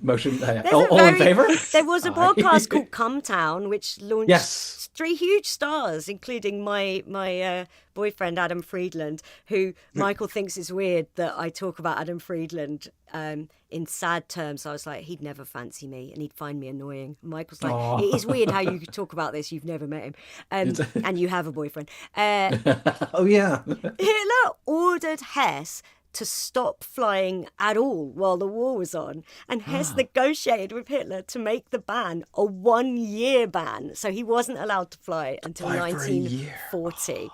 Does this sound a bit like tensions are growing in this 20-year-old friendship? It feels like it. Well, if it isn't the Blowjob Brothers.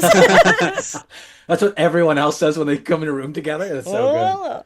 Wow. I think it's any 20-year friendship is going to have some friction at some point. Yeah, people change. Yeah. But Hess letting it get to this point is... Yeah. And he's still there as his number 2. Yeah, such a beta boy. Yeah. Weird little cuck man. Yeah, he is. dribbling that lunch down his chin. These two had been thick as thieves for 20 years, but Hitler was growing irritated by his biggest supporter. The war was happening. Hitler was very focused naturally on foreign affairs and the direction the war was taking. Now, Hess wasn't directly involved in the war, and he was getting real fucking sidelined. And the invasion of the Soviet Union was scheduled for 1941, and Hess was worried Germany would then be essentially involved in 2 wars. They would be facing 2 separate wars. Oh, yeah, gotcha, yeah. So he came up with a bright idea. His old pal, the professor, told him that the one that told him all about conquering more of Europe would be good, wouldn't it? Oh, yeah. Hitler was like, oh, yeah, it would. And sure. So, I kind of went into it not having a plan, but that sounds cool.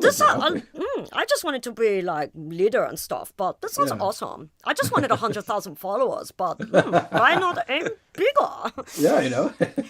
So the old professor told Hess that he knew King George VI was against the decision Churchill made to go to war. He was just like, yeah, I know this. It's secret info I've got. And Professor Weirdo told Hess that it was possible to talk to the Duke of Hamilton. Now, Hess had asked the professor... The what of Hamilton? My buddy Hitler, who's been very distracted lately with work, he's going to love this. Hess had asked him who are the most important people in England, and the professor confidently asserted, without a doubt, it is the Dukes. They have the last word. I don't really know where he got this from. I wonder if it was like a widely held belief at the time. But anyway, maybe was it like the way that they kind of structure it? Is that a German thing where maybe the Dukes are? Yeah, maybe it's based on like 150 years ago.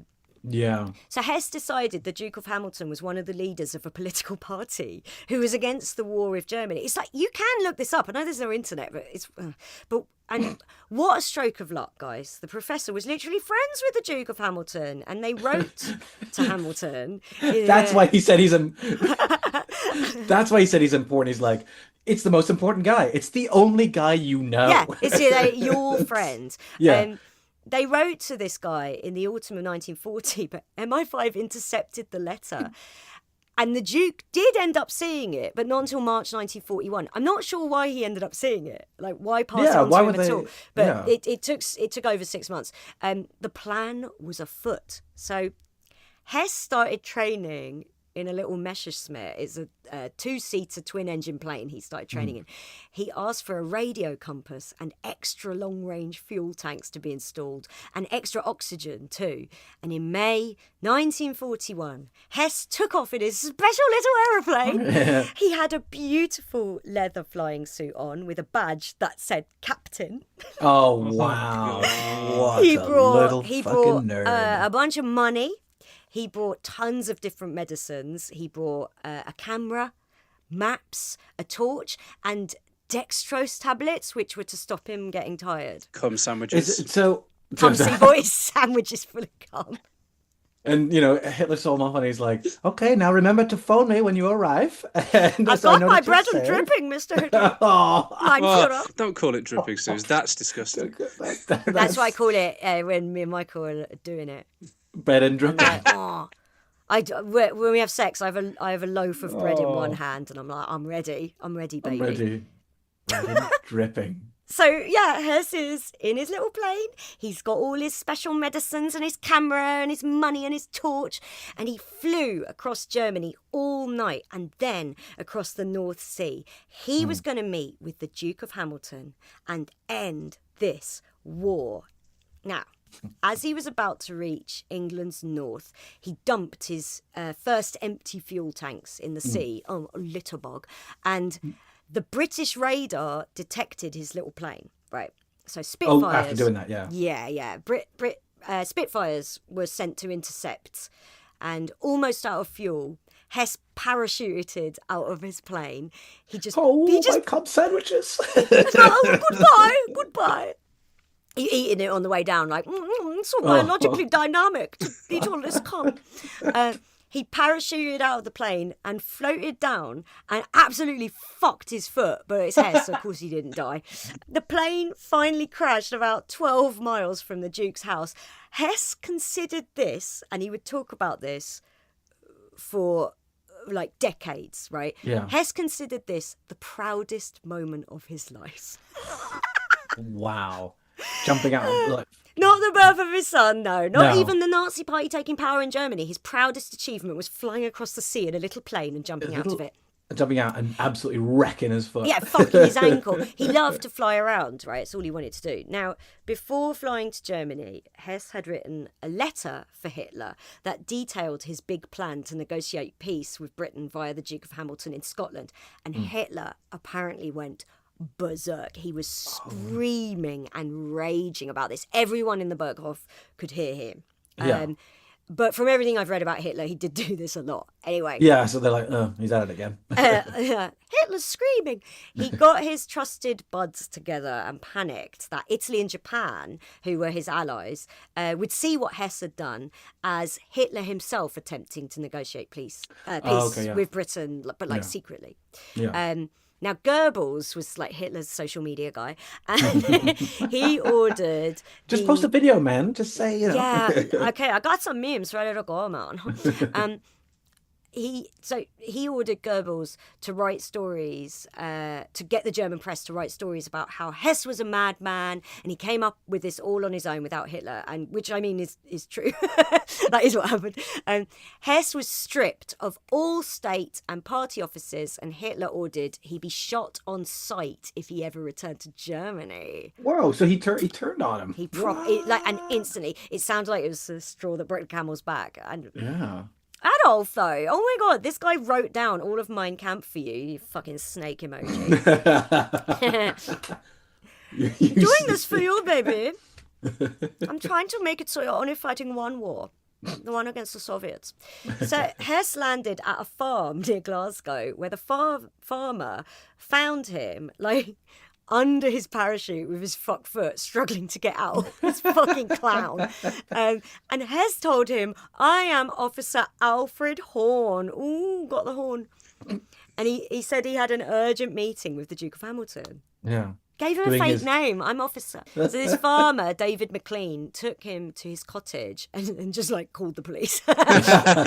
You just sit there. I'll be right back. Okay, Captain, with his calling himself Officer. I want to see this play. Yeah. It's good, isn't it? Yeah. Hello, Paulus. Hello. Oh, well, is that the Paulus? I got you, fucking liar. While the police were questioning him, Hess just kept asking to meet with the Duke of Hamilton, and the police were like, this is mental. They took him to Maryhill Barracks. Maryhill? In Glasgow, because like they just knew something wasn't right. The cops could tell. ACAB, but they knew Hess was full of shit. Just his really bad British accent. In terms of like, I think this guy, he's not fooling anyone. The next morning, the Duke of Hamilton showed up at these barracks. Mm-hmm. He literally came to meet this chump. I am so surprised. I didn't realise he got his meeting. That's mad. And when he arrived, Hess immediately went, it's me, it's Rudolf Hess, Hitler's main dude. I've come to negotiate peace. Don't remember we're buddies. He's like, I don't know who you are. Yeah. Hi. He told Hamilton that he was on a, quote, mission of humanity, and that Hitler, quote, wished to stop the fighting with England. And the Duke went,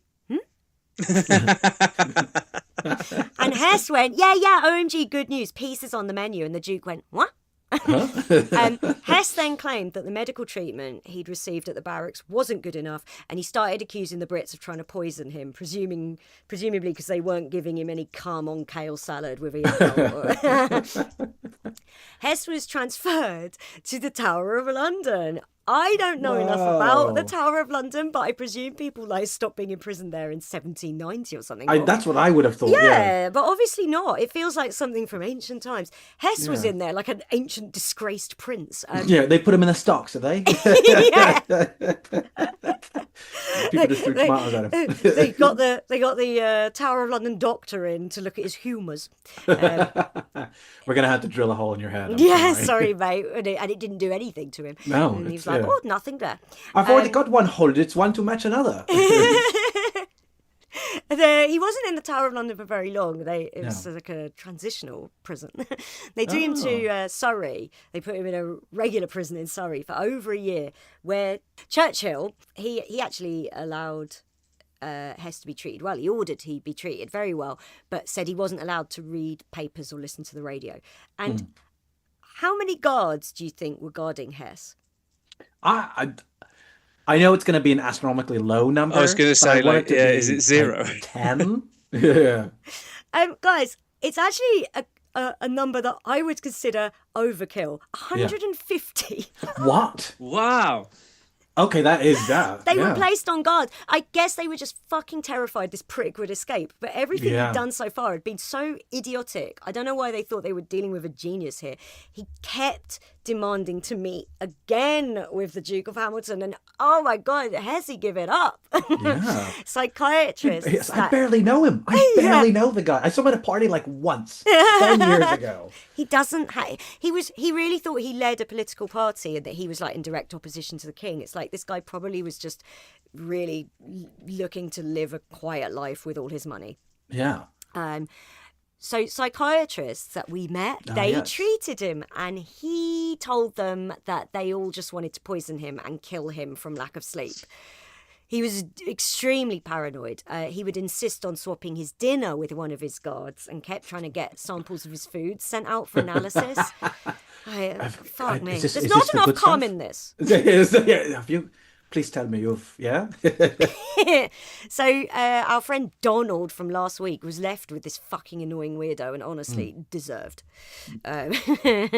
You get what you get. Hess said he'd discovered a secret force which controlled Churchill's mind and other leaders in Britain, which made them irrationally hate Germany. It wasn't invading Poland that made the UK hate Germany. It was like an irrational mind force. The mind virus. It was the woke mind virus. Oh. He said this force also acted on Hitler's mind and made him shit at military tactics. So bitchy. These two, their friendship is fractured. And he said that Jews had crazy powers and that they were the ones doing all the mind control. Okay? Do you see now? Why is it that we let rich idiots get into power? Because I don't... It's that money, baby. But like, I can't remember a normal person being in power ever. Like, it's so maddening. Don't start me off, but we've seen what happens when like a pretty regular social democrat becomes leader of a political party in the UK and makes changing things somewhat for the little people. Yeah. He makes it seem possible and people really like it and start voting for it. We've seen what they do to those people. That's true. So, yeah, exactly. Yeah, everybody These guys were allowed into power in Germany in 1933 because the centrists went, well, we can control these. Yeah. Better that than letting the left in. So yeah, exactly. Here we go again. Oh shit! Here we go again. Yeah, we've learned nothing. Hess maintained that the Holocaust was just a made-up Jewish plot to defame the great country of Germany. So this is where that conspiracy starts from him. Yeah. So now with 150 guards, there was no way Hess could escape. But on the morning of June 16th, 1942, he managed to get past his guards and attempt suicide by jumping over the railing of the prison staircase. Now, we know, don't we, that Hess is unkillable. So all that happened was he was in traction for 3 months. He landed, for a very funny smash cut. He landed like on a mattress that people were delivering. Yeah. Bounced right back onto the top of the ledge. I think the smash cut is before he even lands. Like he just goes over. Yeah. Just goes over and then cuts in a bed, leg up. And then it's, In fucking traction. Yeah, just and around this time, he started telling his psychiatrist that he couldn't remember anything at all. He's lost his memory. Yeah. Absolutely useless to the British, he was. He gave them nothing. He said he didn't have a memory of anything. He was moved to a hospital for the next 3 years where he would regain his memory and then lose it all again, repeatedly. Sure, Jan. In 1945, he tried to commit suicide again by stabbing himself with a bread knife. But this man cannot die. I don't think this was a... It went back into the hole, the bullet hole? I'm not sure that this was a full-on attempt, to be honest. He only needed 2 stitches, apparently. It should go, it's smash cut again, and he's in the traction again. And then he's just got knife sticking out. With now a little bandage, like, oh. Yeah. And then he went, right, I'm going on hunger strike when he found out that Germany was losing the war. But then he started eating again in less than a week. He missed those cum sandwiches. Yeah. They were so delicious and biologically dynamic. So as the war ended, Germany defeated, Hess faced charges as a war criminal and was ordered to appear at the Nuremberg trials. He was transported there in October 1945. And of course, we know what came next. Being tried at Nuremberg and as Hitler's second in command, he was hanged. And that's how Rudolf Hess died in 1945. Just kidding, that's not what happened. So, as he arrived at Nuremberg, he was put in his cell and immediately said, "Oh, God, who am I? I don't know. I don't remember anything." He was going down that route again, the old chestnut. The chief psychiatrist at Nuremberg, Douglas Kelly of the US military, played by Rami Malek in the film Nuremberg, and it's one of the first films I've ever found Rami Malek not annoying in. Did you watch Mr. Robot? No, I never did, and I have heard it's like people who think Gwyneth Paltrow. There's two types of people who think Gwyneth Paltrow is annoying and a shit actress, and people who've seen the Royal Tenenbaums. I think Rami Malek's like that. He's really good in Nuremberg. He gave the opinion that the defendant suffered from, I got the quote, a true psychoneurosis, primarily of the hysterical type, and grafted on a basic paranoid and schizoid personality with amnesia, partly genuine and partly feigned. Listen, I'm not a psychiatrist and I'm not there in 1945. I think he's faking all of this. 100%. I just don't believe for a second he was genuinely. It's like, we'll do a plea of insanity and then we'll get you off. It's that. I think it's that, and I think Douglas Kelly knew that because he was like, he's fit to stand trial. He's like, Hess was finally allowed to make his statement to the tribunal on November the 30th, 1945, and he just went, "Yeah, I faked all my memory loss as a tactic, a very clever one." The Nuremberg team was like, "What? No way!" Yeah. And all the other Nazis at Nuremberg were like, "Hess, Hess, Hess, Hess." Pulls out that clock again. He's like, "That's right. Yeah. You know what time it is. TikTok, bitches." Hess survived the Nuremberg trials. He was not hanged. He was found guilty of some crimes that he'd been accused of, including crimes against peace, conspiracy with other German leaders. But he was not found guilty of war crimes or crimes against humanity, because basically Hitler had been like this cunt and had not a lot to do with him by the time the war was on. Right. But he was sentenced to life in prison in Spandau. I know this much is true. Now, Spandau Prison, gold, in Berlin, was under the control of the Allied Control Council, which consisted of reps from the UK, the US, the Soviet Union, France. Visitors were allowed to come for half an hour each month, but Hess told his family not to come, and he didn't see them again until December 1969, when he was ill and in hospital. Yes, that's right. This fucking guy was still alive and in prison in December 1969. He lived through the Summer of Love. Oh my God. I doubt he played a pivotal role in it. No, he's... But he was alive for the Summer of Love. Running. Looking for adventure. Whatever comes my way. The Italian Job was released in the summer of '69, a film I'm sure Hess both saw and enjoyed. So he hadn't seen his wife or son, Rolf, who was 32 by now, since leaving Germany 28 years previously. Jesus. After this, his family visited him regularly after he saw them in 69. Nice. But his health continued to plague him without his cum lasagna. And he attempted to unalive himself again in 1977. He was still alive in 1977. Oh my God. He was able to see both Godfather movies and Jaws. Rudolf Hess saw and enjoyed The Spy Who Loved Me. He felt a bit conflicted when the Union Jack parachute opened at the start. Yeah, it opens up. Yeah, he's like, very cool, like what I did, but a little bit different in some ways. Yeah. Not as cool. No, I wouldn't. If he parachuted into Scotland with a swastika parachute. This is my proudest moment of my life. He maintained till the end of his life that was his proudest moment. I just think it's so funny that flying in a little plane and parachuting out of him, fucking his leg, he was like, that's my best moment of my life. I'm so proud of what I achieved. Oh my God. I've got a top 10, and that's number 1. I don't know how Rudolf Hess tried to end it in 77, but I think we can assume it was something fucking stupid, and it didn't work. Hess cannot die, even at 83. My God. Spandau Prison was just for Nazi criminals, and they had all been either released or died by 1966. So they kept this prison going, this 600-cell prison, for one guy. And it was this fucking guy, Big Dog. Big Dog. He had a private chef who would cook him anything he wanted. He had his run of the grounds. They built him a summer house to read in. This guy lived like a fucking prince. I imagine this is what, like, Ghislaine Maxwell's life in prison. Yeah, must be. Wolf Hess endlessly launched appeals via a lawyer for his father's release from 1947 onwards, just endlessly portraying this dickhead as a harmless old gentleman who was no danger to anyone, who'd been misled by Hitler and who should be freed. But Hess remained an unapologetic, vocal Nazi and virulent anti-Semite for his entire time in jail. He never stopped loving Hitler. He hated the Jewish people and would vocalise that.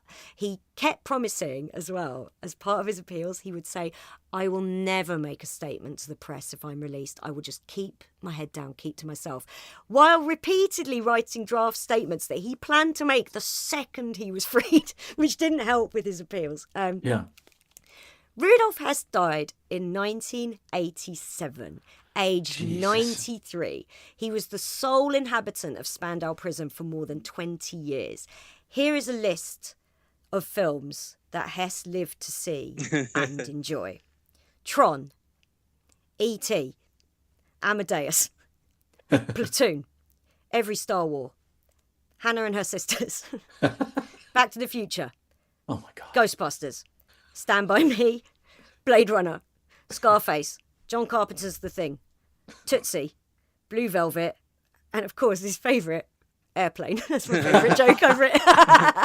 You missed that Soul Man. He would have seen Soul Man. Oh, yeah. He would have watched that. And enjoyed Soul Man. Soul Man. As he danced around the prison, I'm a soul I'm man. a soul man. Give me back that brown face paint, you little creep. And the guards are like, I'm just kidding, knock yourself out. This guy was allowed to do whatever he liked. He died, age 93, in his summer house that had been built for him for reading in. And he died by hanging himself with an extension cord. So he didn't even die of old age? Successful. Finally. This absolute, because nothing else was going to kill him, this absolute waste of blood and skin got to die on his own terms, age 93. I hate him. My God, I hate him so much. Amazing, isn't it? I just love, like, what if they just, instead of, like, we're going to release him, like, into Gen Pop in a regular prison, I'd be like, yeah, there we go. That's what we should do. Get him in there. Get him in there in his 40s. Spandau Prison was then destroyed to avoid it becoming a neo-Nazi pilgrimage destination. He was buried in a family plot initially, and his gravestone read, Ich hab's gewagt, which translates to, I have dared. Oh, wow. This became a fave place for loser Nazis to meet, so the grave was exhumed, he was cremated, and his family scattered the ashes of this proper little prat at sea. Now, Wolf Hess, his son, criticised the investigation into his father's suicide. He maintained it was a cover-up by the British Secret Intelligence Service and that they'd murdered his father to prevent his parole. Sure, okay, yeah, sure. What? He believed the British government was afraid that his father would reveal embarrassing information about British actions during World War II. Okay, buddy. Sure. Don't release him. Worse than the Nazis. Yeah, like what? I don't particularly like Rudolf Hess's son either. After this, no. Like I'd have respect for him if he was like, my father is an evil man who was guilty of countless crimes, but to go, the British government murdered my father. They murdered him when he was 93. Poor me. Yeah. They murdered him first chance they got. Like, they captured him in 1941. Yeah, first they tried. He tried to kill him several times, and they're this munching son of a bitch who could not die was finally murdered by the British. Hess's son wrote 3 books. My Father, Rudolf Hess, in 1986, Who Murdered My Father, Rudolf Hess, in 1989, and Rudolf Hess, I Regret Nothing, in 1998. He finally died in 2001. What a cunt. And he had a son, also called Wolf fucking Hess, and Hess loved that his son's birthday fell on April 20th, Hitler's birthday. That's not a humorous Susan insert. He really did love that. Fucking nerd. Wolf Andreas Hess was a computer programmer who planned to create a website dedicated to his grandfather, Rudolf Hess. However, he never finished this after he was fined in Germany in 2002 for denying the existence of gas chambers at Dachau on the internet. I don't know what he's up to now, but I think we can all agree that if any of us meet anyone with the surname Hess, we can punch them in the face. And so concludes my story of Rudolf Hess. Bravo. Jesus. What a fucking dickhead. What an absolute dipshit. You always hear, a life well lived. No. And not just because he was a Nazi. Yeah. Like, I can't believe that for the last... He was just a big pain. ...part of his life. Yeah, he was a total loser. Yeah. But even, imagine Hitler being like, I hate this guy. His main talent seemed to be standing behind Hitler, and Hitler would say something, and he'd go, pow! Yeah, and be like, don't do that. It's so stop annoying. saying pow right in my ear. Yeah, that was so loud. You're such a good friend, but that was really loud. Yeah. Put down that sandwich, it's disgusting. Why does that ammonia smell? This is so gross. Rudolph's a good guy, but his lunchbox stinks of bleach. Thank you very much, Suze. I just find Hess a really funny, weird figure that people... it goes back to this thing that we say all the time. These people, if you reduce them... It is essentially, if you either, build them up to or reduce them, however you want to word it, to monsters, you're giving them power they don't deserve. Yes, you're kind of creating a legacy that they wanted, right? They bludgeoned their way to power, and we don't need to show them respect. And I don't think 100%. I showed Hess any respect. No, God, no. I can think of no one of the Nazis that's a better example of the banality of evil. Yes. Yeah, this little nerd who liked flying planes, and he liked his little buddy, and he was scared of food. What a good way to stop us being afraid of Farage, Yeah. Farage is a man who is very brittle when interviewed. He can't take even the slightest bit of pushback from an interview. He just starts yelling and laughing uncontrollably. We should be wary, not afraid. Yes. That's what I believe. And I think that's it. We're so quick to jump to fear of that because, again, it's like this perpetuation of the idea that they're these monsters and they're doing things. And it's like, no, they're a bunch of incompetent council workers who can barely hold a meeting without shouting at each other. So how can we even give them any power if they're fucking useless? Yes. So a little less Hess, a little more mind control, huh? And not the kind that Hess believed in. I think Hess is a contributing factor to MK Ultra, though. Definitely. And I'm not just saying that to justify. No. Which I thoroughly enjoyed.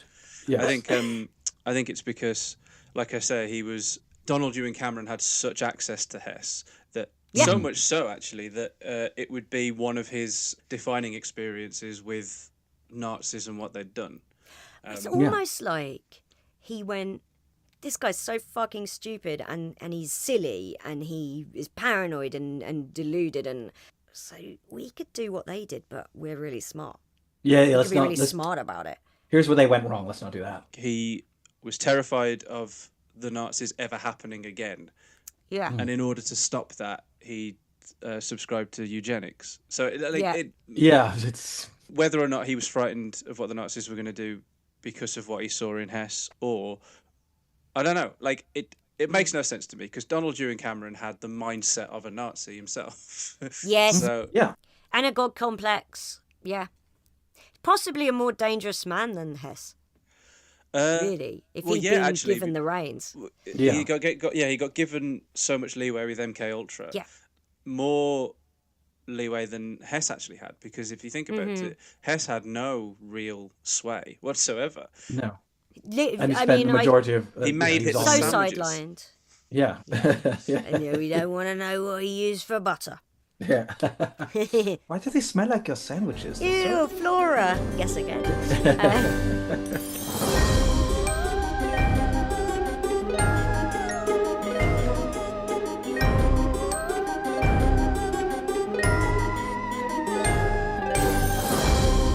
Anyway, MK Ultra. MK Ultra. We were deep in the anus of Hess. Oh, Whose yes. butt are we halfway up? A guy named Harris Isbell. Oh, Isbell. Okay. Now, I had to refamiliarise myself because Hess was a little bit of a diversion. He was crucial, I think, in inspiring Donald Ewan Cameron. Right. But Hess himself had nothing really to do with MKUltra. Where we left the ongoing narrative of MKUltra before we did Hess was Donald Ewan Cameron had psychoanalyzed Hess and then been appointed by Sidney Gottlieb as one of the main scientists. But he appointed sort of like two, I guess, at roughly the same sort of time. So there was Donald Ewan Cameron, and then there was this guy, Harris Isbell. Isbell was born in 1910. So he was about 43 when MKUltra grinding into gear. He was born in Arkansas. He received his MD from the Tulane University School of Medicine in 1934. And then he had various research positions before becoming head of the Addiction Research Center in 1945, which I do believe is relevant because he's then obviously looking into narcotics and their effects. Right. His areas of interest in the works that he published were the physical and psychological effects of individual substances that may, even if they're not addictive, they could have the potential to be addictive. So he was looking into, the Addiction Research Center, he was looking into the causes and side effects of it. And then he was also looking into ways to mitigate withdrawal symptoms, such as therapy with methadone. Okay, so is that how... I don't know what it's even called when you put someone on methadone to get them off heroin, but is that how that started? Almost. And did he invent methadone? Yeah. He didn't invent methadone, but he was pioneering in methadone therapy. Okay. Right. He was also looking into the development of reliable rating methods and questionnaires for subjective drug effects, cross-drug comparisons, tolerance of drugs, and also the classification of drug groups. And all of this was based on the physiological and the subjective effects of a drug, as well as like cross-tolerance with other drugs. Okay. Now, the subjects in his experiments were known as volunteers, and they were recruited from the associated Lexington Public Health Service Hospital. That hospital was a US government facility for treating drug abuse specifically, and a lot of the patients were drug offenders who'd been sentenced to go there, and they were there alongside people who had voluntarily gone to get off drugs. Okay. These subjects, so those were the patients in the hospital, but the subjects of his experiments were exclusively incarcerated male narcotics offenders with a history of drug addiction. Before doing these experiments, they signed consent form, but it was like a rudimentary one. It wasn't like very So, what do you think the incentive was for them to do this? Well, was it once you're off the drugs, you can be free? Not quite. They were motivated by payment in the form of drugs. Oh, what? Hang on a minute. They have made a sweet fucking deal.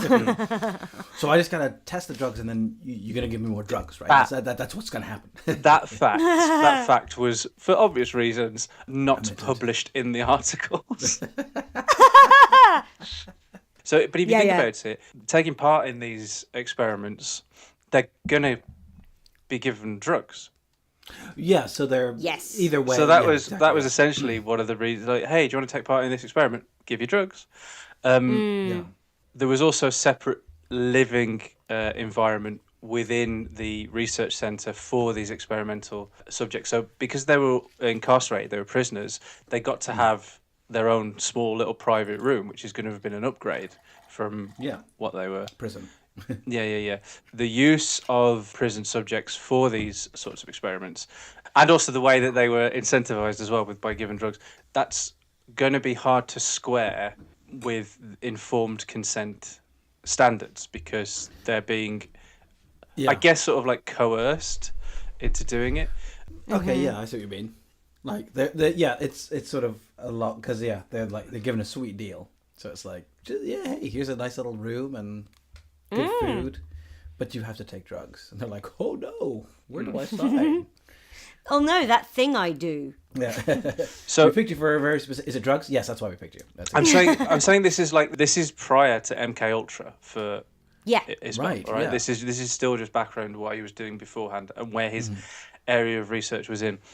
So the subjects in these particular experiments at the ARC, they were described as physically healthy, not psychotic. That's important. Not psychotic, by the way. But they were sometimes described as having, and this is a quote, character disorders or inadequate personalities. Well, that's me. Right. That's me. Yeah, right. I was going to say, we're all stand-up comedians. Congratulations, you described us. This specific diagnosis of character disorders and inadequate personalities, from the research notes, that diagnosis seems to have been based on the MMPI test evaluation, which is the Minnesota Multiphasic Personality Inventory. Okay. Which is a standardized psychometric test of adult personality and psychopathology. Is it still used today? We never hear about it now. Yeah. I feel it sounds like. Do you think it might be like fucking bullshit? I think it might be. I also feel like Minnesota, of all places, it's like that's such a what a fucking mid place.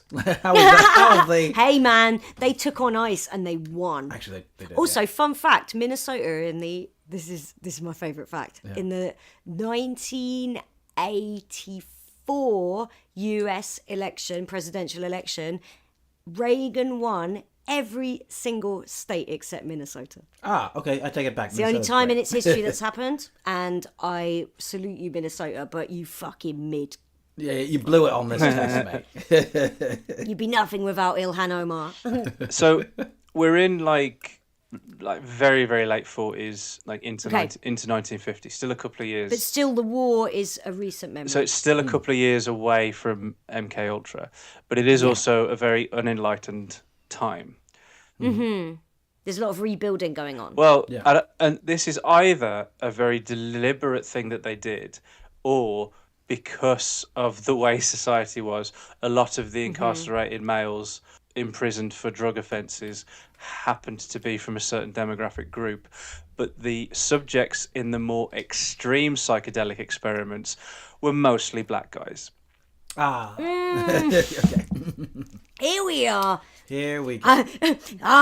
Now we are home. That's what it's like. Zeus came alive. It's like, I was like, oh, brilliant. No, I was like, the second you said that, everything fell into place. I went, okay. A bunch of fucking cunts, is it? What were the more extreme psychedelic experiments, Chris? Well, yes. An example of that is doses of LSD for 77 days in a row.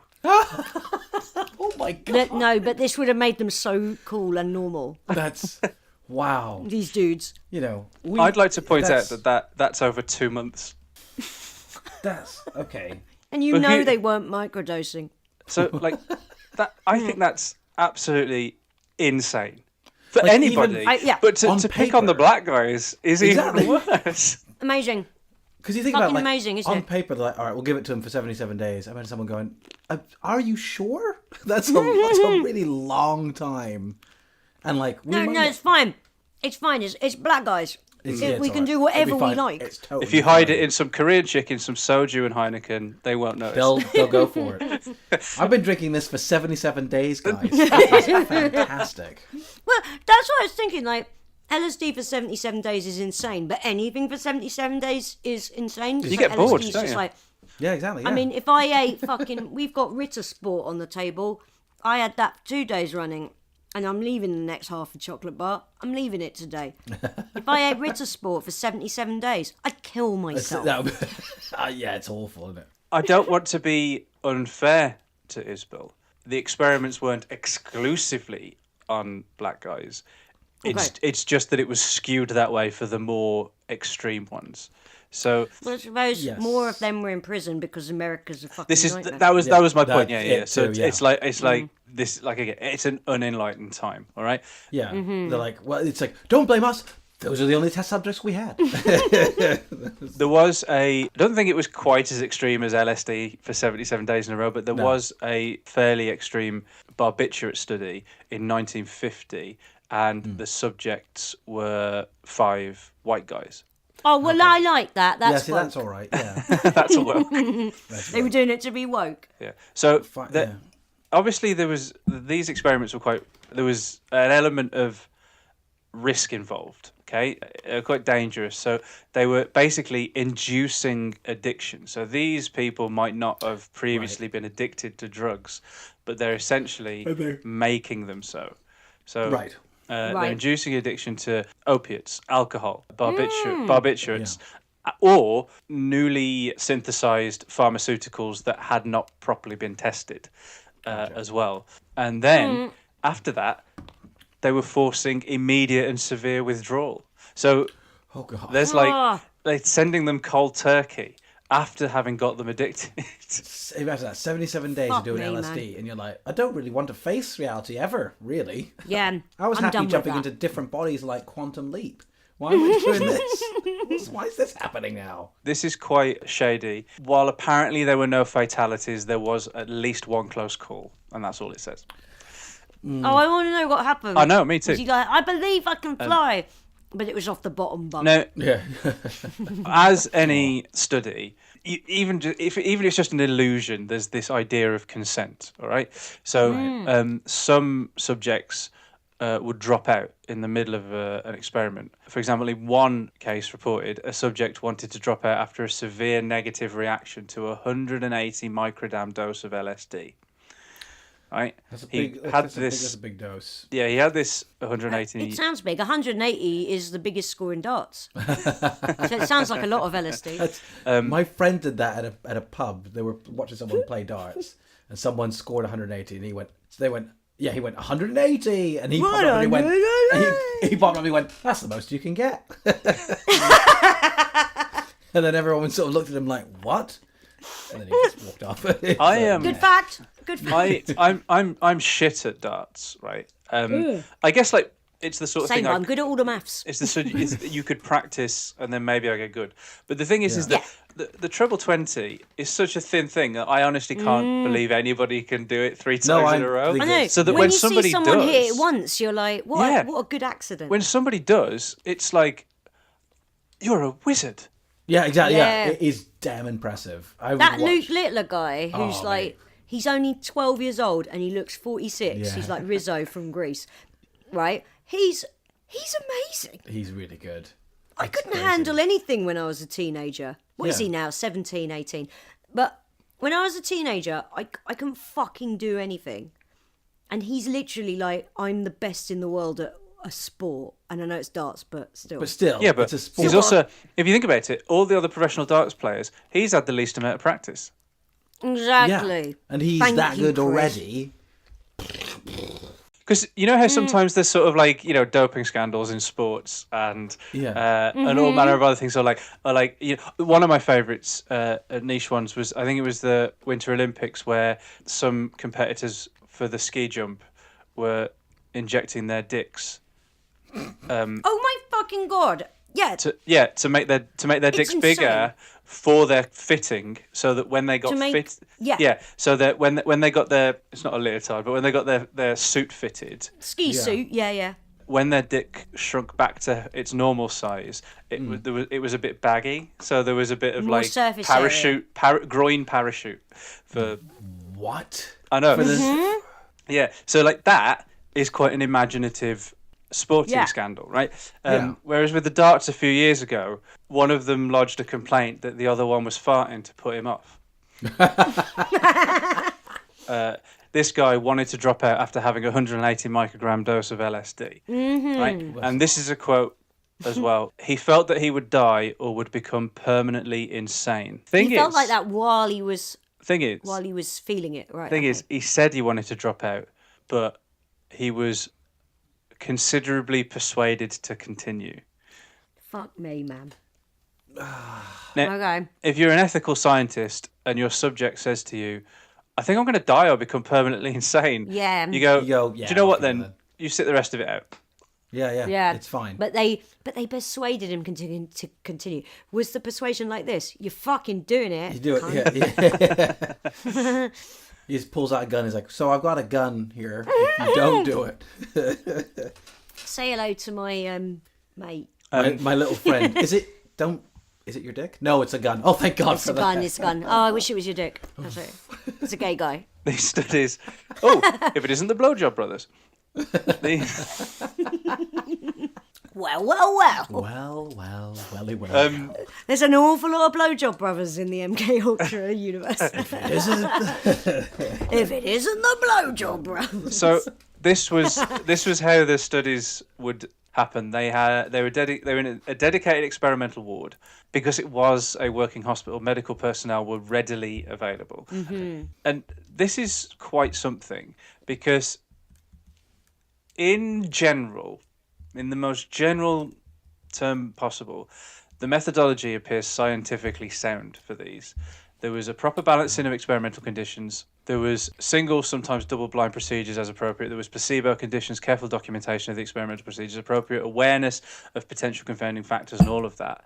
It's just that the small number of subjects in some of the experiments just it makes it pointless. It's a statistical you don't have, utility. Right, you've got to have a really large thing in order to test it across a wide. Right. Yeah. What they would do for the addiction studies, they would get subjects drug-free. They made exceptions for caffeine and cigarettes. Otherwise, they'd be drug-free. And then they would attempt to induce addiction by regular administration, either orally or intravenously, of whatever drug they happen to be wanting. This is the one we're testing today. They were like, let's slop them up. Yeah. And then they determined addiction by the presence of symptoms of withdrawal and abstinence. Sure. Oh, okay, right. When administration of the substance stopped. So, like, let's take methadone, for example. That might be administered at the peak of withdrawal to determine if it alleviated these withdrawal symptoms they were having. Yeah. So, following the evaluation of this cold turkey, subjects were then usually more gradually weaned off whatever drug was being tested. I see, Isbell evaluated the feelings of euphoria of various drugs, and then he also looked at different doses to see if a different size dose would induce similar or different effects, such as talkativeness, like, I guess, when somebody's had a few lines. Yeah, they get chatty. They start a business. Yeah. Comfort in the experimental situation, and sometimes sedation as well, because obviously... Some drugs are a bit soporific, aren't they? This is crazy, though. He's like, look, I'm getting a load of people addicted to different drugs, and then we're going to see just how addicted they are. Yeah. I remember an episode of House once.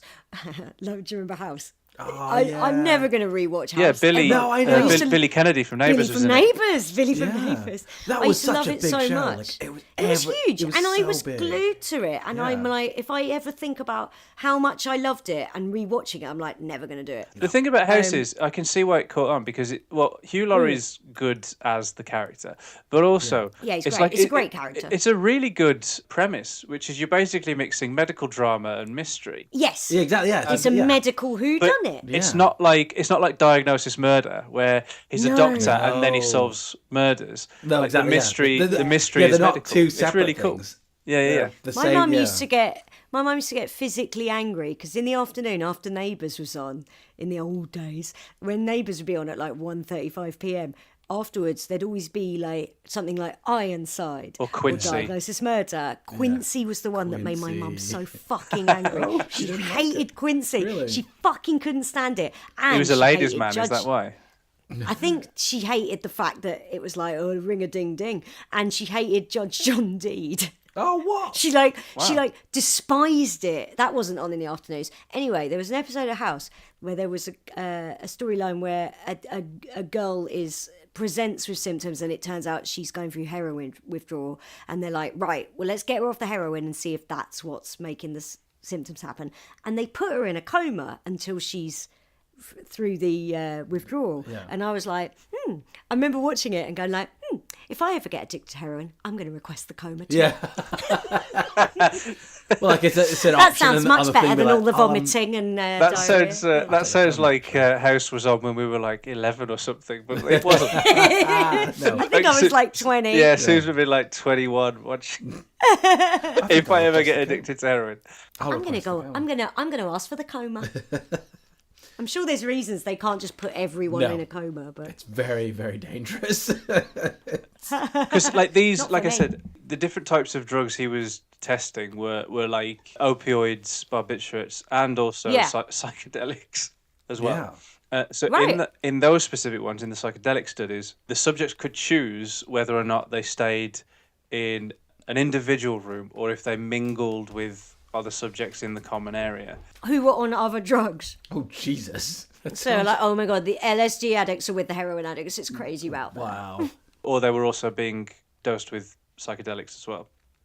Sure. Oh, right. Double trouble. What I quite like the idea of is that because placebos were introduced, if there was one guy like who they knew had not been given anything, and was just acting like it was. He's like, while everyone's tripping out. Give me 1 second. He's on the vitamin C. I guarantee that would have been one of the 5 white guys. Oh yeah. 100%. He's got into crypto. He's got into 1949 crypto. They had the choice to be in the psychedelic ones. They had the choice to be in Gen Pop or solitary, and measurements and observations were taken before the drug was administered, and then hourly after that. That included pulse, blood pressure, knee-jerk reflex sensitivity, pupil diameter, and rectal temperature. Ah, yes. Hello. The old rectal Why do they have to temperature. do it through their arsehole? No idea. Why not? Just No idea. I've seen the little thing where they put a gun in a kid's ear and go bloop, and then it's a temperature. It's a temperature gun, by the way. And you don't need to put it up their arse. A little bit, this sounds like all of this was just an excuse to look at men's arseholes. Yeah. It always is, Chris. Every mystery we do Yeah. is an excuse for us to think about them, and these guys had needed an excuse to look at them. But yeah, it just seems an awful lot elaborate. Is it? Have you ever tried to ask a man just to look at his asshole? It's impossible. He doesn't say yes. Impossible. Show me the anus. Seen Jerry Maguire? He says money, but we know what he means. You know what it means. Did you know the human anus weighs 8 pounds? I'm doing deep cut Jerry Maguire bits. That's a super. What with Jonathan Lipnicki? It was a good impression of Jonathan, the little vampire. Yeah. Wow. The little vampire. All right, let's see how many we can name. Like Mike, the one recycled Jordan. He gets the little shoes. And between us, we've just named Jonathan Lipnicki's entire filmography. Entire film. So look at what he's doing now, because I guarantee he wasn't involved in MK Ultra. Oh no. And so, psychologically, they'd test them as well. So they did the physical evaluations after they'd administered the drugs. Then they'd also do psychological ones. Basically, the best way that they decided to do that was a form of self-evaluation with multiple statements, which a lot of subjects replied with, "I am confused." Oh my God. So then there was also evaluation by experienced and trained observers. Some subjects had negative reactions to the LSD, such as that one that wanted to drop out, who said he was going to die or go permanently insane. Literally was like, please let me go, and they went, what about if you didn't? In the interest of fairness, I should point out that some of the subjects found the experience quite pleasant. Well, yeah, because they were on drugs. Yeah. They loved being part of the experiment as long as the dosage wasn't too high. Okay. So were all of them on? So even they'd have like groups. You're on this kind of drug, and would they all be on different doses? Yeah. So they'd have, and also some of them would have placebos as well. They'd be like control experiments. Sure, they were the ones who loved it the most. Yeah, I can't stress enough that this is his career of research. Some of them predated MK Ultra. And some of these happened during MK Ultra. Okay. So for example, he published a study in 1949, which is known as, they get named as they're known as the surnames, right? So it's Isbell and Vogel was a study in 1949 which investigated methadone, which had been synthetically developed in Germany in 1937. In that study, they found out that intravenous methadone had similar subjective effects as morphine and heroin, which is why it then became methadone treatment to get people off. In 1950, the study Isbell et al. Did a controlled experiment, so as in there were no other drugs involved and there was proper nutrition, on the effects of chronic barbiturate administration. 5 non-epileptic subjects were given slowly increasing doses of different barbiturates to a point of obvious intoxication over a period of more than 73 days. My God. Can you imagine well, what the dose was at the end? Not just like it's increasing doses over 73 days. The nature of the intoxication and the nature of the withdrawal symptoms were found to be the same as chronic alcohol use. So, Jesus. Yeah. And then they also did studies in alcohol as well. Isbell et al. In 1955, 2 years after MKUltra started, he did a study to demonstrate that alcohol causes physical dependence. That would have been a fucking messy trial, though. For the alcohol study, the subjects were abstinent drug addicts. Shit. And some, but not all, had a history of heavy alcohol use. Out of 10 initial subjects, 6 subjects were successfully kept in a state of constant intoxication for 48 to 87 days. Oh my Just drunk God. the whole time. Wow. Oh my God, imagine how sick you would feel. That's awful. Can you imagine the hangover after 87 days? Just drunk the whole time. That's wackadoo. Imagine. The thing is, this study led to Isbell making proposals for safely managing alcohol withdrawal. Okay, so I just found a positive. Yes. However, these people's livers. Yeah. Oh my Lord. Okay. Like not even like a bloody Caesar or Mary to bring you down, you know what I mean? Just like to the coast nicely. Right, it's been 87 days now. Let's never give you alcohol for the rest of the experiment. You'd be like,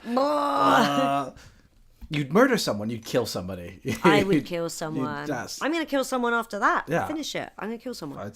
And some more nuts. 80. I mean...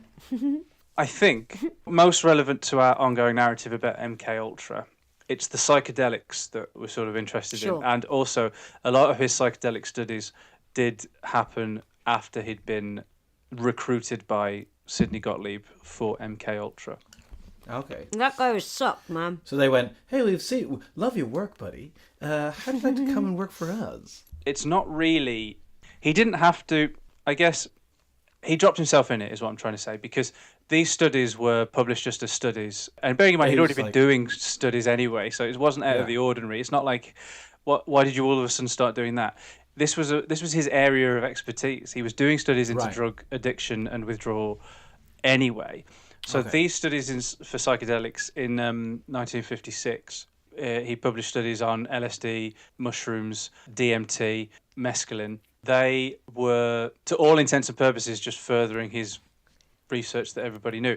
But in 1986, 30 years later, in an interview, he just said, the psychedelics research was initiated by an explicit request from the CIA. There we go. Shit. So and it was the 80s. No. He came out of the cinema having seen Stand By Me and he went, I've got something to say. Something about 3 kids poking a dead body in a quarry that makes me just feel like I need to alleviate some guilt here. I got something on my chest. It's absolutely insane. Yeah. That's nuts. Wow. I'll tell you about it afterwards, though, because I'm just about to go back in and watch Soul Man. Is that Hess? What's he doing here? So LSD wasn't the only subject Isbell studied as part of MKUltra. MKUltra was not limited to just LSD, as we know. Right. We also looked at other psychedelics. In 1959, he reported that psilocybin had physical and psychological effects similar to LSD, although it had a shorter duration and much less potency for any given dosage. Okay. 12 days treatment with LSD induced tolerance to either LSD or psilocybin, and it worked the other way around as well. So for example, if you had 12 days treatment with that, you'd also develop a tolerance to LSD. Oh, okay, right. And so this cross-tolerance supported the hypothesis that the two substances at least partially share their mechanism of action. Okay. He also discovered that mescaline and LSD had similar effects as well. Crucially as well, he also discovered that chlorpromazine, otherwise known as thorazine, could either block or reverse the effects of LSD. Well, as you take it as you're on it, and that would stop. I imagine if you took it first, LSD might have little to no effect. Oh, right, I see. If you take an LSD first, it would lessen the sort of effects. But it's interesting that they discovered an almost anti-LSD, right? Yeah. I've never heard. Right, I've never. Both names you gave it, I've never heard of this stuff. Because the only drug I've ever done is when I went to Toronto about 6 months ago. Me and Michael went to a weed shop because it's legal there. I'd never smoked weed in my life or anything, and we said, I've never done weed. I want to do some gummies. What's like a weak one you've got? And they said, we've got this one. It's 10 milligrams of CBD and 2 milligrams of THC. Mm-hmm. And I went, have you got one weaker than that? And they went, no. And I took one and I didn't feel anything at all from it. That's my experience of doing drugs. So I've never heard of those drugs. Yeah. But I presumed, I've never heard of anything being able to reverse LSD. This compound has been marketed. Thorazine is a brand name, so it was marketed as that. It's used now as an antipsychotic medication. Oh, right. So it's used to treat psychotic disorders like schizophrenia, and it can be used outside of like substances, right? Yeah, and it has also been used to treat bipolar disorder, and they've also given it to kids to sort behavioural problems. I might take some. Yeah, I'm a nightmare. And you're spelling it Thorazine, right? Is that how we're just... Like thorax. He also did studies into marijuana as well. He loved drugs, this guy. Yeah. This guy was like, he couldn't get enough. Couldn't get enough of them. But given his, like, sphere of research, you can understand why Sidney Gottlieb was like, I'd like you to come and help out with this project I'm doing. It's also interesting as well that there is sort of like he admitted as well that the CIA had asked him to look into psychedelics. Yeah. Right. It's also the blurred lines of consent as well, as we know. But I think his studies in particular are the ones that give rise to this, because you mentioned it really, like early on, Masood, of where they kept them on LSD for that length of time. Yeah. It's Isbell's studies where that happened. Yes, that's specifically. It. Yeah, we like to call your jib there. It's just you keep people on LSD. Yeah. Why don't you come work for us? It's very like it feels like a kind of Hollywood casting couch thing, right? It's like so these studies were financed by Gottlieb as part of MKUltra. So his the whole time. Specifically these psychedelic studies. I'm not saying that Isbell was everything Isbell did was bankrolled by MKUltra for those 20 years, but those specific ones were. Gottlieb was the bankroller, and while this was happening, because Isbell studies were across the 50s and into the 60s as well, but it's worth pointing out that if we're charting a timeline or attempting to, we're quite lax in this series. We're just sort of like going back and forth with MKUltra. Yeah. But in 1955, 2 years after it had been signed off, MKUltra outgrew its government funding. So at this point, what does that mean? Yeah, does that mean like it's not like a movie where they're like, we're over budget. It became much bigger than I think had been intended. So I see. The basic research of LSD, obviously, which fell under the MKUltra banner, had its own name. Right. It was Subproject 27. That was specifically the LSD studies as part of MKUltra. Right. That was a funding subproject that included payment to Sandoz Pharmaceuticals for the LSD itself. Right. And then there was Subproject 18, which was the further procurement of LSD. Just roaming around LA being like, you got any LSD? We just MKUltra, imagine it as just one project, right? Yeah. It's got all of these sub-projects. It had 150 documented sub-projects, including a microwave gun, which is a gun that fires microwaves, not a gun that fires microwave ovens. Wasn't it them trying to... Because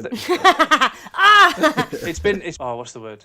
like, you know what I mean, like a unicorn. Like they've been seeking this. Yes, a way to do it. Like, basically, in the same way that they wanted a truth serum, haven't they also always wanted a death ray? Essentially, yeah. And like right. they say microwave because how microwaves work is like they move the atoms in food very quickly, and that's what causes it to heat up. And they basically want the death ray to do that, but it's not possible. You can't like shoot it in a certain direction. That's why a microwave is in a box and it's not a gun that you use on your food. Yeah. Right.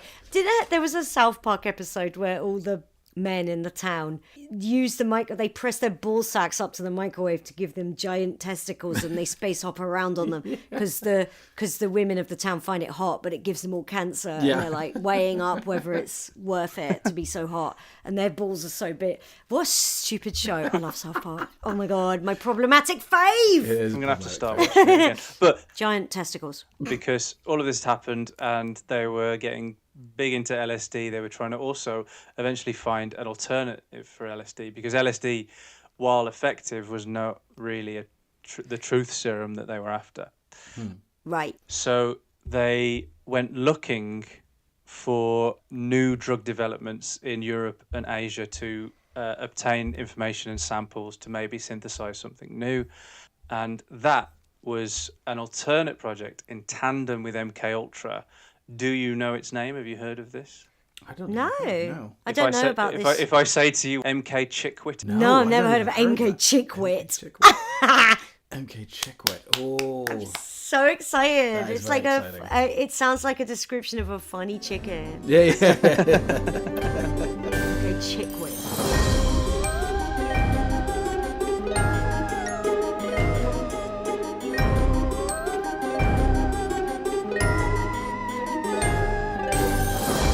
I'm going to call it MKChickwit because I just think it's easy.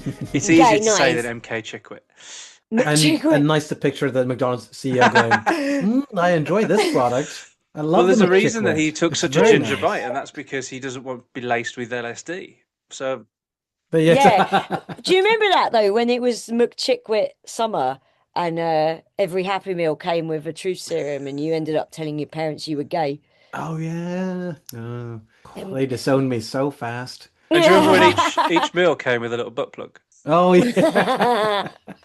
Oh no, it was Grimace. Oh, was that? Oh. Part of MKUltra. Amongst like lots of other things, there was MK Search, MK Often, and MKChickwit. Chickwit. And Chickwit was actually part of Search. So some of MKUltra's subprojects had subprojects. Nice. Oh, it's like Reddit. Yeah. Oh God. So MKChickwit was quite important for MK Search. We've already touched on what MK Search involved in terms of like a lot of the drug trials, etc. MKChickwit was part of the acquisition of these drugs in order that these projects could take place. They just sent an intern down to the street to buy a couple of. You just get a couple of crack rocks. That'd be great. No, this was proper intelligence operation abroad. For example, the FBI is. I suppose like it's domestic in that it's federal, and where the CIA operates internationally. It's like international security. So MKUltra being part of the CIA secretly, not everybody knew that. MKChickwit meant that their remit was they could go abroad, and MKChickwit was they were looking for new compounds in Europe and Africa. Sounds like a fucking uni trip. Yeah, we'll just go. And part of the reason that they did that was because one of the catalysts, from what I've read and understood, one of the catalysts of wanting to do MKUltra in the first place is the release of prisoners of war from Korea. They'd come back and would be... These are American prisoners of war. They would come back and they'd be changed men, right? Quite obviously, that's because they've been held prisoner as prisoners of war. Like, that changes a person. But for some reason, I don't think that the American government bought that. And they were like, no, they're men, they're soldiers. They should come back exactly the same, unchanged. They should shake it off. Yeah. So they thought something had been done to them. And they were apparently espousing communist propaganda when they came back as well. So that meant they thought, oh, well, if their minds have been altered during captivity, is that something we need to arm ourselves to protect ourselves against? And also, is it something we could then use on our enemies as well? Could we reverse the process? You're fired. That's not what we do here. No. So MK Ultra sort of like became this pursuit of mind controlling substances. MKChickwit was specifically the operation to go to Africa and Europe to try and find these compounds. It became like an intelligence operation focused on foreign narcotic innovations, like what was going on elsewhere, and if there was a new compound that they could use, or if there was a certain strain of an existing drug, or if there was uses of a drug they hadn't really thought of before, and if all of this was going on abroad, could they use it back home? So in a way, Masood, these guys that became white shamans taking ayahuasca. So exactly, what I would say is it's not like a uni trip; it's a gap year. They've gone. Yeah, that's it. Yeah, it's more like a gap year. Yeah, definitely. Yeah. It's a montage of them like in nightclubs with like a pacifier in their mouth, just like with whistles. And it's a couple of them like lying in like opium dens, like. Well, we're having a laugh here, and it's all well and good. That's what the podcast is about, first and foremost. But there's something interesting in that there is a theory which was because of these, because MKChickwit began in the 60s, going abroad and looking at. It might have been actually 58. Or MK Search was 58. There's so many subprojects of when they started that like there's no way I can hold them in my brain. Right. But MKChickwit, which was going abroad and looking at like the uses of drugs and potential uses and maybe new compounds, and can you synthesize a substance that would do this by, extrapolating from that one and combining it, whatever. There is a theory that because they were bringing this intelligence back home to America and testing these things on people, that it kind of led to the hippie counterculture itself. Oh shit! Because the drugs were available. So they just I see. That's wow. And by that point, like, we always think of the hippie movement being like, oh yeah, the late 60s, the summer of love. But I think I've said on this podcast before, it's sort of well known that the summer of love itself in 69 happened to like 100 people. Yeah. And so we're talking like basically the early 70s through to the late 70s, which would make sense with the timeline of this. It's sort of had 10 or 15 years to like go wild. I think exactly that. And I think one of the reasons is that I like, not to be all Fox Mulder, I want to believe, but it's something that I can see as plausible in that the hippie counterculture was, I guess, like, against the man and all of that, so the government, etc. And also then the drug taking was a big part of that. I think there's something quite neat narratively that it came as a reaction to, but also was caused by MK Ultra. because if all of the substances were available, and also it created drug addicts. MK Ultra, right? And I've seen a theory posited that because of all the free love that was very much part of hippie culture, there was just an awful lot of people who were heartbroken and ended up on heroin. Oh God! Which when you hear it, you go, "Yep, that makes sense." Like an extreme precursor to somebody that said they're okay with a polyamorous relationship. Oh yeah, just whatever you want, whatever you want. I want you to be happy. Yeah. Yeah. No, I think it's a great idea, and you're like, whose idea was it? Oh yeah, no, it was mutual. She came to me with the idea, and I was like, yeah. Yeah, it's her. It's fine, but it's her idea, and I don't think she wants to be with you. Yeah, this is almost over. Yeah, no, she always said that there was nothing necessarily wrong with it per se, and I've never felt insecure or anything. But that's, I think, because I never really had the averages, and now that I've seen her with a lot of men, it's brought back a lot of like, certainly teenage insecurities, and I think I'm a better person as a result that I actually know this for sure, while they're flicking a needle. That sounds slapping their. It's just sounds good. I'm just your dealer, bro, so I don't really care about any of this. Yeah, but I'll be honest with you, mate. I was happy to listen to all of this while I was getting you hooked, but now there's no need. It's. I ain't gonna lie. It's real sad, and I'm a dealer. That's because I can't talk to my friends about it. They've stopped coming around because all my spoons are black. Can I have a teaspoon that isn't like bent like an S to stir my tea? Is that possible? If we're talking about MK Ultra and the impact it had, I would actually genuinely love it to be a direct cause of that ultimately led to Woodstock and stuff. I mean, it wouldn't be too hard to kind of link those up. And the hippie movement, you can link that to the beginning of the punk scene. So basically, MK Ultra had done the Sex Pistols. Well, I'd heard that. Is there a mad theory that like punk is also very much influenced by high fashion? Oh, I mean, totally. The Sex Pistols were like a totally manufactured band based around looking fantastic. Yeah. It's mad so, that. And it's funny. As much as they seem like true anarchists, it was like Malcolm McLaren going, for sure. money. Even back then as well, because when Malcolm McLaren used to show up on Talking Heads programs in the 90s and stuff, and you found it hard to believe that he was a punk. Because he looked more like a mod to me. It was sort of like, and then it's obvious now, obviously, of course he was never a punk. Come on. No. Same as the Radio Caroline guy as well. The guy that just sort of like... Yeah! Absolutely. Yeah. What's the name of that guy? I can't remember his name. He's the guy that advised... I can't remember either, but... He was the guy that advised George Lazenby not to do Bond. Really? Again, he talked him out of sight because they offered him.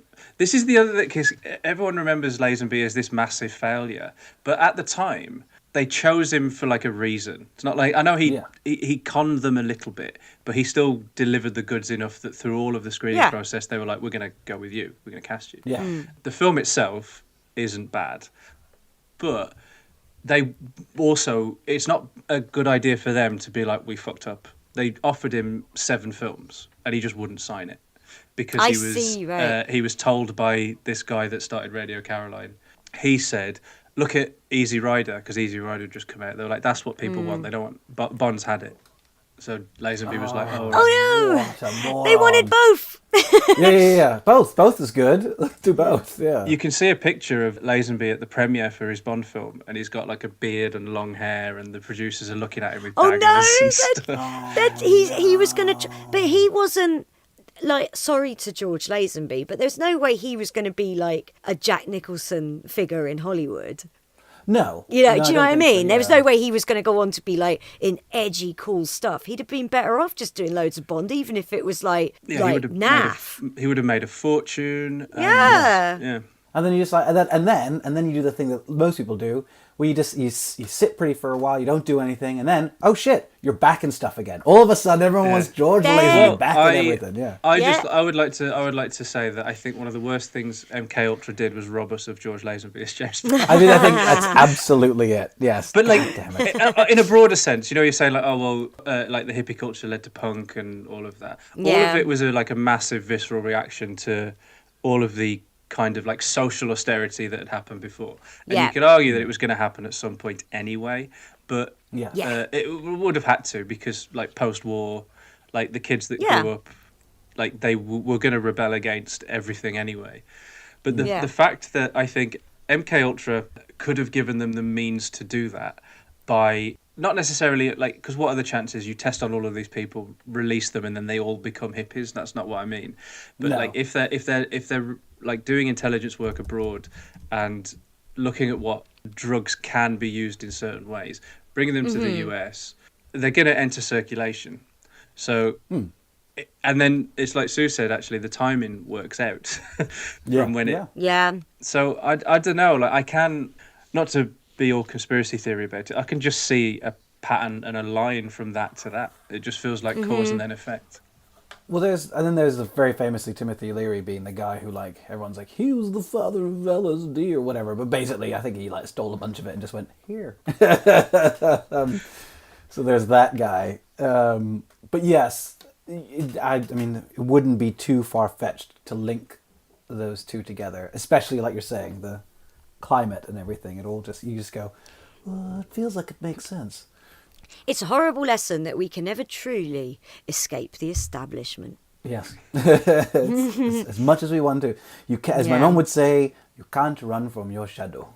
And it is a shadow hanging over us all. It is. No matter how much you try.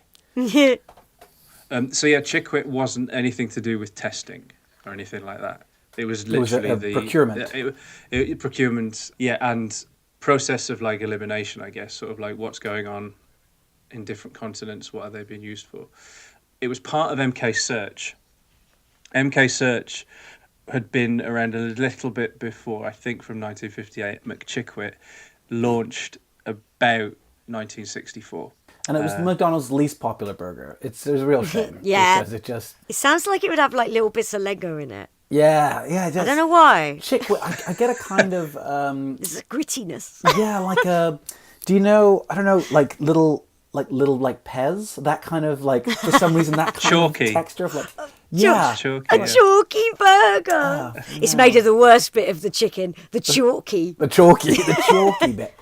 Yeah, it just sort of dissolves into dust. It's really... It dries your mouth out and disappears. It's the worst. It's the worst burger. No wonder the CEO's taking tiny bites. It's fucking awful. Some of the acquisition methods as part of MKChickwit were they'd identify pharmacological agents that were developed in Europe and Asia and declassified internal correspondence within the CIA from the 1970s. It says that the program was focused on identifying developments in Europe or the Far East, particularly novel synthetic compounds with potential applications in behavioural modification, interrogation enhancement, or incapacitation. So basically everything we have come to know and love from MK Ultra. MKChickwit was, MKChickwit was the project where it was like, how are we going to get these things to do that? Oh, right. Yeah, okay, yeah.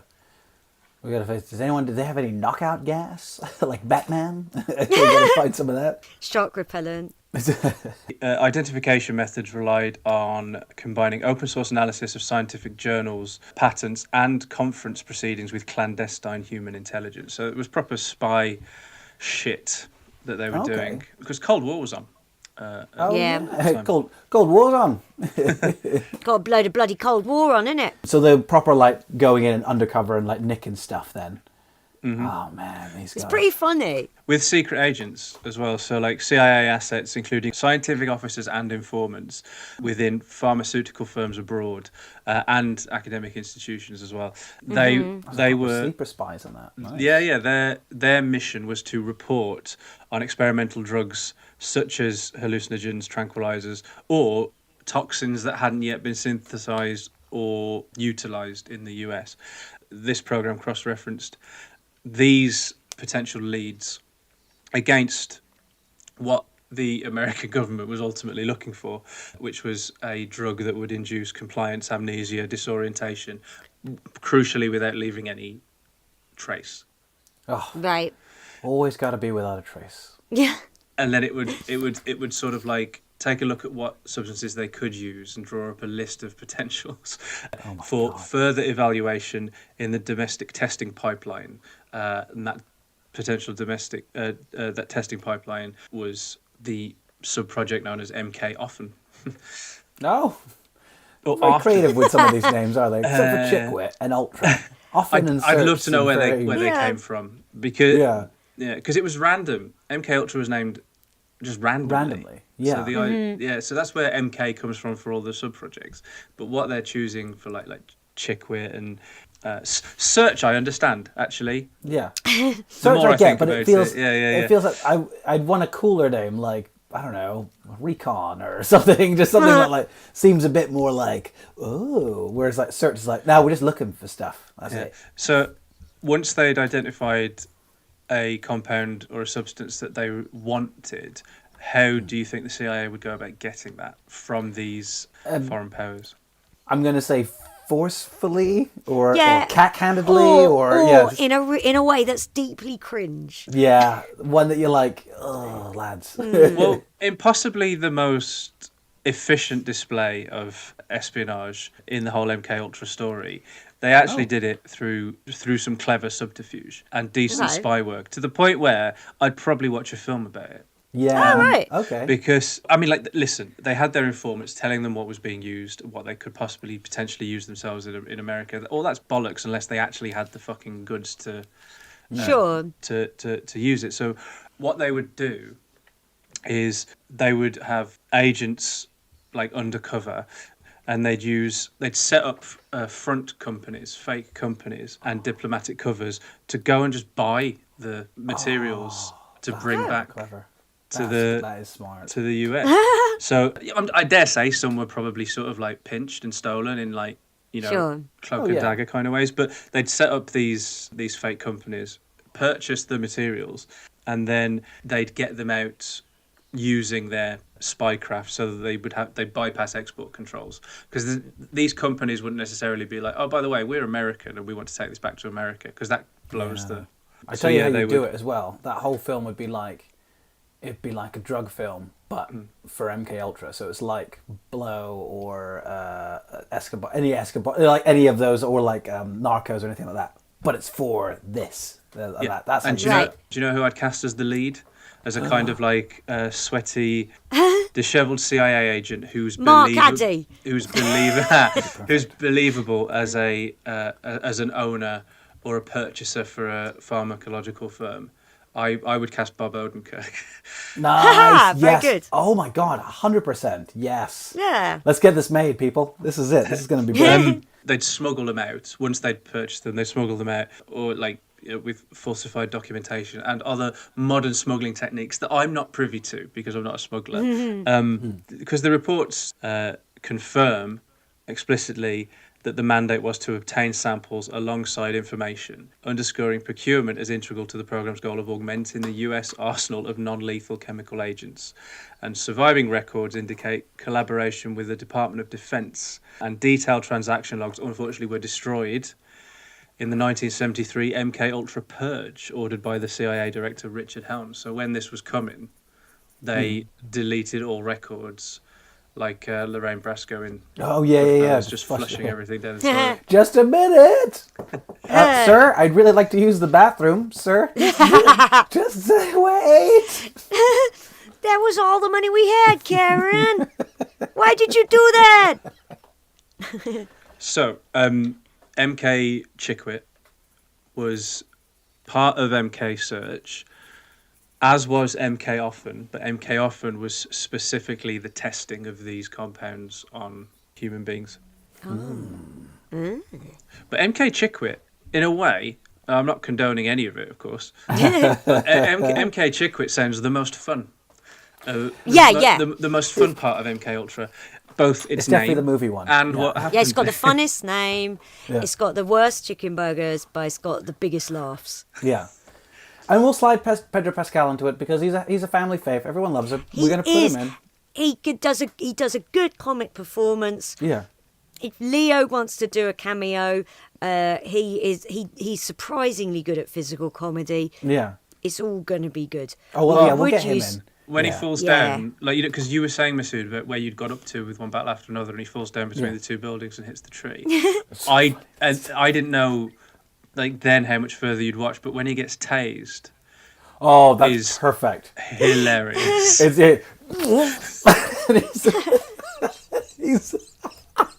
damn, it's so funny, and he's straight to the ground. God damn, it's good. Sorry, where did we get to? Well, it's kind of it's a lot of projects, and they're all off the different. So I kind things. of like that's what MKChickwit was. MK Often, I feel like we've kind of covered without saying it was MK Often because that was the testing and stuff.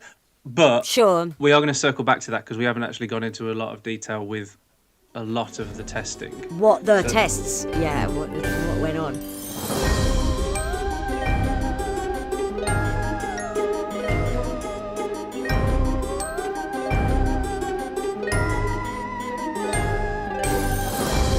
Chickwit and Search and Often. and we're going to talk about Operation Midnight Climax. Nice.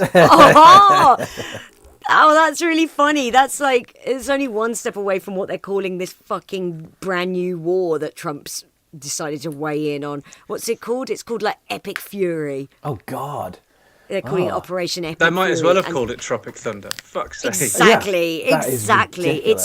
I was like, Epic Fury! Fuck off, Sounds like Hassan. a beat 'em up from the SNES.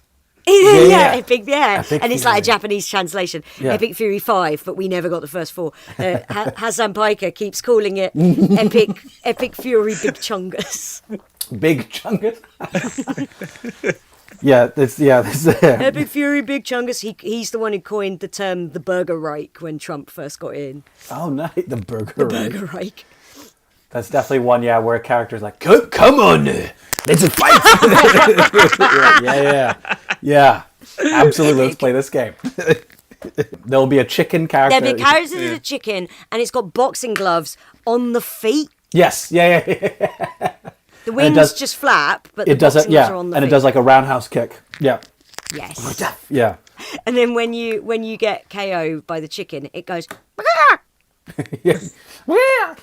And then on screen it comes up cockadoodle KO. Yeah. But if you KO the chicken, for some reason the animation is it turns into a drumstick. You know? It goes. It turns into like a full bucket of chicken. But it's like but that's just the leg. Why have you done that? Why was it all? Because it's a full roast chicken. One of the chicken's attacks, special attacks, can be it just shits out eggs. Yeah. Splat, splat, splat. At the splat, same splat. rate as E Honda's fist thing. That fist thing that E Honda does. It's like that. Like. So MK Ultra. Operation Midnight Climax is Midnight right? Climax. That's such a good name. Chungus. I want you to guess what you think Operation Midnight Climax is, because the chances are you're probably going to be spot on. Really? Oh God, is this about coming and shitting? Is it? Actually, you half right. I rescind my statement. You're halfway there. Oh, great. I like that. I was like, you're probably going to get it as soon as you just went. Is it shitting? Well, No. then no, it isn't. You're wrong. Right. All right. Midnight Climax. I think it's. Was it like basically spiking a country at a certain time? Like, is it like spiking a small thing with this truth serum to see if it would work? No, it isn't. Like what's it? Like Wild Wild Country style, where they. Oh my God. It isn't that. No, what it was, your basic standards with dosing people with drugs. Yeah. Against their will and so without them knowing, but also wanting them to keep quiet about it afterwards. Okay. And Operation Midnight Climax was something they came up with that would kill two birds with one stone, which would dose them without them knowing and keep them quiet afterwards. And what Operation Midnight Climax was, the CIA set up within agency safe houses in San Francisco. The CIA set up their own brothels. Oh, that's why they're calling it that. And what would happen is it'd be like a honey trap, basically. So the people would be lured to the brothel. They'd be dosed against their knowledge and without their consent. And then because they'd been to a brothel, they'd keep quiet about it. Yeah. Fuck. right. And it was called Operation Midnight Climax.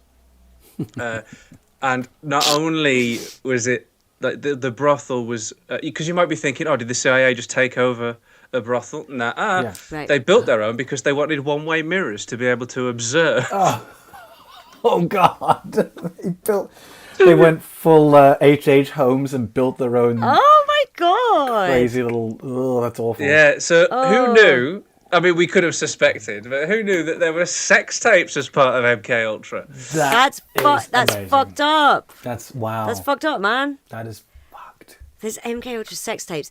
So this is like the 50s version of Donald Trump's piss tape, which the more time goes on, the more I'm like, it doesn't exist. He just really likes Putin. Yeah. He just thinks he's good. Yeah. There's no piss tape. There's, Operation Midnight Climax was set up almost as soon as MK Ultra got going. So it was set up in 1954. And it is like a good, effective way of dosing people, and then they will not say what had happened. Yeah. I've got I feel like that was someone's idea for ages, and then they're like, as soon as we get the project, we'll do the brothel thing. And he's like, and as soon as they're like, yes, we get to do it. He's like so excited. And also, like, because they'd watch the videos to study afterwards, and you can just imagine, like, you watching the videos again. Yeah. Again. Yeah, I needed to have another look. What of it? Yeah. I can't believe we did it. I can't believe we got away with it. Yeah. Can't believe we pulled that shit off. 225C Chestnut Street, San Francisco. And then there was another one in New York City as well. Basically, it's CIA-run safe houses. In 1963, so 9 years after they'd been set up for this, they were scaled back. Following a report by the CIA Inspector General, John Ewen, and that strongly recommended closing the facilities. They were closed permanently in 1965 in San Francisco, and then the New York City one followed the following year, 1966. Were they still running as safe houses or as brothels after? I would love somebody turning up to be used as a safe house and wondering why all this fucking was going on. Right? Like defected from Soviet Russia. We're going to hide you here for a bit. And then he ends up off his tits on LSD. America's great. Who are these women? Well, you ask who these women were. They were on the CIA payroll, which presumably meant they had like dental, health insurance, benefits, pension. It's probably this like sweetest possible deal for a sex worker in the 50s. Whoa, that's the one. You've landed on your feet. Jackpot. You've got like Snoop Dogg as a pimp, but you've also got the US government. Sure, I still have to have syphilitic dicks up me. You imagine Sidney Gottlieb really gets into it though. He goes down and talks to his hose, and he's like, "Are you? You're not giving me my full cut." Yeah, he's got a big purple velvet top hat with whatever in it. And it's like, he's got that long finger for the cocaine. Leopard print design on the nail. Yeah. It's just that you bitches have got to start paying up. I like Masood's white guy voice. It's like when Eddie Murphy does a white guy voice. Yeah. Like, I really like that Mr. Murphy. It was also perfect for Sidney Gottlieb as a pimp. Yeah. Oh my god. That was even more perfect than his Fred Durst impression. And the announcer got a good line in White Guys. Yeah. I'm starting to think something funny's going on here. How white is he? How white is he? So they were on the payroll, the sex workers, and they were told, like, lure your Joes, your clients, back to the safe houses, and then these guys were then, I guess, what's the word, covertly dosed with, like, not just LSD, but everything that they were testing is part of MK Ultra, of course, including like DMT they were using as well. And fuck's sake, right? Okay. Jesus. Yeah, because then you think, like, well, they can observe this happening.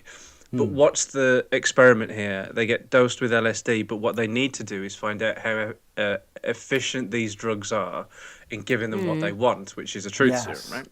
Yeah. So the sex workers were also then told that after they'd fucked them, to do an investigative line of questioning about their lives to see whether they would be convinced to involuntarily reveal secrets. Right. What? On some cases, they were the men were fed subliminal messages to try and induce them into doing involuntary actions, like criminal activity, like robbery, assault, and assassination. Whoa! Fucking hell! Oh, so it's like mind programming as well, right? That's the reverse side of MK Ultra. To see if they could, so if they can suggest them to do this, can they also then suggest them to tell the truth? They could we could build our own. My basic rudimentary understanding of MK Ultra before we started doing this episode was that it was a truth serum that they were after. Yeah. That's what I thought it was, yeah. It wasn't. It was mind control. Which, a truth serum would be part of that. But I can't believe that they've got all these regular men, because bearing in mind they would experiment on soldiers, but this was just regular guys who just wanted business from a sex worker. They're getting laced with drugs, and then to test the suggestibility of it, some of them are being sort of like to see if they can get to assassinate somebody. It's crazy. It's fucking nuts. Is it? Am I right? And so much energy and money went into. Oh my god! We should see if we can do this.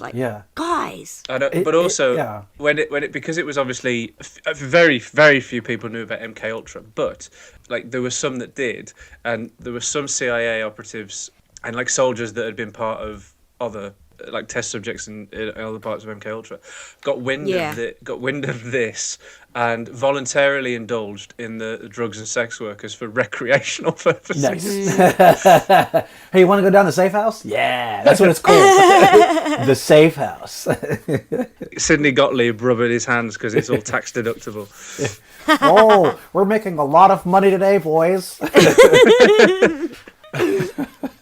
Am I right in thinking that the Manchurian Candidate film borrows some of MK Ultra's stuff and weaves it into the story, or is that a complete fabrication? It was part of the public consciousness. Yeah, the Manchurian Candidate is a blind spot for me. Never read the book. Oh, it's really good. Never watched any of the films.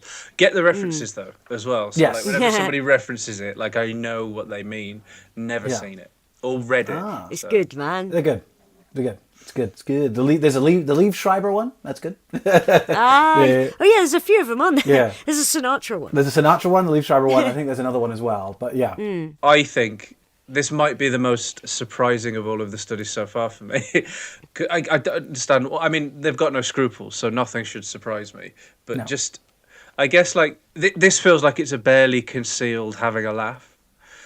Yeah. Like, how far can we take this, boys? We'll do our own scientific experiments with blackjack and hookers. I forget the blackjack. I feel like I have to be very careful because while I'm, again, not condoning what they do, if they've already decided this is what they're going to do in this course of action, this is a really good way of getting drugs into people and getting them to stay quiet at the same time. It's a really efficient method. Yeah. It's they've fucking really evil, figured it out. But it makes so much sense because the shame of it afterwards, they're not going to say they got... Exactly, no.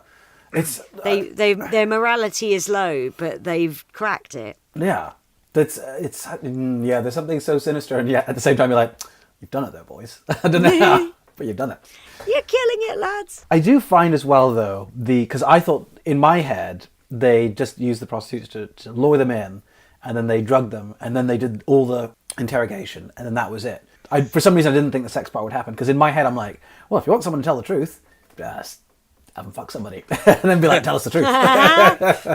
And then so it feels like there's not a control in that experiment. There needs to be a control in which it's like, well, we'll do it without the sex and see if it works, and then we'll add the sex part later.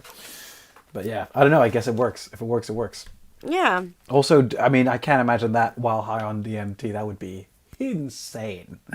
Oh my goodness.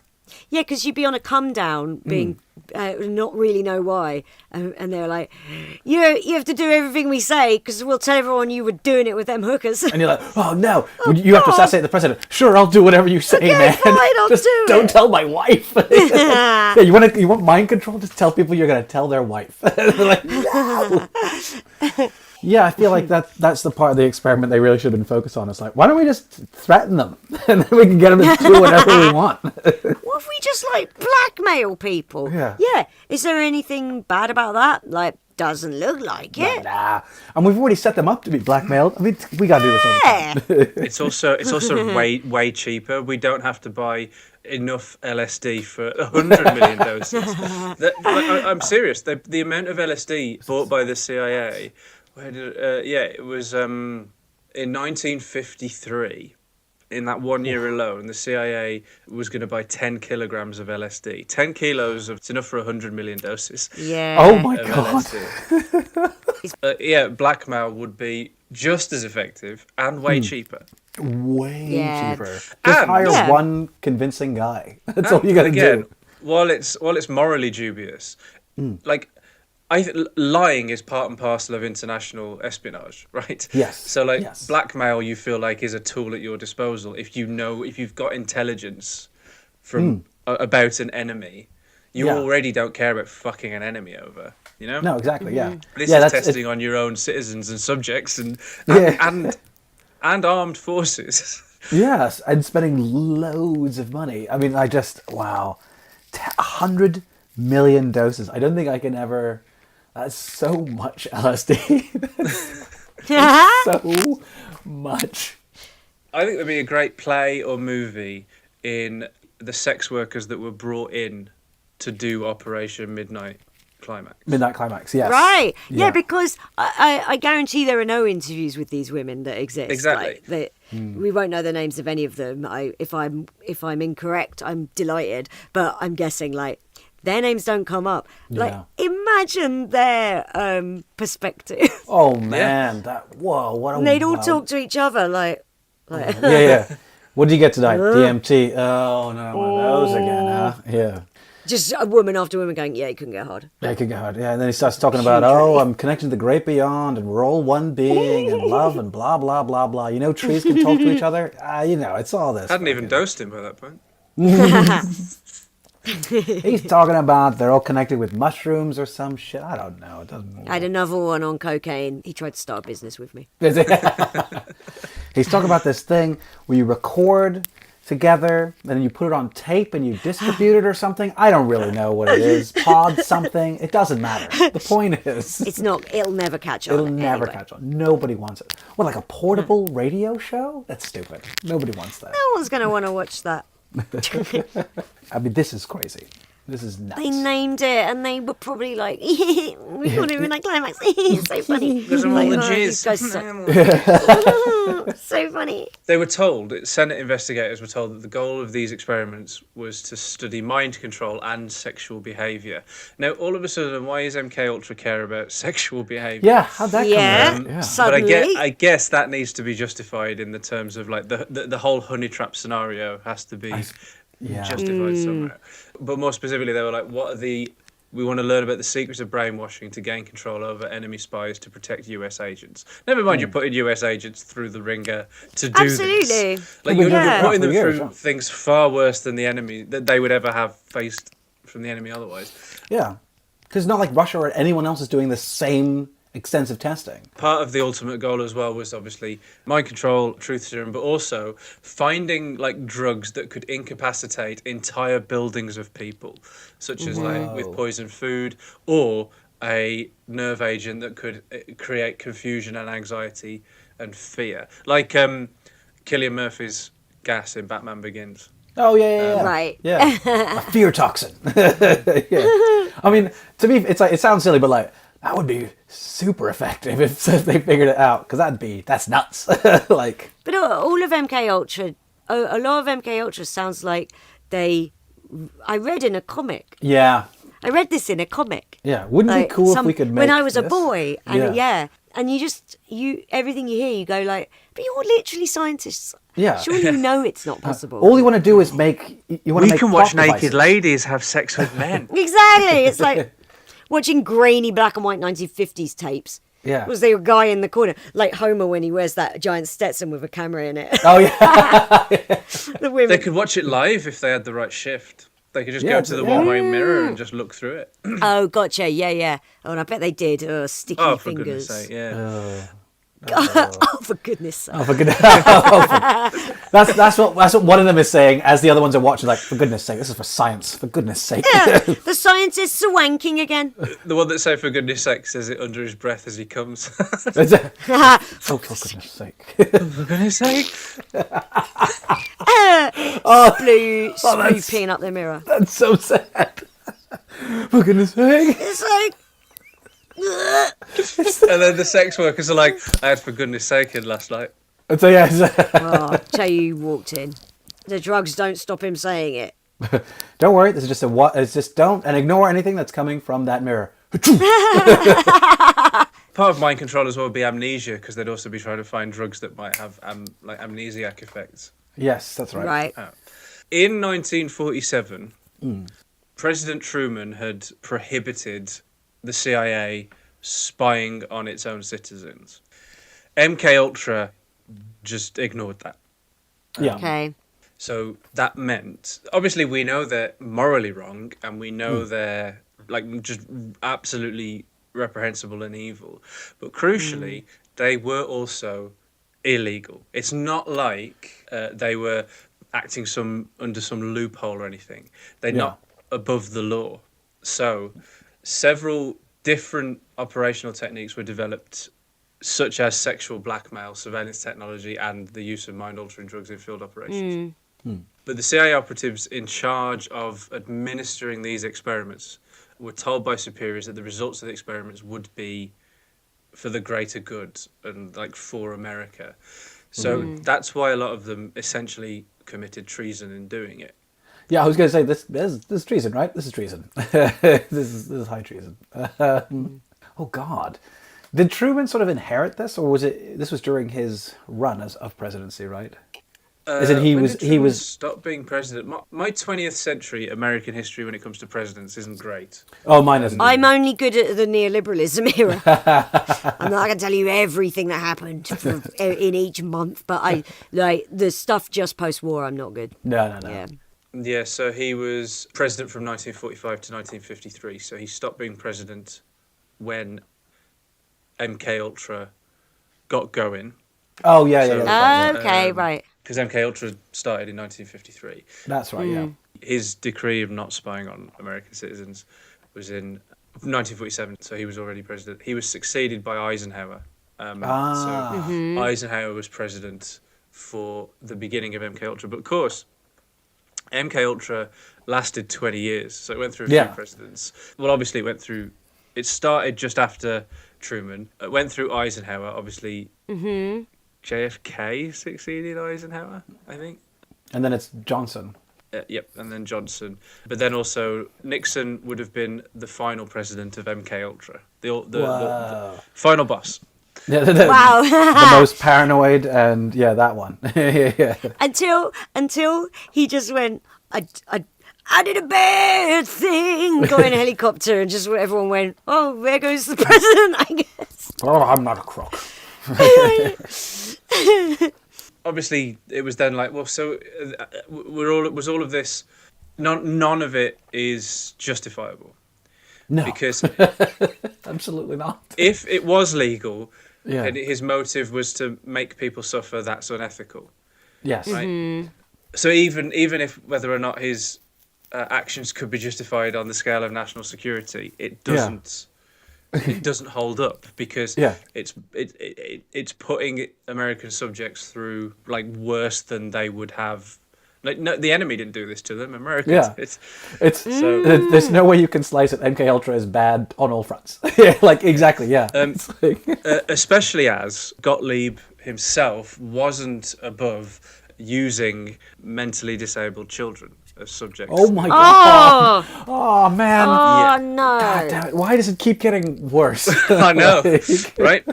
Oh my god! There's no way this is like it's as bad as anything like Mengele did. I was gonna say I'm like this smells a lot like. It's like, oh, we'll get some twins. We'll just inject both of them, and you're like, what? Yeah. Yeah. And it largely comes from the West and like the Allied side, the winning side. The winners write the history. There's a lot of the experiments Mengele did, which are total inventions. There's like I'd always heard like, oh yeah, Mengele would take identical twins and he'd cut the arm off one and stick it on the other one and swap and it's just not true. Now that's not to say that Mengele wasn't monstrous, because he absolutely was. Like the stuff he did, you list his experiments, like it's repulsive. Oh yeah. But it's like you don't need to invent stuff. Why would you need to invent stuff to make him look like a movie villain? Yeah. Rather than just like a disgusting human who really existed. And it's because of shit like this. It's because of MKUltra shit where they're like, it's like how in the Victorian era, they invented loads of medieval torture devices. So yes, the medieval stuff torture that's devices. in museums are not there. Yeah, it's from just all the like Victorian it era. was like fakes made in the Victorian era, because what they wanted to, they were like, oh, we're very civilized, not like they were in the medieval times. It's like, you hang people. Yeah. You hang people, and you are fucking creeps. Yeah. And so it's all to make them like, see, we're not bad like them. Yeah, one of the worst medieval torture things I think I heard of was the one where they just like pop you in a room at the bottom of the castle, and they just put you down there. Yeah, they just shove you, you just in there, and that's it. Bye. And I'm like, that's awful. Oubliette. Give me the chair with the spikes on it. I'll sit on that. We made that one up. Like, no, give me the fucking chair. I don't want to sit in the bottom of the castle. Until it's like the rack, the rack where they everyone you're tied ankles and wrists, and they just keep stretching you. Yeah. There's not really any documented cases of the rack being used. It wasn't ever an official use of torture, but the Victorians used to talk about the rack non-stop, and I'd heard about the rack. Yeah, and been like, that was the thing they did. Anyway, for hanging clothes. Actually, we use it to dry clothes. We stretch them out. And it just gets all the water out. Yeah. In the Dark Ages, what they'd do is not only would they put you in the oubliette, they'd also pump in the chocolate starfish and the hot dog flavoured water on repeat. On a loop. No, please. Anything but give me the chair, the rack. I feel like shit. So we were talking about how there was a direct link from MK Ultra's use of the psychedelics and all of that, leading directly to the counterculture of the 1960s. Yes. You might be thinking, well, how is that really verifiable? Because I was a bit like, I really like that as a theory. It makes sense to me. It all lines up, right? That MK Ultra could have been responsible for the counterculture of the 60s and given us like George Carlin and modern stand-up comedy. Yeah. There's one guy that said that because, okay, right, so we already know that they're dosing people without consent.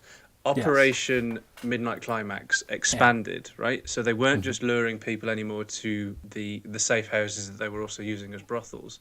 They started just dosing people in restaurants and bars and beaches. What? Without them... Yeah, right? So CIA operatives would also volunteer themselves. As a way to sort of like go, well, I'm putting myself through it as well, but they'd go and just dose people at random in restaurants and in public, and then they got sloppy. I'm sorry, that's what's happened here. This is the serial killer who's meticulous, and then they get away with it 8 times, and they start forgetting where they leave the wrench. Yes. This is this lot. They're like, we can just do whatever we want. We could just go. Jesus. But this idea that like the public exposure to these sort of substances was so widespread that it might have led to hippie culture. Oh, I love it. And all of that. It's plausible. Obviously, it's only conjecture because you don't really know. But there's one guy who was quite influential in the psychedelic scene in San Francisco Bay. He was sort of like pioneer's not the right word for that, but do you know what I mean? Like he was on the vanguard of it. He was like he was, I suppose, Mr. Psychedelic social scene of the San Francisco Bay Area. Yeah, He attributed that to having been a participant in MK Ultra's LSD experiments at the Menlo Park Hospital in California. Oh wow! And that man was a man named Ken Kesey. Whoa. Okay. And that man obviously wrote One Flew Over the Cuckoo's Nest. Right. Oh my goodness. Oh my God. Whoa. So MK Ultra is responsible for one of the great movies of the 70s. Yeah. Whoa. I think that guy is talking from first-hand experience, and maybe he is the only one.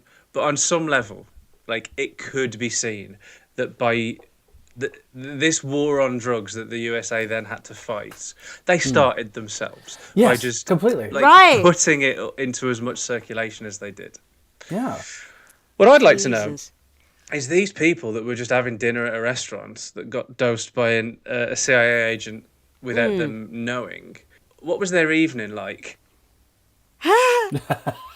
Yeah, like fucking hell. What happened? Yeah. They're walking around going, I left the car here. Yeah, like... But they're with a date as well. Oh, man, imagine that. Just like, oh... Who are you? Who? Fuck. Waiter comes over, you're like, no. But I thought that was... I still think it's a cool like connection that I'm not going to write off. Because... Oh, yeah. And it also kind of shapes America, right? So... Yeah. I feel also the like... next 70 years, That particular behavior of ignoring the law and, like you're saying, shapes America, it's like, that feels very modern. Just like, we'll just do whatever we want. It's fine. It's all right. Right. It's better to ask for forgiveness than it is for permission. Yeah. And it's like... Yeah, was it better to beg for forgiveness than ask for permission? Yeah. Yeah. Which was my ex's... Like, he would say that That's his about mantra? twice a week. That's not good. Nobody... Yeah. You can't live doesn't strike me by as a that. good guy, Suze. Yeah. I'm not going to be one of those people who's like, yeah, my ex was like, it turns out total psychopath. But there were a few things he said where I was like, right. It's better... Yeah, he would say better to beg for forgiveness than ask for permission. And I always used to think, no, what's that mean? That is not correct. That is pretty much the Operation Midnight Climax. Which is, I think, one of the bizarrest operations as part of MK Ultra. Yeah. But it also did and the have... seediest. Oh, God, yeah. horrible. For goodness sake. And and there's like I said, and I do think there are like links to its wider ramifications for America in general, but also probably its downfall a little bit as well. Because it's like you said, Suze, they started to get a bit sloppy. They were like maybe like power mad. They were like, well, you get a dose, you get a dose, you get a dose, you get a dose. You get full Oprah on it. Well, that's it. Yeah, if no one's in their way, well, who's going to stop them, right? So. Yeah. Plenty more where I go. Yeah.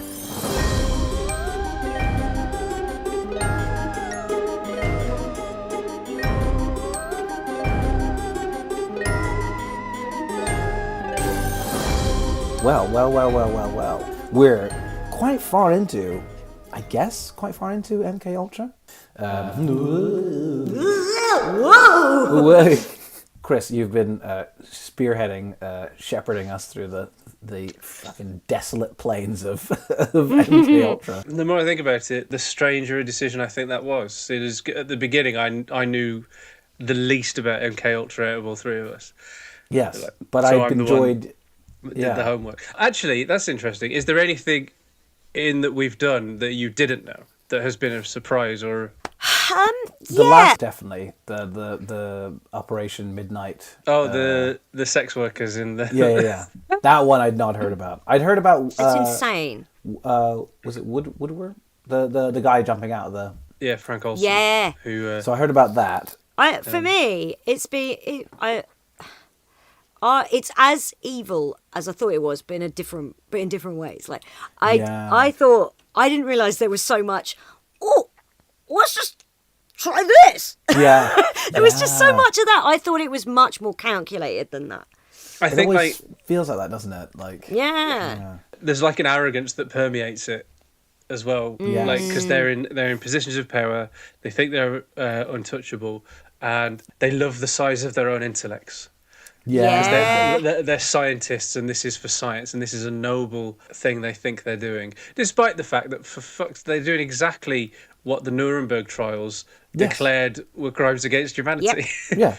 Yeah. But they're like, listen, it's different now. What Hitler did wrong was he was too rude about it. Yeah, it was too in your face. He was kind of dumb about it, whereas we can be like really smart and. He thought he was doing it for the right reasons, but we actually are. Yeah. I'll tell you this. Did Hitler make a truth serum? No. I tell you what, if I was changing the colour of people's eyes, I would have a concrete methodology. Yes. I would have it documented like scientifically to the letter. Yes. There would be control experiments, there would be placebos. And I guarantee you, I'll change the colour of someone's eyes. I would do it. Oh, yeah. Oh, I'll do it. Yeah. I do. Oh, absolutely. I mean, that's, and think about it, that's ethical. Then you can look through it and go like, is this good? Is this bad? Yes. It's easy to look back on all of this with rose-tinted spectacles, especially if you've let me at your eyes. But giving you nice rosy eyes. The Nazi, I mean, all his research is like, I think they've got it. I think they've got it. The Nazis kept very weirdly meticulous records, which is why there's even less reason to go with the Holocaust denialists who say like 6 million seems a bit too many if IMO, because the Nazis kept very meticulous records, so all the names are... It's all there. That's why they know the number.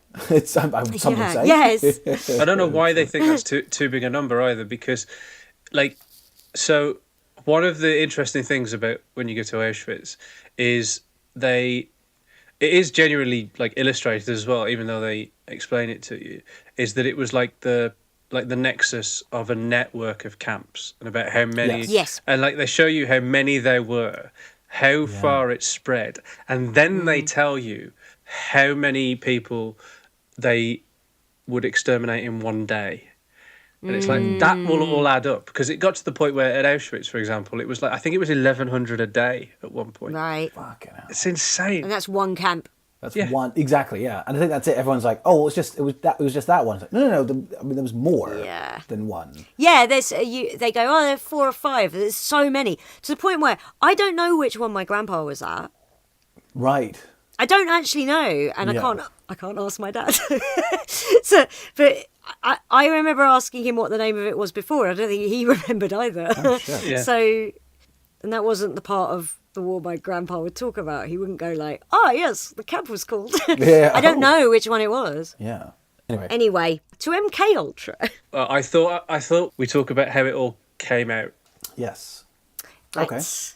Yeah, because we know so much about MK Ultra. But some of it is also conjecture. So you know what you were saying, Suze, about how the Nazis kept meticulous records, that Holocaust deniers have to really put their back into denying it. Yeah. It's just a very big This number. is also where I think that, you know, this idea of like the scientists and the people behind MK Ultra had this level of superiority, and they were like, well, we're better than the Nazis. Part of that is also, well, the Nazis were stupid. They left all of their records to be discovered, not like us. Yeah, sure. Because in 1973, the CIA director at the time, Richard Helms, who'd taken over from the CIA, director of the CIA at the time MK Ultra finished, was not the same CIA director as when it started. Okay. This is 20 years later now. And Richard Helms, who was the CIA director at the time, he ordered all MK Ultra files destroyed. Oh, Jesus. In 1973. Right. Most CIA documents regarding the project were destroyed. They followed his order. And that means that a full investigation of MK Ultra is genuinely impossible. So this is why it also is, like, conspiracy theorists are fond of it. Because you can colour outside the lines if you want. Yeah. So you have to sort of like, you can piece it together from like witness testimony and other stuff. Yeah. But a full poring over what official records exist, a lot of them don't. Oh, so shit. Jesus, right.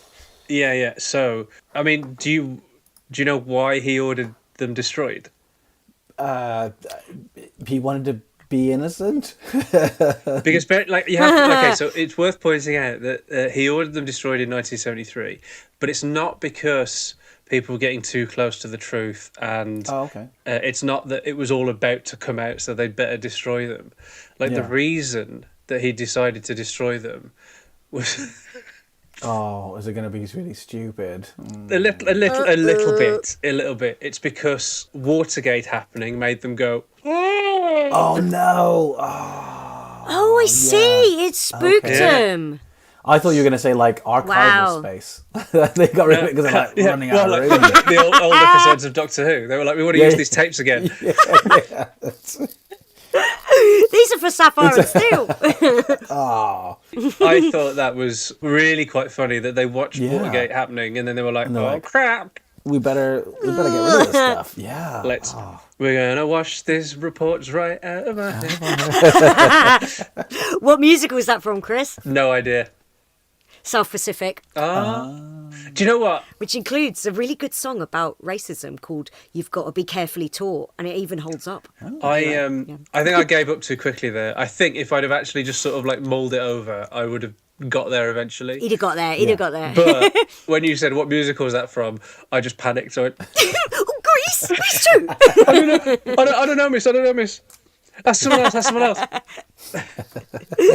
I was just doing a goof. It was just a goof.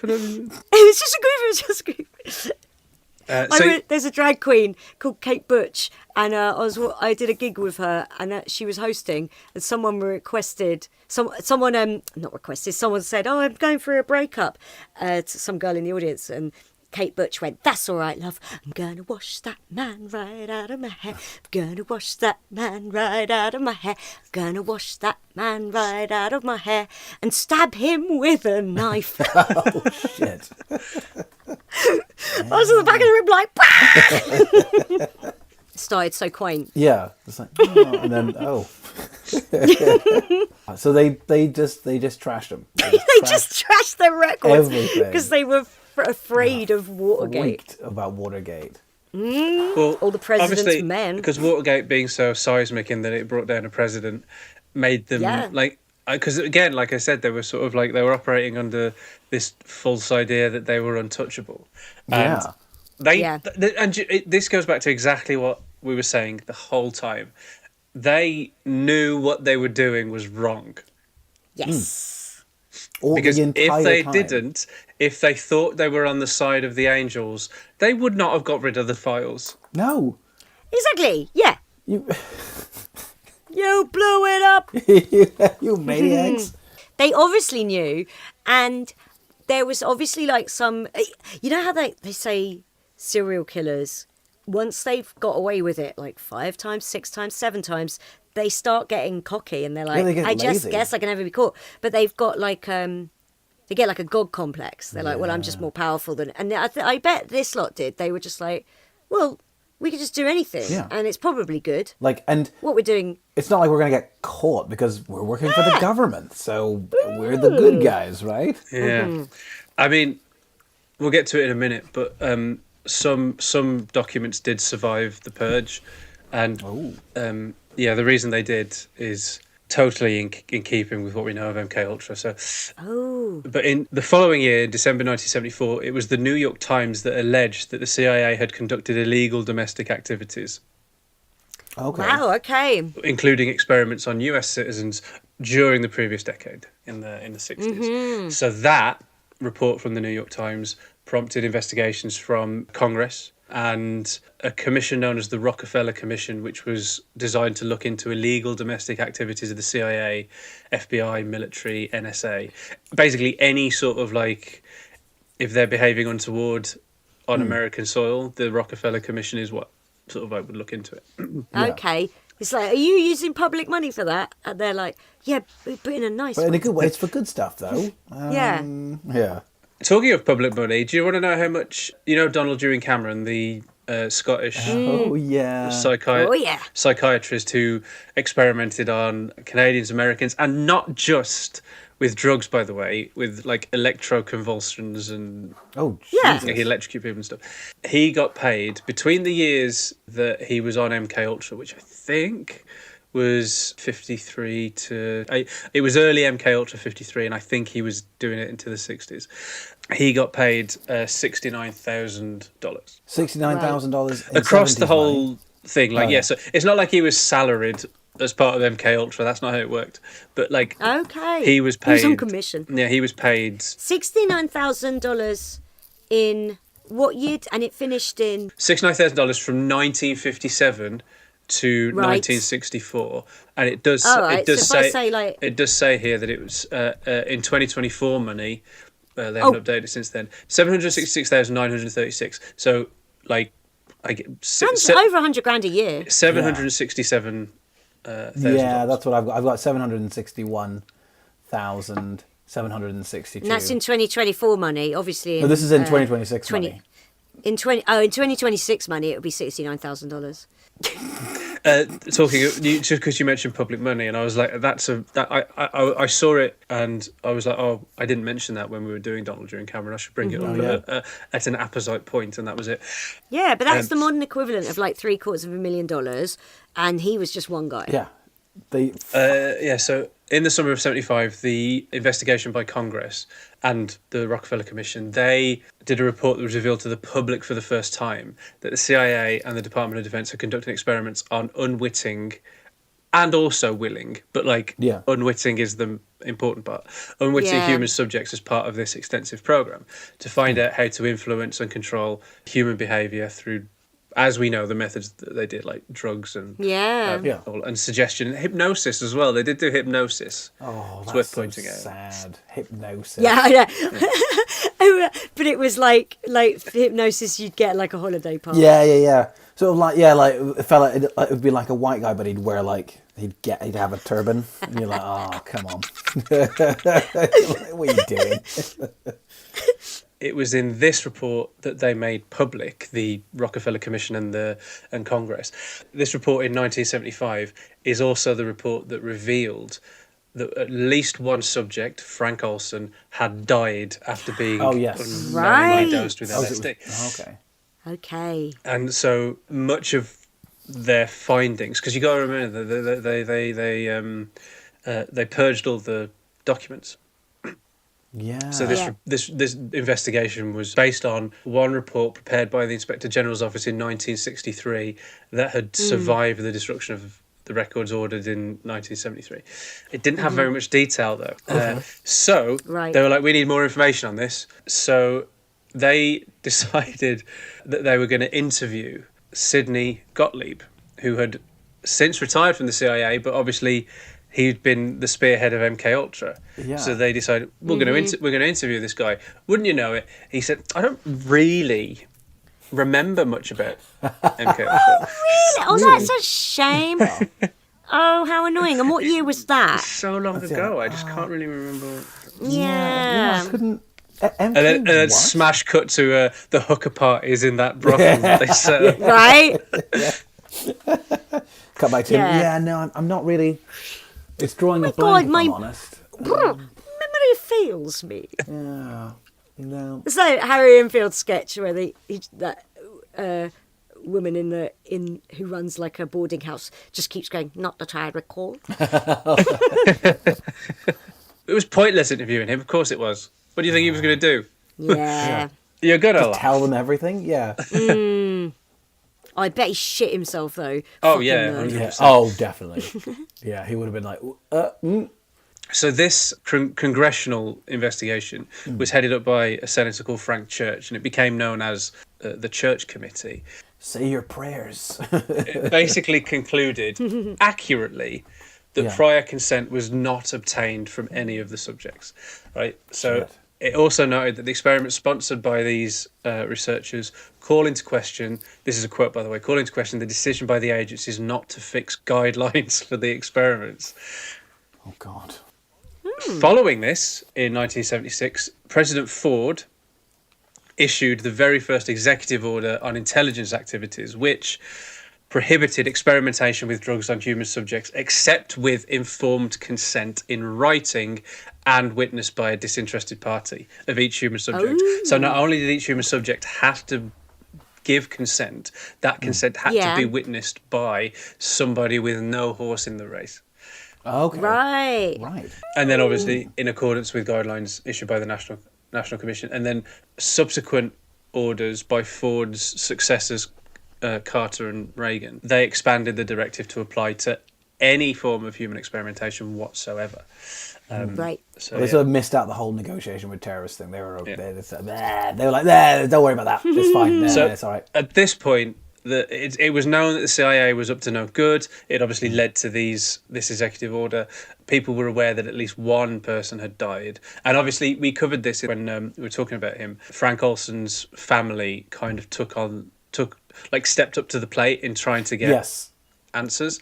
So at this point, they're aware of what's happened to Frank Olson, right? Right. Yeah. So while the activities of MKUltra aren't exactly made public, what is made public is that the CIA did fucking something dreadful. It's still ongoing. And unfortunately, with all of the documents having been purged in 1973, they're like on the back foot a bit, trying to work out what's gone on. Yeah.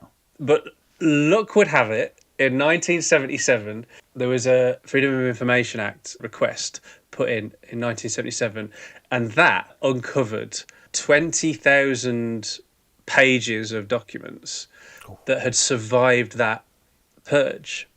Oh. And the reason it survived that purge is because, in the first place, they had been filed incorrectly. Oh. God bless incompetence. That is fantastic. The order was, get rid of all MKUltra documents.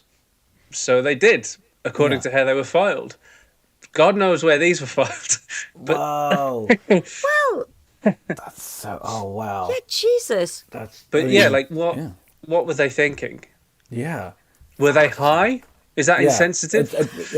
I have often wondered during this, were they just like going, hey... I'll have a bit of that. Yeah, looks like because some of their patients, some of their subjects would have actually been having a good time. Yeah, and they would have been like some of them did. Like some of them did. Like they're actually on record as saying that they did. Like you had like some of them were like, I love this. Yeah, this is amazing. Maybe not the people who were kept drunk for 48 days or whatever, but some of them would have been like on a great dose of a nice drug. Yeah.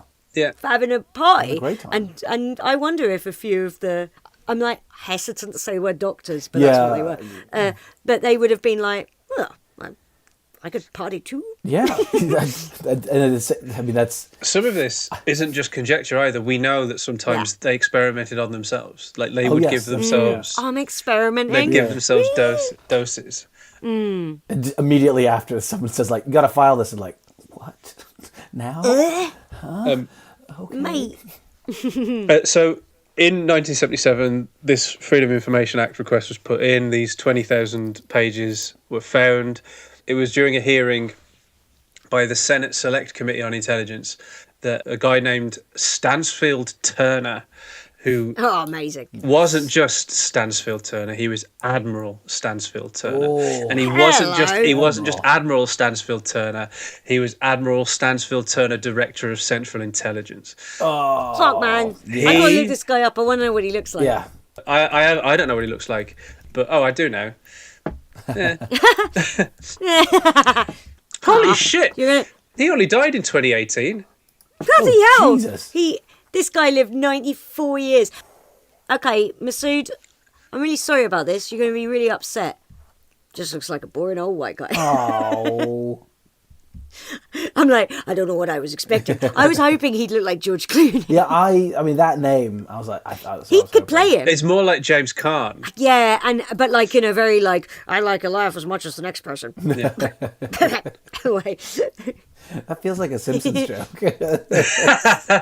He revealed that these pages had been found. He disclosed them. So even though he was Director of Central Intelligence, it's not like he was going, we'd better keep this a secret. He was like, fucking hell, found them. Look at this. Oh, yeah. Right. These documents, these pages, are basically largely the source of what we know officially about MKUltra. Sure, so like right. the few little tidbits of facts that I've thrown in during the fun have come from these. So it's like they deal with the financing of MKUltra projects. They contain very little project details, and that's why a lot of conjecture happens with that, and a lot of it's based on witness testimony. You're right. I think if you do a deep dive into MKUltra, we could go into way more detail than we have, but the further you go into some of the details on like the shakier the ground is, because Right.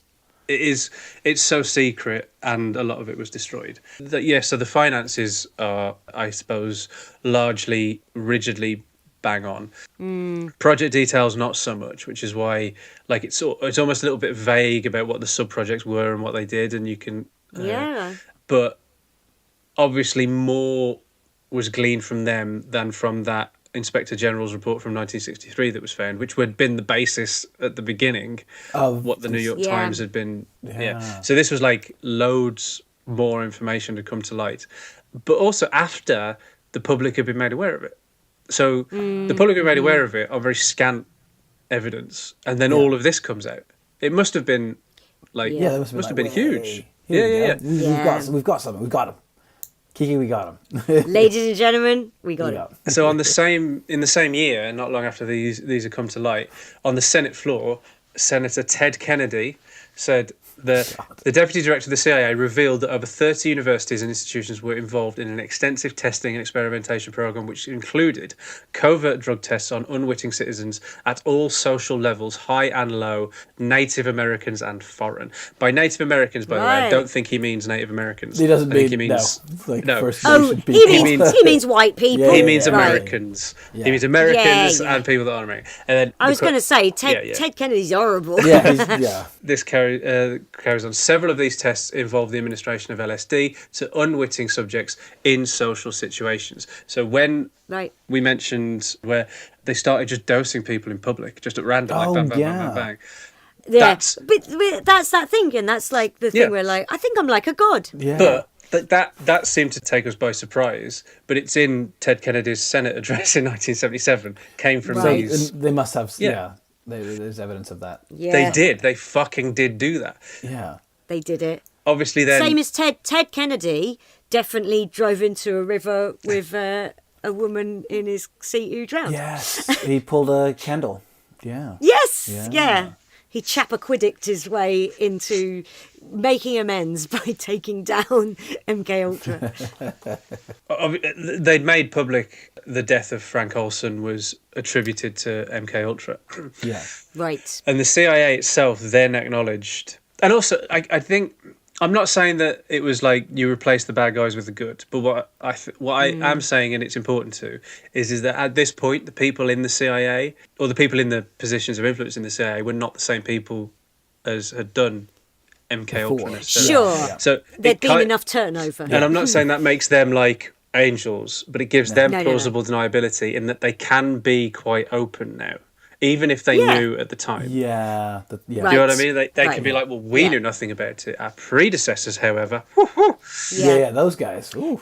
Do you know when they'll open the vaults on these? So a lot of it's already... Yeah. So it's all out there already, okay. I would think so, because it would have been made public at the time. Yeah. And then that would have been reported. Yeah. And we get a lot of our information from those 20,000... pages that were found. Oh, okay. Right. Sure. But so when obviously everyone knew that Frank Olson had been an unwitting test subject and had died, the CIA acknowledged after the fact, once it was all out there, that these tests actually had very little scientific merit. And that the officers conducting and that the officers conducting it, they weren't qualified scientific observers. It is Mengele shit. Yeah. All his experiments did fucking nothing to advance the cause of science, and neither did this. Yes, and none of them were performed by actual doctors. Yeah. They also did it on Canadian soil as well. Boo. But apparently it took much longer to surface in Canada. No. It was in 1984 on a CBC news show called The Fifth Estate. That's when it started to become more widely known in Canada. So it was learned. And the reason for this, by the way, is that Donald Ewen Cameron worked extensively in Canada. So it was learned that not only had the CIA funded him, but also that the Canadian government had been aware of it. Oh. Oh, my God. And not only had the Canadian government been aware of it, they'd also provided an additional $500,000 in funding to continue his experiments. Well, the Canadian dollars, though, because that's like 100. I mean, that's nothing. What this meant, though, was that that's crazy. This coming out kind of put the kibosh on the efforts from the victims to sue the CIA, as the counterparts had. Because, like, in America, they were suing the CIA, people that had been experimented on. But in Canada, they sort of couldn't sue the CIA, because if the Canadian government had been cognizant and actually funded it, the issue of Canadian subjects is with the Canadian government and not the CIA. Right. Oh, right. And there were 127 Canadian victims that made it known they wanted compensation and justice. Right. And the Canadian government settled out of court and paid each of those 127 Canadian citizens $100,000 each. Wow. Whoa. Jesus Christ. In 1984, Think of how much of that money could have gone on Timmy's. We've got a tab. Don't worry about it. Also, unfortunately, because you'd like to think, oh, did Donald Ewan Cameron get his just desserts? Just desserts, yeah. He had died of a heart attack in 1967, so 6 years before MKUltra even came to a close.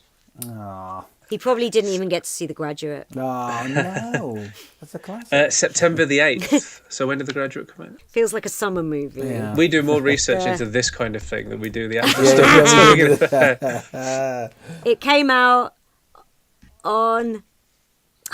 He didn't get to see it, guys. It came out in December. Oh, no. Donald Ewan Cameron. It would have changed his life. Oh. None of his personal records about his involvement with MKUltra survived because his family destroyed them after his death. Oh. Oh. And lest you think I've got it in for the Canadian government, a 1986 report found that they actually were not fully aware of the extent of Cameron's experiments. Oh, okay. Okay. Well, also, I'm sure he talked a good talk. He's like, this is going to revolutionise everything. Yeah. But it's sort of it was such a big thing that of course it kept ticking over. In 1994, the U.S. General Accounting Office issued a report which said that between 1940 and 1974, the Department of Defense and other national security agencies tested hazardous substances and radiation on hundreds of thousands of human subjects. Oh my God.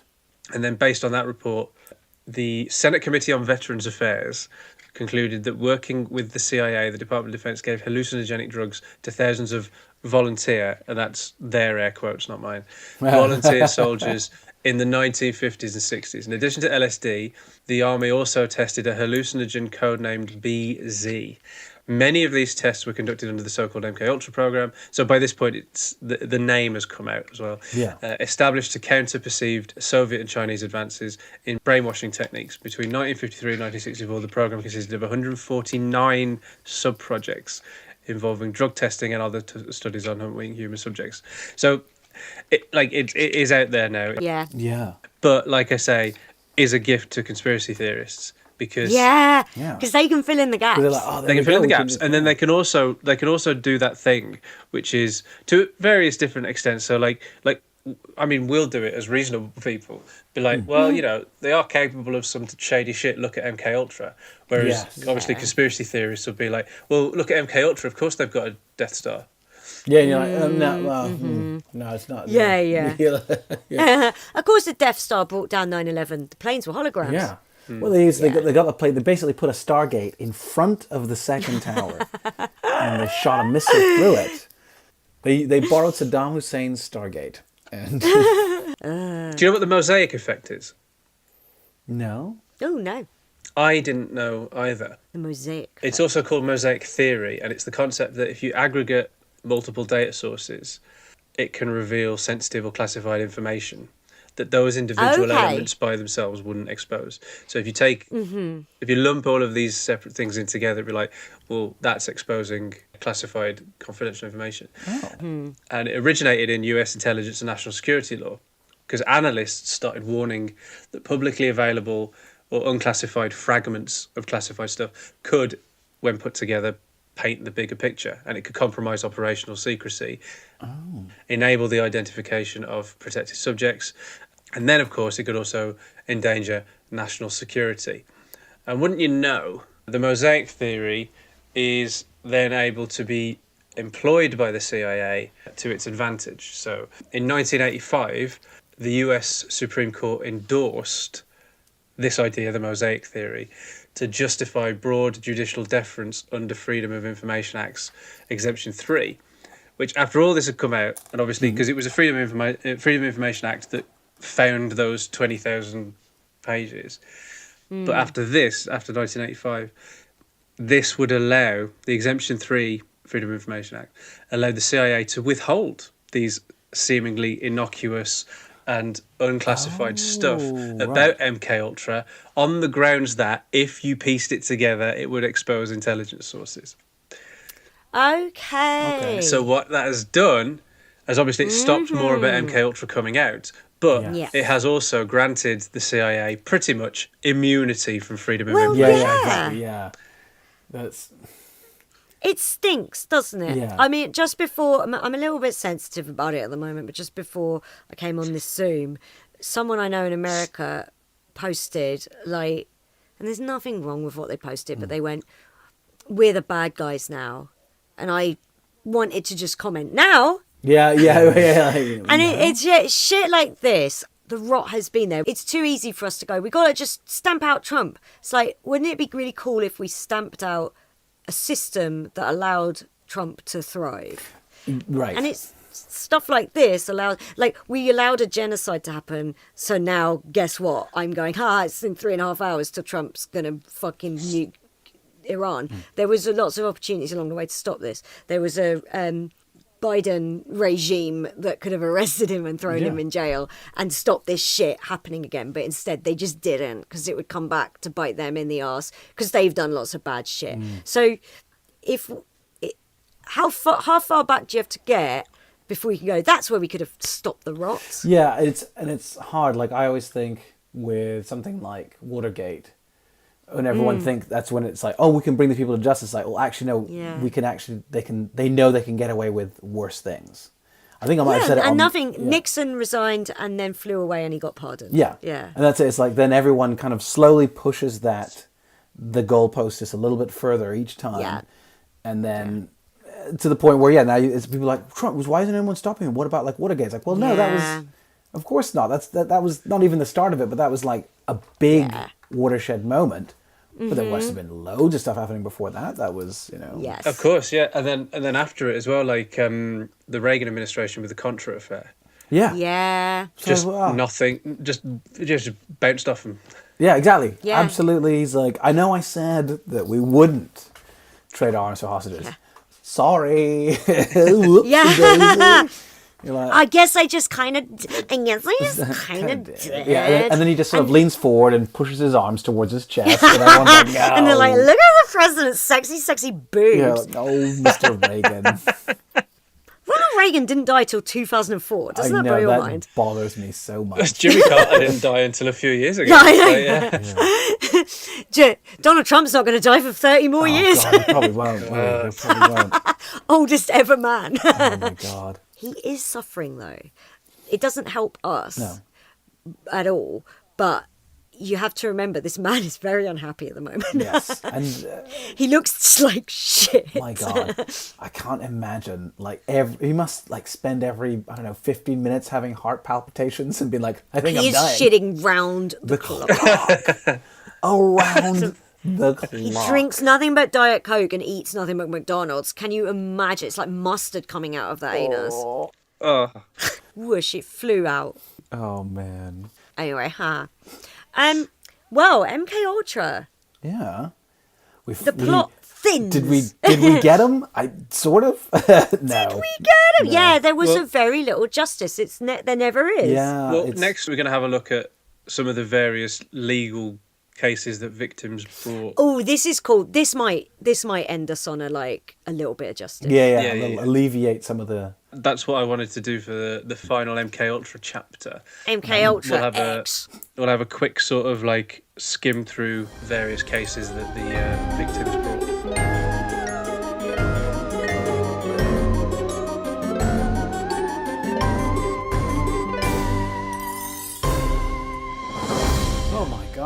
Wow, what a journey we've taken. We've seen the government installing whorehouses so they could blackmail some of their own people. We've had them testing MKUltra.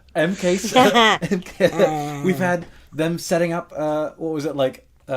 setting up fake companies so they can ship it into America. Oh, yeah. The drugs to. Yeah. We've had all kinds of crazy shit happen. They also had little parties where they dosed soldiers against unwilling people without their knowledge, and then took to randomly picking people in restaurants and that's right. beaches and Just pulling a wild country and just fucking Yeah. There was also like lots of, as well as dosing people, there was also like electroconvulsion therapies. And stuff that they were looking at. And, just real, like taking a real leaf out of the Nazis' book and saying, actually, when we do it, it's fine. And really, it's not. Because last we did how it was discovered and became public, and that was through incompetence. So it never ceases to amaze me when that happens. When you're like, "Oh, a dum-dum did it." Okay, sure. Yeah. And as well as that, there was, of course, some tenacious chasing from relatives of the people that had been killed. Yes, for MK Ultra as well, Frank Olson's family, and so I thought we'd have a look at a couple of subsequent cases brought by victims of MK Ultra. Okay, yeah. In 1987, there was a case that was the United States versus Stanley. James Stanley was an army sergeant. Who said that he'd been a subject of army drug experimentation. Okay. And this is an important case, but ultimately unsuccessful for Stanley himself. So James B. Stanley, in February 1958, he was a sergeant stationed at Fort Knox in Kentucky. He volunteered for a chemical warfare testing program, and then he was administered LSD in a plan to test the effects on human subjects. He claimed, and this is he said that he was unknowingly given LSD. So while he'd volunteered for a chemical warfare testing program, he did not know he'd been given LSD, and as a result of the dose, he had hallucinations, periods of incoherence, memory loss, and he had no idea why, so he couldn't attribute it to anything because he didn't know he'd been given LSD. He had severe personality changes, which ultimately led to his marriage falling apart and his discharge from the army. Oh, Jesus. But he volunteered. Shit. So he filed a lawsuit alleging negligence in the administration supervision and subsequent monitoring of this chemical warfare testing program. There was this weird sort of Federal Tort Claims Act. It's a federal statute that permits private parties to sue the US government in federal court, but it's only one step along the way. Right. And so there was a whole legal hoo-ha about whether or not he had a case. And I mentioned about how the Mosaic Effect, where it's like, well, can these things be, if they're made public, even a tiny little bit, people can piece together, and then the big picture, and there's national security. So it kind of then eventually gave the CIA immunity. So Stanley had to jump through hoops to get his case. Now, ultimately, it was dismissed. It wasn't a... So because the government was saying, he cannot sue us under this specific doctrine, but the Supreme Court affirmed this defence in a 5-4 decision that dismissed Stanley's case. So the majority argued that a test for liability that depends on the extent to which particular suits would call into question military discipline and decision-making would itself require judicial inquiry into, and hence intrusion upon, military matters. So because it was going to potentially bring in cracks to national security, they were like, well, we can't, this isn't a valid... Shit. Right. Okay. Well, that sucks. So even like 30 odd years later, so this is 1987, 14 years after MK Ultra finished, 12 years after it became public and people were aware of MK Ultra, and 29 years after he himself was dosed, he had his case thrown out. Oh, rubbish. Oh, bloody hell, That sucks. There was a lawyer, William Brennan, no relation. He said that the need to preserve military discipline, while important, shouldn't protect the government from liability and punishment for violations of constitutional rights. And he's the guy that said the medical trials at Nuremberg in 1947 deeply impressed upon the world that experimentation with unknowing human subjects is morally and legally unacceptable. So the United States Military Tribunal established the Nuremberg Code as a standard against which to judge German scientists to experiment with human subjects. In defiance of this principle, military intelligence officials began surreptitiously testing chemical and biological weapons materials, including LSD. So William Brennan invokes Nuremberg itself and says, this is what they were doing. We can't say that because it's going to call into question military discipline that we can just disregard this completely and let them off the hook. But yeah, they did the very thing they set up to be against, and they just went, we'll fucking do it anyway. And while I think this, even though it didn't work out for him, Stanley's case is quite important because there was another justice who dissented, Sandra Day O'Connor, and she said no judicially crafted rules should insulate from liability the involuntary and unknowing human experimentation alleged to have occurred in this case. The United States played an instrumental role in the criminal prosecution of Nazi officials who experimented with human subjects during the Second World War, and the standards that the Nuremberg military tribunals developed to judge the behaviour of the defendants stated that the voluntary consent of the human subject is always essential to satisfy moral, ethical and legal concepts. If this principle is violated, the very least that society can do is to see that the victims are compensated as best they can be by the perpetrators, right? So you've got two justices there who are actually saying they did what the Nazis did. They fucking did what the Nazis did. Yeah. Like, and like, if they do that, we can't just be like, oh, well, they're protected by US government. Then we've got to compensate them. If we're going to fuck around with all that nonsense and give them some money, not hush money, but just be like, because we really fucked these guys over. Yeah. So I think like the basic upshot of all that is that they got away with it. Yeah, that's the thing. Yeah. It sucks. It sucks that they got away with it. It's so annoying. They gave Frank Olson's family $750,000. Yes. Yeah. Nothing. But that it's not. Not to them. It's like if you think about it in terms of the experiments themselves, God knows what tiny fraction that is of what they just kept handing over to these cunts to do like crazy experiments that taught us nothing. Yeah. So we learned nothing. Oh, absolutely. And I think like this idea of like, while some victims did get financial compensation, Frank Olson's family did, but obviously Frank Olson himself was killed. And don't forget, he was found to have had his skull fractured, knocked unconscious before he fell out of the window. Yeah. Yes, so $750,000 to them, and then also some of the Canadian victims received some monetary recompense as well. But that is not. I mean, it's a literal payment, but I do not think the perpetrators paid for their crimes. If the money doesn't hit them that hard, do you know what I mean? Like, no one went to prison, no one lost their jobs. Yeah. Fuck. Yeah, like that's it. He's like, here's some money. What about the guys who did it? They're fine. They're just chilling. They're poolside actually. Yeah. I'm actually talking to them on this portable phone. It's also worth pointing out that we're in our lifetime now, and MK Ultra, it was still having like ramifications. Yeah. There was another guy. He was a United States Marshal. He heard about MK Ultra in 1990. He's a guy called Wayne Ritchie, and he alleged that the CIA laced his food or drink. He doesn't know which. In 1957, at a Christmas party, the CIA laced him with LSD, which resulted in him attempting to commit a robbery at a bar and then his subsequent arrest. Jeez. The government admitted at that time it was in fact drugging people without their consent, and Rich's behaviour was typical of somebody on LSD. Right. Because the judge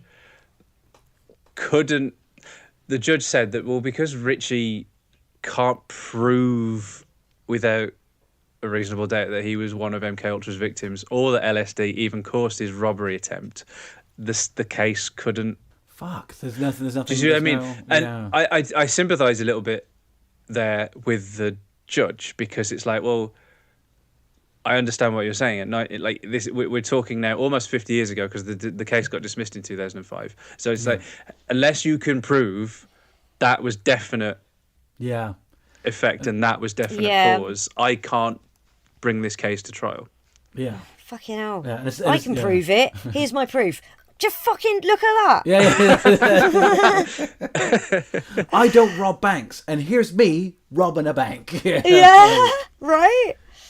I'm a US Marshal, for God's sake. Yeah. They made a movie about me. With Tommy Lee Jones? Yeah, I saw that movie. That was all right. Yeah. Fucking hell. This is an article from the 15th of November, 2025. So months ago. Oh, wow. About a woman named Lana Ponting, who had been to the Allen Memorial Institute, which was a former psychiatric hospital in Montreal, Canada, where Donald Ewen Cameron did his experiments. She was one of thousands of people experimented on as part of MKUltra. And right now, currently, she's one of 2 named plaintiffs in a class action lawsuit for Canadian victims of the experiments. Okay. Yeah. And in mid-November 2025, a judge denied the hospital's appeal, which means that the lawsuit can proceed. Oh, nice. Okay. Right. So there are lawsuits, ongoing. Happening which now, I think is which is good, but also it goes to show that MKUltra's ripples are felt even now. Yeah. It's funny because I remember hearing about it, I think in high school, and thinking like, oh, it's all over. And then being like... Right. And then now just being like, shit, there's still people being affected by this. This is nuts. Oh, my God. Lana Ponting had only recently just attained her medical files. Oh, God. Oh, is that like a statute of limitations thing where they're like, right, we can release I don't know. this? I mean, but you should be entitled to your own anyway, right? I would think so. That seems insane. Yeah. And she, according to them, the medical files, she'd been running away from home and hanging out with ne'er-do-wells, according to her parents, after her family had moved from Ottawa to Montreal. And she was an ordinary teenager, but ended up at the Allen Memorial Institute. And then she did not consent, obviously, but ended up as part of the MKUltra experiments. And Ewen Cameron would drug them, would make them listen to recordings, and obviously electroconvulsion therapy. But this recording thing, she was forced to listen to the same tape recording like hundreds, thousands of times. Yeah. Right. Basically, this tape recording, and this is really sinister. It said over and over and over again, "You're a good girl, you're a bad girl. You're a good girl, you're a bad girl. You're a good girl, you're a bad girl." Oh, that's so dark. Isn't that like, so horrible? All work Fucking and no I hate play that. make Jack a dull boy. Just need to give it a title. That's fucking... I hate that. Yeah, have they written down, here's what we hope to achieve? Because when I did science GCSE, whenever you did your write-up, you had to write down, here's what we hope to discover, here's what I expect to find. You have a hypothesis, Surely and they you had have a to, prediction, and your conclusion. Conclusion. What was what were their hypotheses So what here? they wanted to do was mind control. That was MKUltra. And but maybe it's come like a on, be trigger. specific.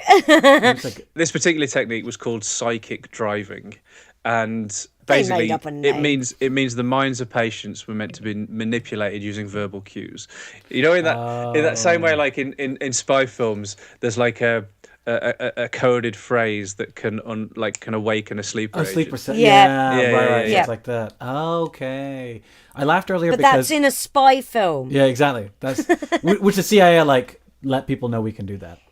We want people to know we can do that, please. Yeah. But as well as that, I don't think this happened to Lana herself, but Ewen Cameron was also looking at the effects of sleep drugs, sensory deprivation, and induced comas. Oh, Jesus. So actual medical records do prove that Lana was given LSD, as well as other drugs like barbiturates, stimulants, nitrous oxide she was given as well. So they gave her laughing gas. She can't have been the only one. They gave laughing gas too. Yeah. Right. On nitrous oxide, she became tense and quite violent, but violent to herself, not violent to... Okay. Oh, really? So throwing herself half out of bed, starting to scream. That was written by Ewen Cameron. It was written by Ewen Cameron himself in her medical records. Right. So she obtained them, but only via a Freedom of Information request. They didn't give them to her. She had You to should go be ask able to for them. have... These are your fucking records. Right? Like, Yeah. Yeah. She only got them relatively recently. If you think this happened, like Lana is... So this happened in 1958, right? Sure. To Lana. She was 16 years old at the time. So she's 84 Which is now. a child, yeah. Yeah. So she's 84 now. And she got her medical files this decade. Like, Really? and that's conservative. It could have been the last 18 months. Yeah, Jesus. probably last week that she got him. Fucking hell. Yeah. So she was like, oh, But the thing is, like we said, the experiments came to light in the 1970s. Several victims tried to sue the US and Canada. Lawsuits in the US have almost exclusively been unsuccessful. And then in 1988, Canadian judge ordered that the US government pay 9 victims $67,000 each, and then in 1992, the Canadian government paid 100,000 Canadian dollars to each of 77 victims without admitting liability. Yeah. However, Lana wasn't among any of those that got any. They got any compensation? Do you know why? Why is that? Because at the time she didn't know she was a victim. Fuck me. That's fucking hell. Imagine that. Right. You watch it on the news, you're like, that's horrible. That's happened to them, innit? Not me. Right. Though. Can you believe? Yeah, because obviously it would have been a news story, and like as a Canadian native, obviously she would have been privy to it, so she'd have watched it and been like, "That must be awful for those people." Just imagine, not really having putting 2 and 2 together. Yeah. What about those horrible things you did? Which is also why she's suing now. Yeah, exactly. Which is why she's suing now. And also, what I want to know is, you've got this woman who's in her 80s who's like, oh, it's become apparent, my medical records prove it, that I was a subject of MK Ultra in the Allen Memorial Institute. I think I'm entitled to something. I'm going to bring a lawsuit to this.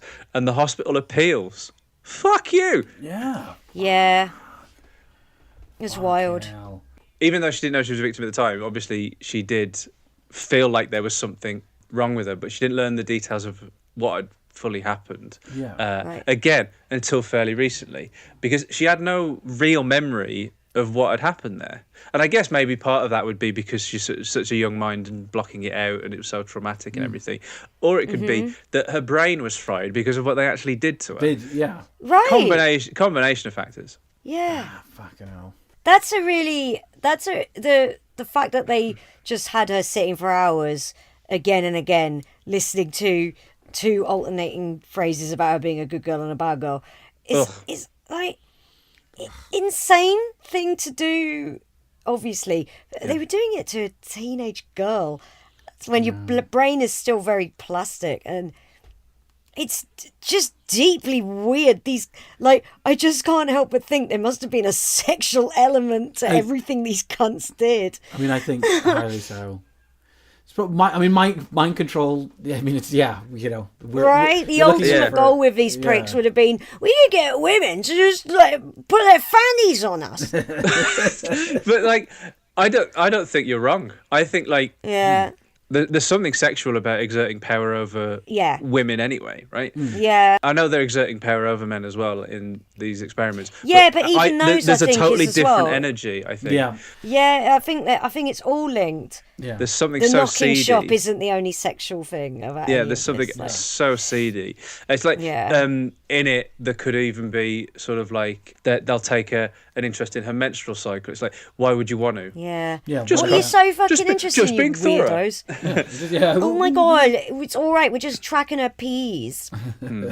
Fucking weirdos. I mean, I hope that she gets justice. I mean, if she was 16 in 1958, she's 84 now, or going to be 84.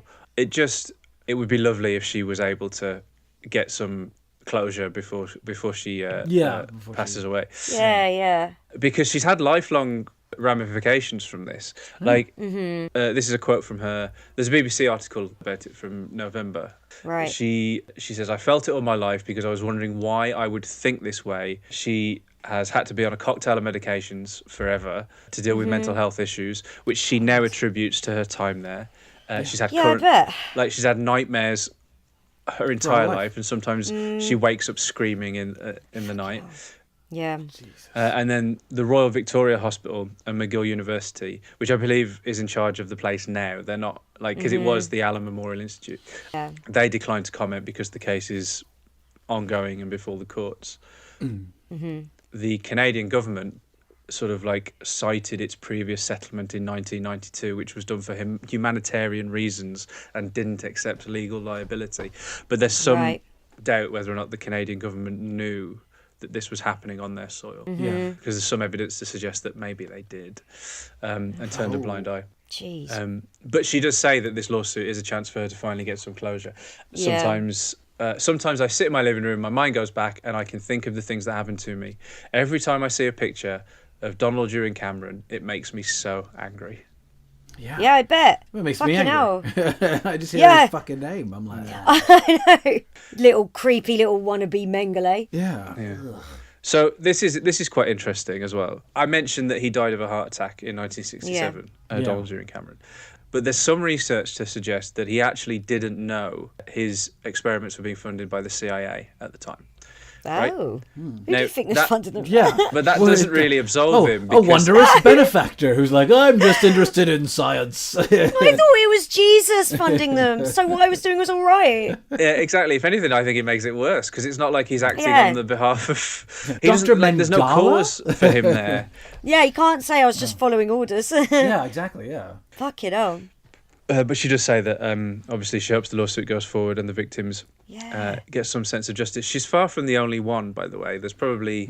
Right. I mean, she's one of two plaintiffs in this particular case. Jesus, right, okay. You know, there could be more. I mean, there are, like... For example, there's people we know who were, like, experimented on, include a guy called Allen Ginsberg took LSD in an experiment on Stanford University's campus where he could listen to recordings of his choice. He chose a Gertrude Stein reading, Tibetan Mandala mantra, and he said that the experience resulted in slight paranoia that hung on all my acid experiences through the mid-1960s, and I learned from meditation how to disperse that.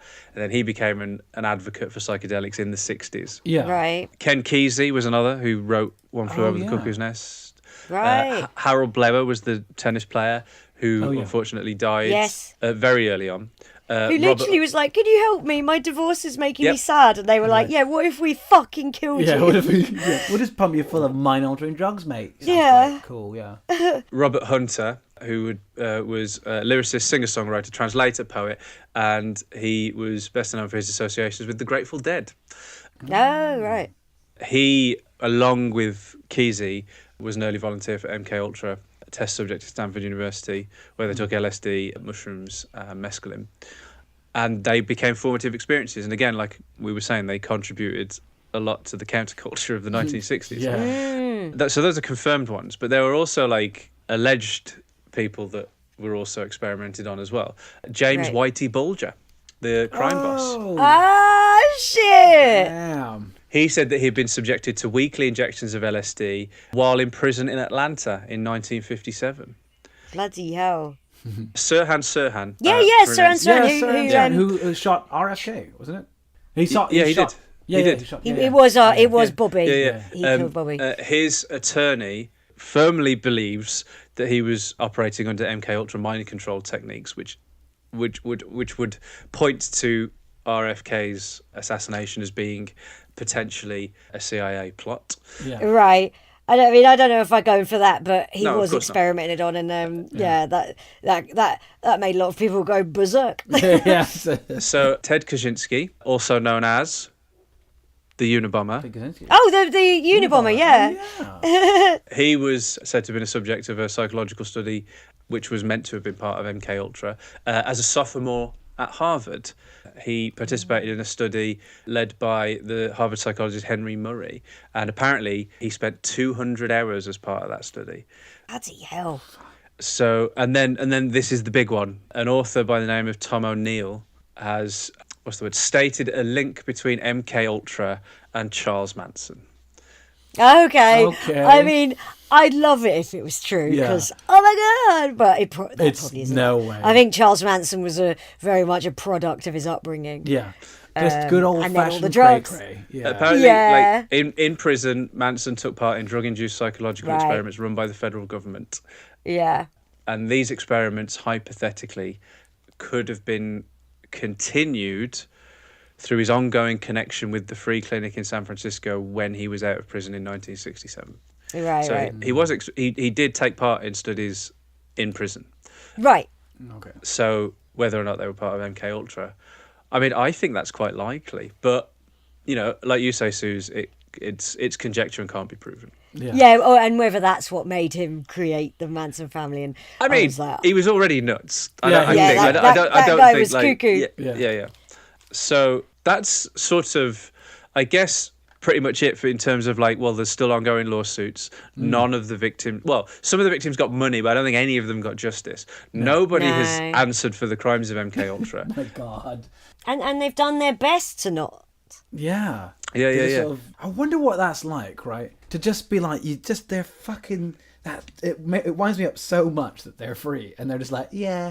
And you're like, they're just like, let's just wind down the clock until I'm dead and then I never have to deal with this. That seems to be what they're doing. They're waiting for all the victims to die as well. Man. Ugh. Yeah. It just drives me mad. I can't even begin to imagine.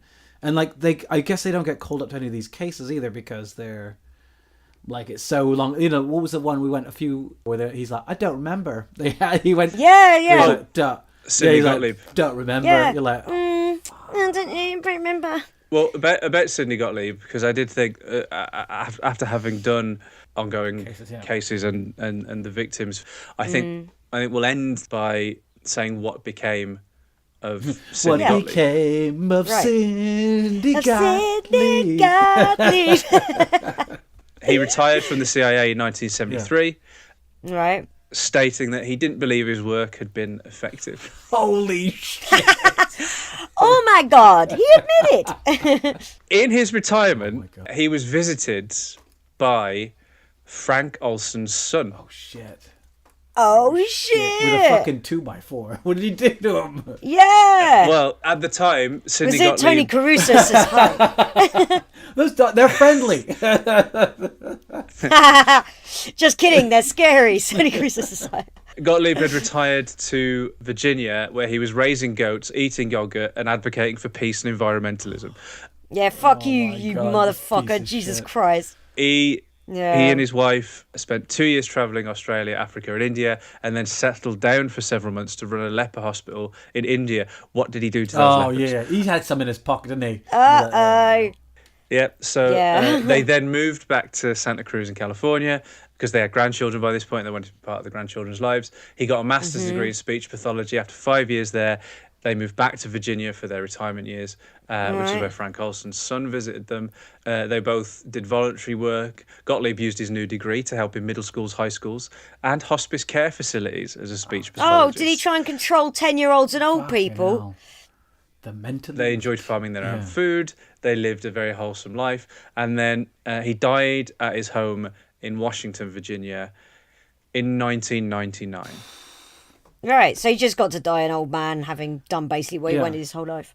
But what did Frank Olson's son do? What did he do to him? It just says that he visited him. Even though Sidney Gottlieb was very likely the one that actually dosed Frank Olson. Yeah. At that get-together at that camp, remember? Oh, the beer one. Yeah. But even though Sidney Gottlieb had a history of heart problems, his wife refused to disclose his cause of death. She did it. Okay. Yeah. He died at the age of 80 with a history of heart problems. Just say that was it.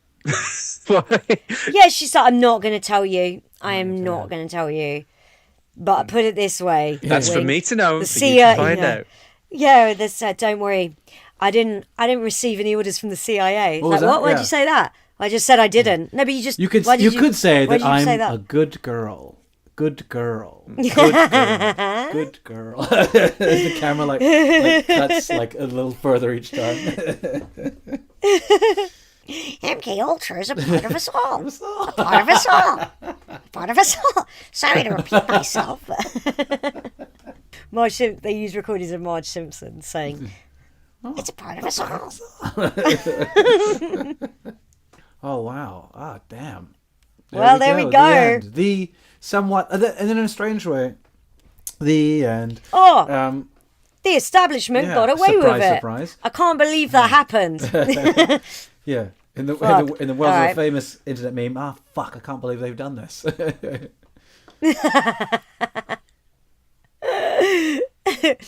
Oh, shit. Here we go again. When the government gets away with torturing and poisoning people. Oh, shit, here we go again. Yeah. Oh, shit. All right.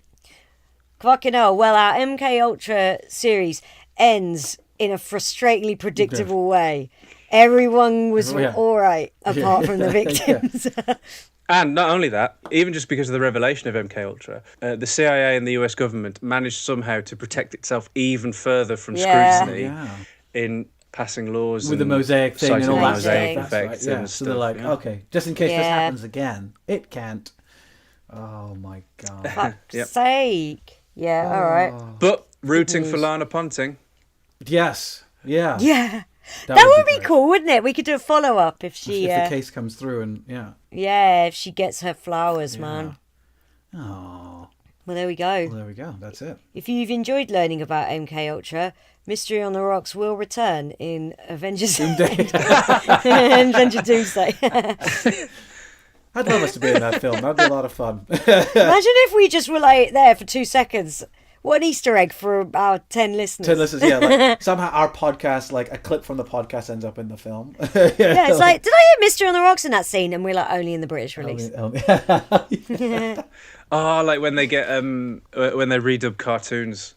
Yes. And it's like Ben Shepherd voicing a character instead of some American. I remember thinking it was absolutely crazy when I watched Shrek 2, like when it was fairly new, and I was like, oh my god, it's Jonathan Ross. And it, like I'm pretty sure I was an adult then as well, but I can't believe it. He's in a Pixar movie, not Pixar, DreamWorks. He's in like this huge movie. That's crazy. They did that actually in Captain America, where they had, when he looks at his little notebook and he's like, oh, here are the things you should look at now that you're in the 21st century, and that's different regionally. In Australia, it's a different list. Yeah. So I was like, so maybe we will end up in the British release. Yeah. In the movie Parasite, they have in the dubs they have some local translations of things. So that he's like getting his friend to tutor this rich family. He's like, oh, it's all right. I told them you went to Oxford University and I knocked up these documents, and they showed them, and I when I saw it at the cinema I was like, I guess Oxford University is a very prestigious university in South Korea too. Never occurred to me that they were just replacing it in each country. Yeah, they're like, I always thought that, strangely, in my head, I'm like, that is the gold standard, though, isn't it? I mean, like, from a cultural perspective, to be honest, right? it genuinely is. Yeah. I think Oxford is considered one of the top 10 universities in the world, but like, they would use a South. It's definitely the oldest in the world, isn't it? Yeah, it's older than the Aztecs. Whoa! It always blows my mind. I guess because the Aztecs, you always think of it as being like 1500 years ago, but it was like the 1500s. You think like it's so Shakespeare times. Yeah, isn't it like aren't we closer to the ancient Egyptians? Oh, there's a weird thing with Cleopatra and the ancient Egyptians and us. Yeah, and from a timeline perspective, it's like I think we're because ancient Egypt spans such a huge amount of time. I think So she's closer to us than the pyramids being built. Which I'm like, what? I can't. How can she be? She was married to Tutankhamun.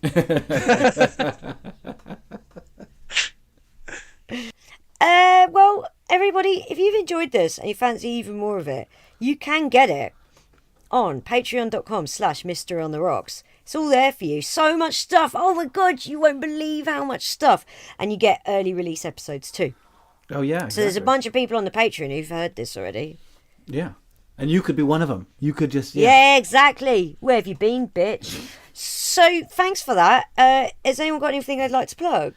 The game that we talked about, Epic Fury 5. Epic Fury 5! No, we're not.